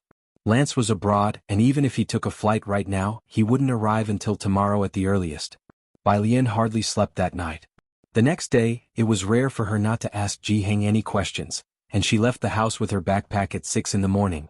At 6:30 on the first floor of Xianxia Hospital. A group of people was talking to the nurse at the front desk, led by an old lady leaning on a walking stick. She stared at the shiny nurse's station, hesitant to speak, and it took her a long while to step forward carefully and ask, "Nurse, we are all here to donate blood for Xianxia. Where can we give blood?" Behind her were construction workers with safety helmets, a middle-aged couple who had started selling breakfast early and hadn't even taken off their aprons, and underage kids who had come with their parents. "Yes, nurse, where do we go?" The worker took off his helmet, revealing his dark face full of urgency. "I heard she was seriously hurt." "Hurry, nurse." Someone directly rolled up their sleeve. "Take mine, I have a lot of blood." About 100 people all surged forward. It was quite a sight. Jianghu residential area was an old community where people had lived for decades, especially the older generations who knew each other very well. "Grandma, your blood can't be taken." The nurse at the station had never encountered such a situation and was somewhat flustered. She stood up and then shouted, "Everyone wait, don't make noise, line up and I will inquire about the situation." The line immediately formed. An orderly queue from the nurse station stretched very long, all the way to the hospital entrance. Bai Lian had intended to go directly to the elevator.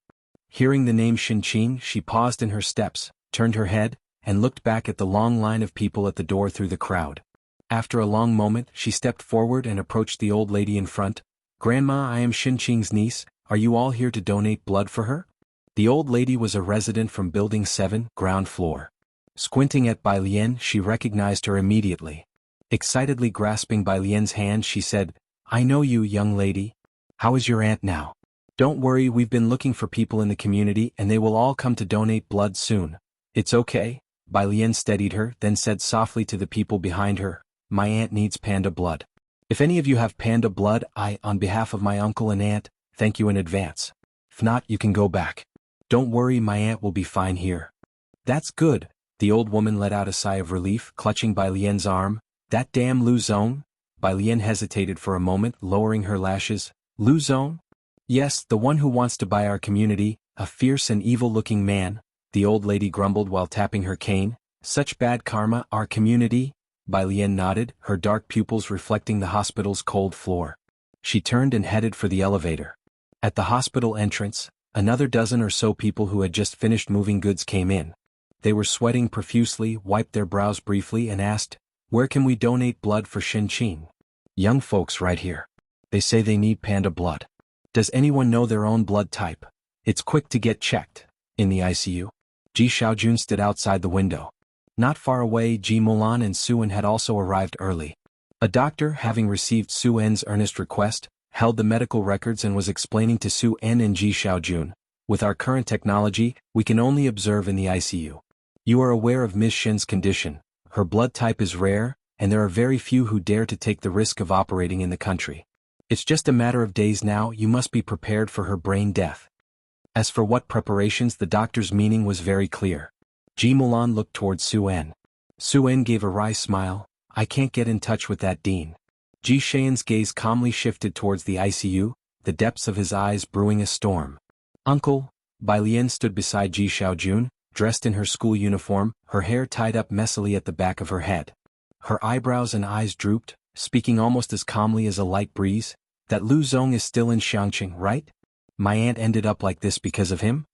That sentence made everyone present shiver. Ji Xiaojun quickly turned his head, looking at Bai Lian with great nervousness. "Who told you this?" "What Lu Zong?" "Alien, you're just a student, don't get involved in this matter, just focus on your studies. Your aunt is fine now." Bai Lian silently watched Ji Xiaojun for a while, did not answer and said almost nonchalantly, "I'm going to class." She turned and went downstairs. 7 o'clock. Downstairs at the hospital, Director Chen's car hurriedly stopped. He got anxious as soon as he received a call from Bai Lian and rushed over. He immediately spotted Bai Lian leaning against a tree. "Miss Bai." He got out of the car. Bai Lian placed her backpack at her feet. She wore an open blue and white school uniform, her arms crossed over her chest as she calmly leaned against the tree, watching the traffic with a tranquil gaze. A breeze passed and her stray hair fluttered as if it were the low pressure before a storm. So oppressive it was hard to breathe. "You're here." Bai Lian extended her hand, slowly plucked a withered yellow leaf that had fallen on her arm. "There's a Lu Zong who wants to buy Jianghu residential area. Do you know him?" No matter when or where, Bai Lian was always languid and easygoing, and Director Chen had always thought she had a good temper. This was the first time he faced her tempest. He belatedly realized that facing such a Bai Lian, the pressure was no less than facing Jianghu Lai in a furious state. Director Chen responded very cautiously, "I don't know him." "That's good."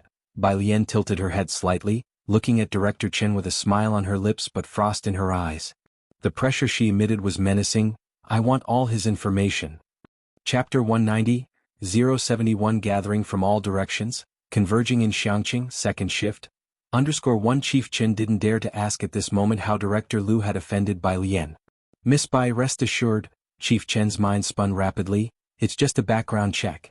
I will make sure to investigate thoroughly, even his ancestors won't be able to escape." Bai Lian bent down, picked up her backpack, her eyelashes lowered, and she thanked him at an unhurried pace. "Thank you." Chief Chen didn't dare accept Bai Lian's thanks. Such a small matter, and the several suggestions Bai Lian had given him had made him feel on top of the world recently. He stood still, watching Bai Lian leave and waited until she boarded the bus. Only then did Chief Chen wipe the sweat from his brow, unable to help thinking, would Bai Lian have torn him apart as well if he had known that Director Lu? After that thought, he shivered with cold. He immediately placed a phone call to look into the issues at Jianghu residential area and that Lu surname, who truly seemed to have a death wish. Then he called Ji Xiaojun. Ji Xian's words were vague, only mentioning that Xianxia was currently in the hospital and sticking to the same story, that she had fallen down some stairs. Nothing more was said. Linking this to Bai Lian's reaction, Chief Chen almost instantly guessed. This matter must be related to that Director Lu. "This Xianxia," Chief Chen said as he dialed Jianghu Lai's number. "Why is it always causing me such trouble?" He returned to his car, his demeanor incredibly stern. "This Lu surname he's done for. School." Pu Xiaohan saw Bai Lian and originally wanted to share the news that her video had gone viral. But as her eyes lifted, she saw Bai Lian enter with a wrapping of coldness. Bai Lian gently placed her backpack on the desk, her black hair gathered behind her head, and those black pupils seemed to swallow all light. The tranquil atmosphere spread outward from her at the center. Even the usually oblivious Xianxia sensed something was off, and became quiet. The physics teacher came to class and found the usually lively class eerily quiet. That's how it should be. Everyone is doing very well today, Xianxia included. The physics teacher was very pleased. Xianxia, with his head lowered, was inwardly cursing. He was just scared. Pu Xiaohan passed Bai Lian a note during class, asking her what was wrong. Bai Lian held the note and wrote back briefly, stating that Xinqing was still in emergency care but in need of panda blood. Pu Xiaohan took the note back and looking at the reply, took a secret photo of it with her phone after class. One big bowl per meal. The young lady who played the Gujing yesterday, her aunt is in emergency care. Are there any friends with Rh-negative blood nearby? Xianxing, praying hands? Praying hands? Praying hands? Picture? She hadn't yet shared the good news that her video had gone viral with Bai Lian. She gained 200,000 followers overnight, with views surpassing 5 million and still rapidly increasing. Her comment section became active again as soon as she posted the video. Alien, Pu Xiaohan looked back down. Do you have your aunt's medical certification? Bai Lian, resting her chin on her hand, quietly gazed out the window. At the sound of the voice, she tilted her head, and sent Xiaohan the photo she had taken the day before. The photo contained Xinqing's information and the name of the hospital. At noon, Bai Lian didn't join them for lunch. She took her phone and left the school. In class 15, Pu Xiaohan gazed at Bai Lian's retreating figure and murmured, "Her aunt must be very ill." Zhang Xiais also frowned, scratching his head. "It's a pity I'm not panda blood, I'm type B."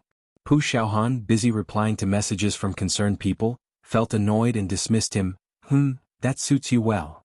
The whole class inquired, but not one was panda blood.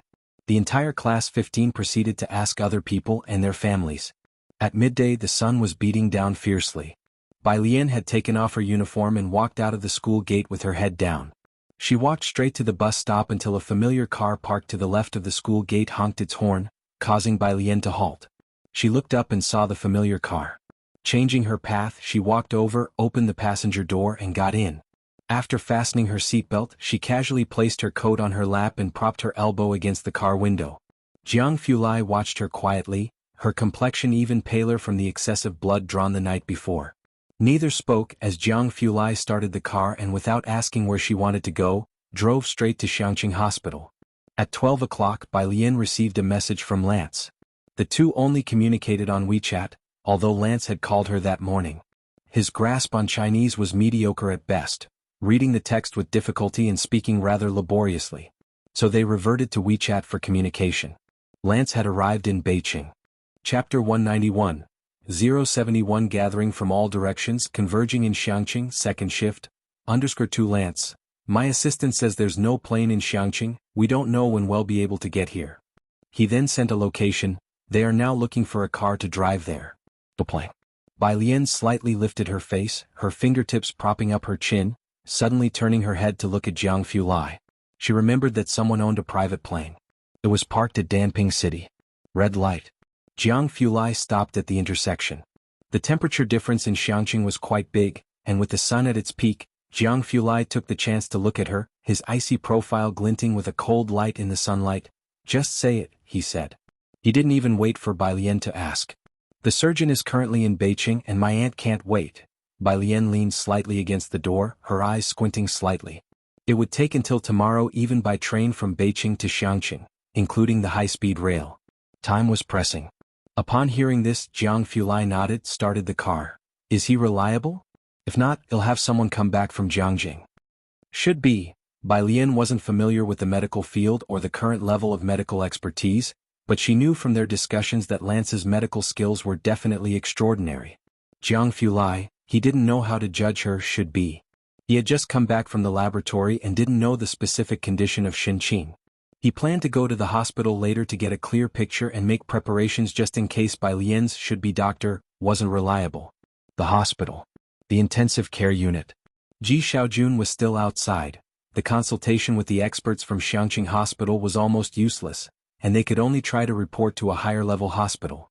Suin had already gone back to his business, asking Ji Mulan to stay here with Ji Xiaojun. When Jianghu and Bai Lian arrived, the chief physician was communicating with Ji Xiaojun and Ji Mulan. The three of them stood at the door of Xinqing's ICU room. Ji Xiaojun hadn't slept in a day and a night, looking utterly world-weary. Today both Jiang Fulai and Bai Lian brought a double dose of low pressure. Although the hospital itself had a low magnetic field and exuded a chilly aura, the chief physician couldn't help but rub his arms. I also told Mr. Su that she definitely needs to be transferred. It's not just that no one dares to operate here, but we also have problems with our equipment. What equipment is needed?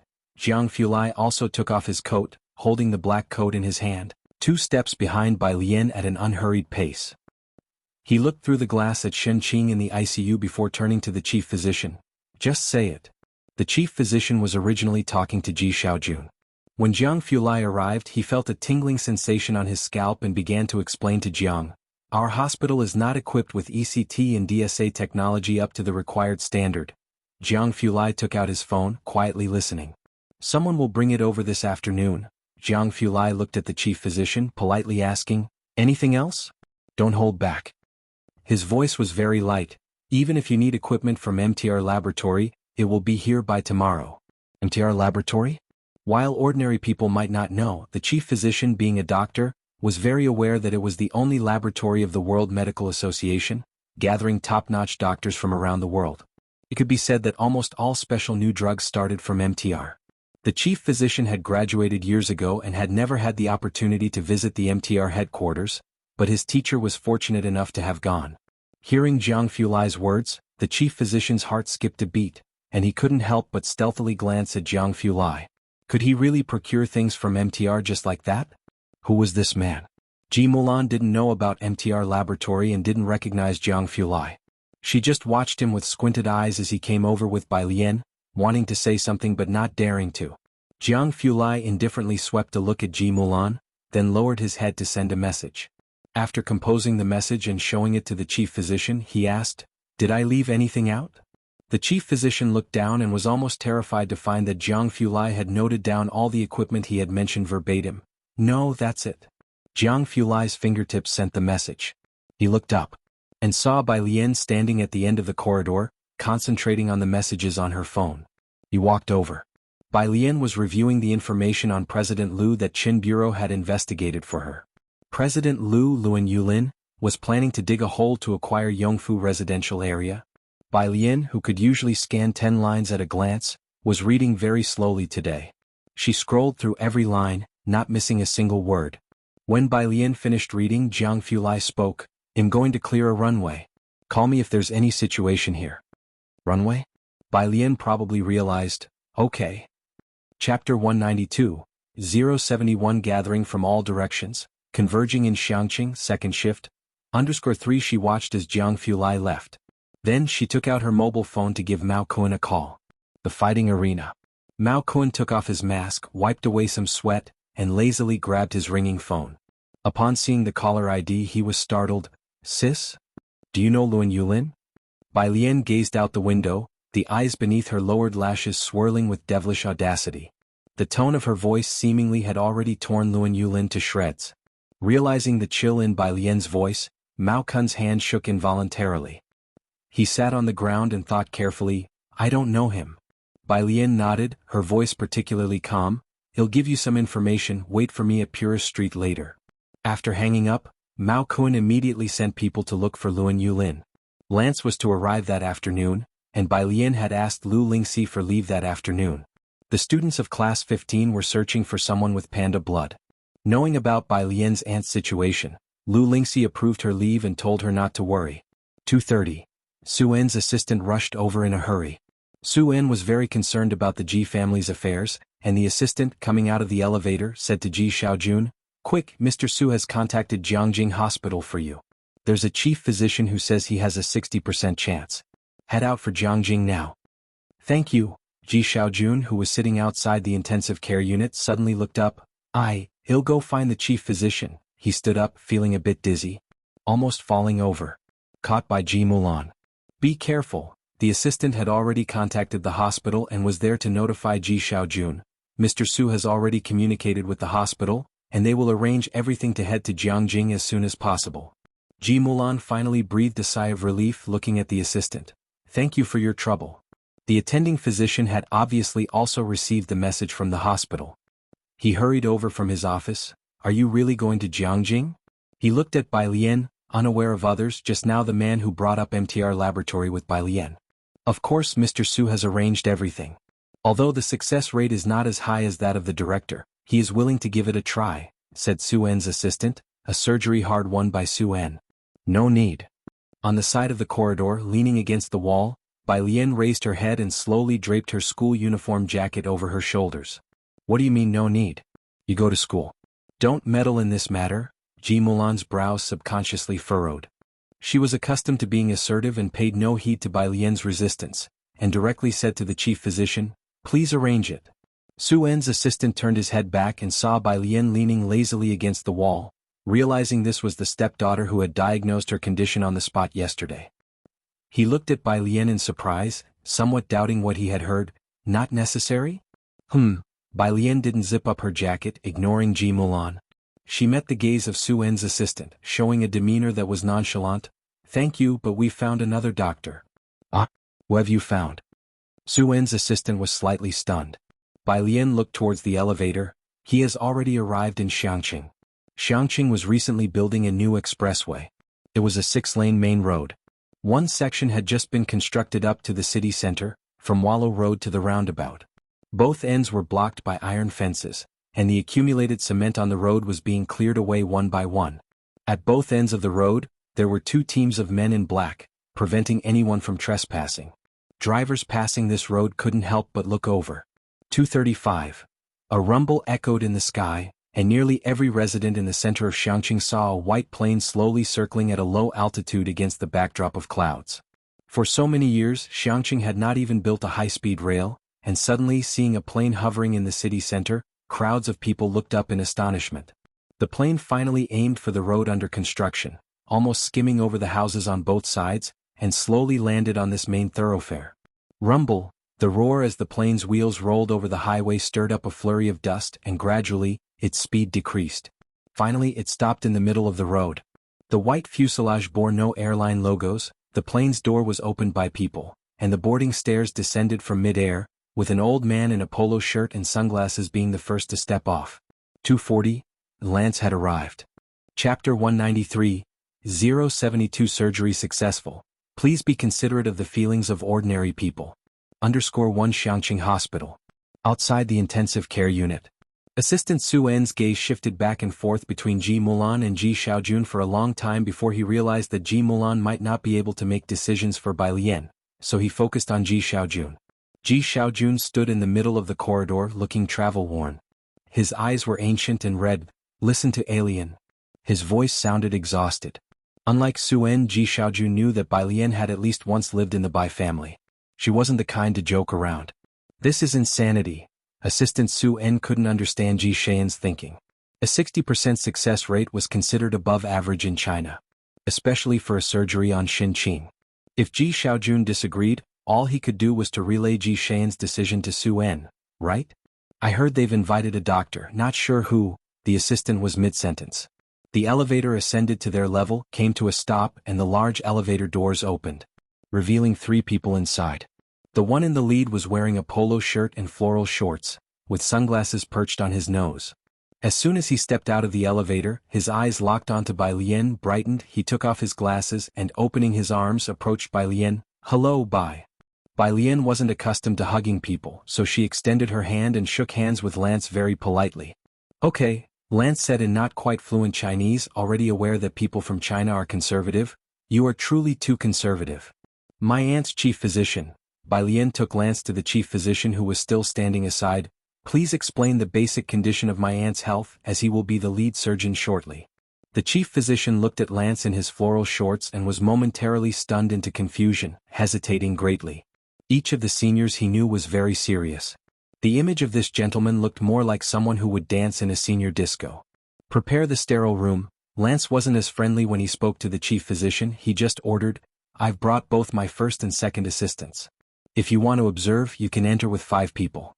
Also, a batch of equipment came with me and is being handed over downstairs. You have 1 hour to swap out the equipment." He reverted to English toward the end of his instructions. "I need to ask for permission from the hospital director." The chief physician hesitated.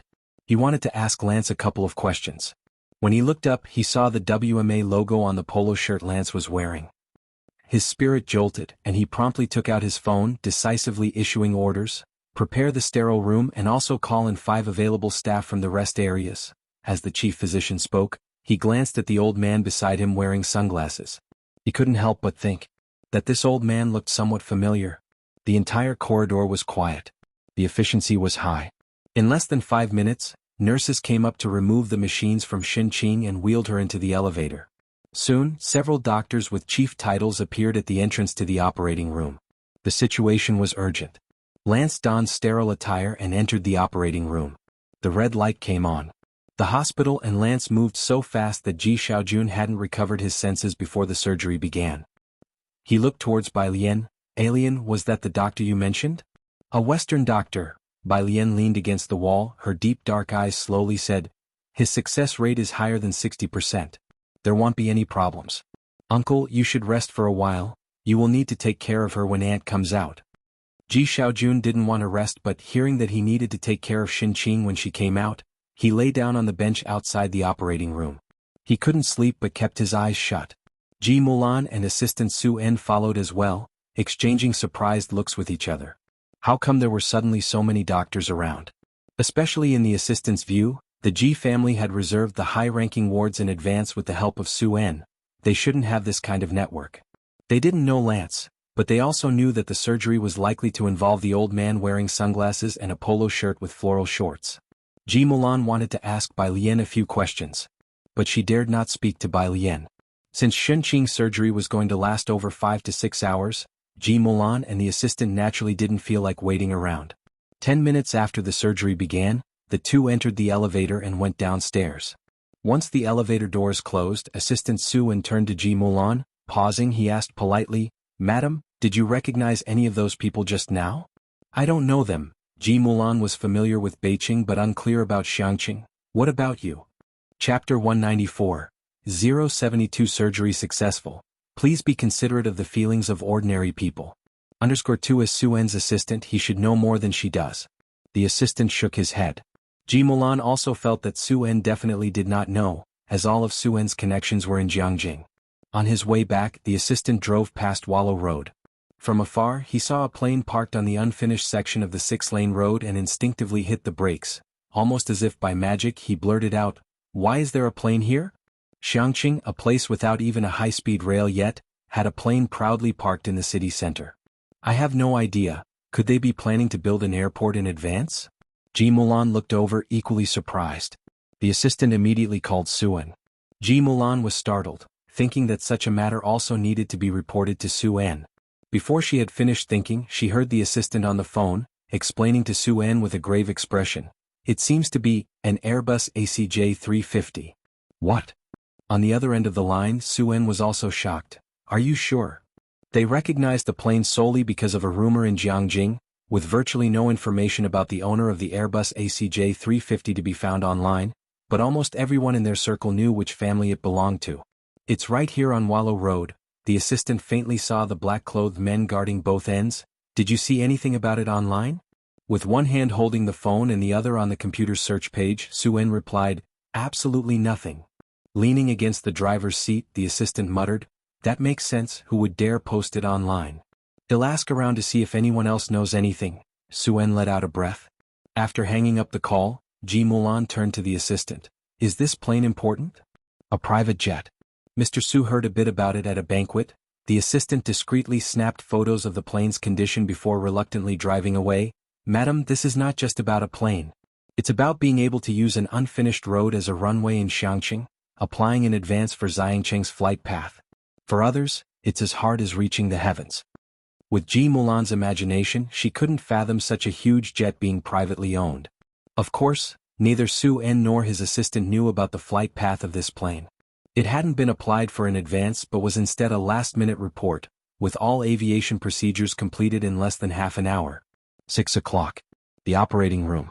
The door opened and Lance, dressed in blue surgical scrubs, raised his hands as he came out, with the chief nurse respectfully changing his gloves beside him. He earnestly looked at Bai Lian. Bai, the surgery has a 100% success rate and is nearing completion, but there's a tough issue. She has Rh-negative blood and we still need a large supply of blood. Ding! The elevator doors opened once more. Standing at the forefront was a tall figure with one hand casually in his pocket, his eyes downcast, his face unclear. As he faintly raised his head, his presence was as cool as moonlight. "Don't worry about the blood supply, there are plenty of people downstairs." Lance looked at Jianghu, initially hesitant to speak. Upon understanding Jianghu's intention, he couldn't hold back. "What? At least 50 people with Rh-negative blood." Jianghu stopped, raising an eyebrow. "Is that enough?" "Enough, of course it's enough. But how could there be so many people with Rh-negative blood, often dubbed panda blood?" Lance didn't believe it. In his country, arranging emergency surgery involved calling one by one from a special blood bank, and it would be incredibly lucky just to get one person with panda blood willing to donate. How could such a small place have so many? Lance ran down to the first floor in disbelief. On the left side of the first floor, a temporary blood donation station was set up, and the queue of people stretched from inside the door onto the street. The small Xianxia, with a hospital that lacks the facilities found in larger cities, had gathered dozens of panda blood donors in less than an afternoon. And there were more donors continuously arriving from surrounding cities. How is this possible? Lance turned back to Jianghu incredulously, never having experienced such an impressive spectacle. He blurted out in English, "How did you find so many people in such a short time?" While speaking, another woman from the neighboring city hurriedly arrived, dusty from travel. "I saw it in a short video. Is there a lady Xianxia in need of panda blood? I had a major bleeding incident before and it was a bunch of kind-hearted people who saved me. I hope this lady Xianxia will definitely be safe."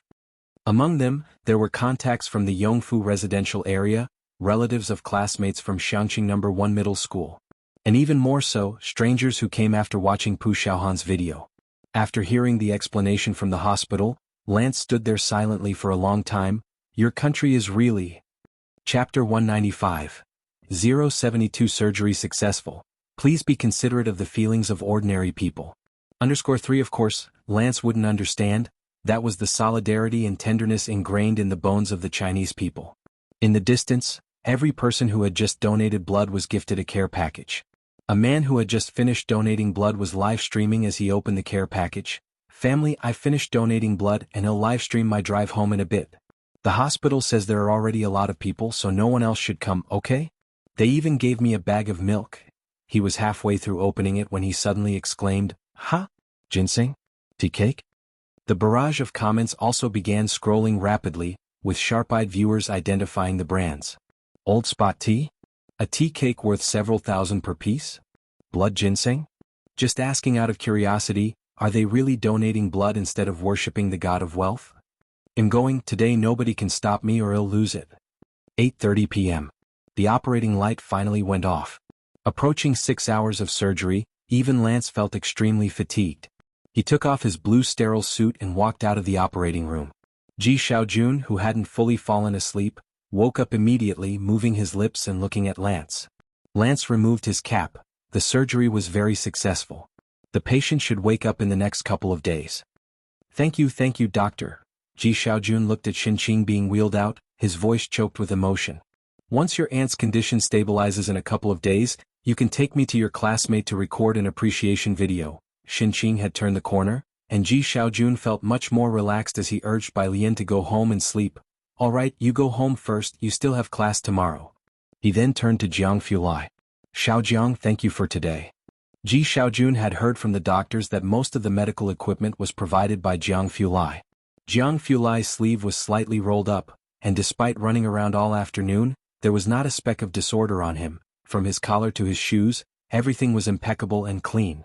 That sharply defined face, which typically exuded a sense of pride and sharpness, now under the hallway lights, seemed somewhat scholarly and gentle. "You're welcome." Bai Lian couldn't help but glance at him. Jianghu returned his gaze, calmly looking at her. "Is there a problem?" "You missed one word," Bai Lian said deliberately, pulling up her zipper to her chin, undisturbed. "It should be, you have a problem." Chief Qin, who had just finished investigating Yongfu residential area, and Mr. Liu, stepped out of the elevator. "Oh my god, Miss Bai, when you talk about young Master Jiang, could you at least consider the setting and spare a thought for the feelings of us ordinary folks?" Why did he have to hear that remark?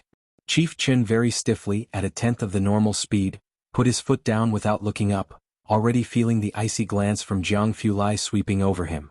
Lance went back to the hotel to rest. Jianghu drove Bai Lian back to Purist Street. Sitting in the passenger seat, Bai Lian reverted to her usual lazy demeanor, resting her hand on her chin. The nurse said you prepared gifts for the friends who donated blood today? Just something I grabbed casually. Young Master Jiang was very cautious, adeptly changing the subject. When did you meet Dr. Lance? He seems to be quite impressive. Bai Lian's pale fingers tapped on her chin. A surgery that no one in Xianxia, let alone Beijing, dared to touch was handled with ease by Lance. Drop the seems to be. Young Master Jiang adjusted the steering wheel calmly, streetlights outside the window casting shadows over his cold and beautiful features. I got him here by having people from WMA abduct him back. His tone was even, completely unfazed by the startling nature of his own words. By the time Bai Lian returned to Purist Street, Jianghu stood at the entrance of the alley, watching her unlock the door and enter her house before he took out his cell phone to call Chief Chen. His indifferent voice sent a chill down Chen's spine. What are you even good for? Meanwhile, in neighboring Danping City, an elderly man with slightly gray hair just off the plane held his phone in the chaotic wind. You don't need me anymore? I dropped everything just to rush to Xianxia, and you're telling me the matter is resolved? How often do I get a chance like this, and you're saying I'm missing out on the opportunity to show what I can do? You can ask young Master Jiang yourself, Ming Donghen coolly replied to him. The old man was at a loss for words, then turned around and boarded the plane again. Never mind, the answer isn't that important. To just change routes and return to Jiangjing, that's what he would do. When Bai Lian came back, Jianghu had not gone to sleep yet. He was sitting in the living room, embroidering by lamplight with his glasses on. She told him the news of Xinqing's successful surgery. Ji Xiaojun hadn't slept for 2 days, and now that Xinqing's surgery was successful, Jianghu didn't have to be scared and anxious anymore. He could take turns with Ji Xiaojun watching over Xinqing. As soon as Bai Lian spoke, Jianghu set aside what he was doing and headed to the hospital. After Jianghu had left, Bai Lian went back to her room.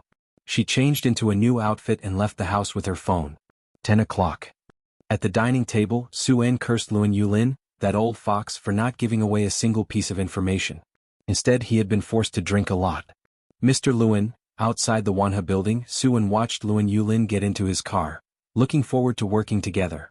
Luan Yulin had a face that seemed gentle, a stark contrast to the sinuous snake tattoo on his neck. Mr. Su, I have to make another stop at Bakhtur Street, so we'll have to take a rain check on the drinks. Hearing Bakhtur Street, Su-En's expression shifted slightly. After Luan Yulin's car drove away, the smile on Su-En's face disappeared, and just as he was about to leave with a stern face, he caught a glimpse of Bai Lian across the street. Why are you out here so late? Su-En approached, following Bai Lian's gaze to where she had been watching Luan Yulin leave.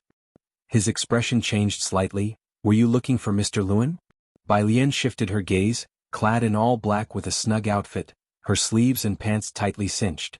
A black belt embroidered with gold patterns tightly wrapped her clothing. 2 crossed wooden hairpins stably secured her hair at the back of her head. She looked like a rose mallow blended into the darkness of the night.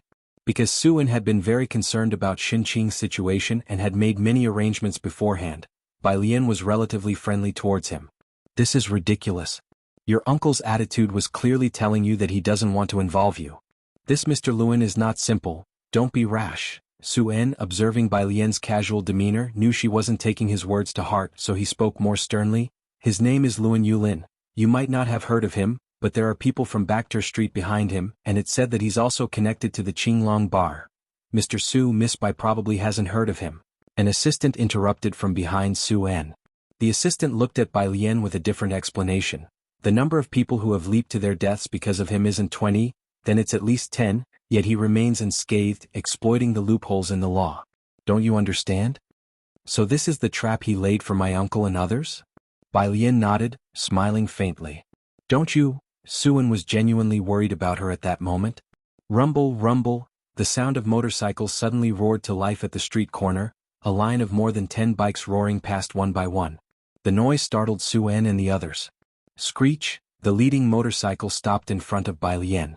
The rider took off his helmet, propping himself up with one foot on the ground, revealing a head full of blonde hair as he shouted at Bai Lian, "Sis, we've been following him." Sis. Sis. More than 10 voices called out from behind, thunderous and deafening. You're tuning in to the Phantom Sword Chronicles YouTube channel. Don't forget to subscribe and join us on this journey to catch the most captivating stories.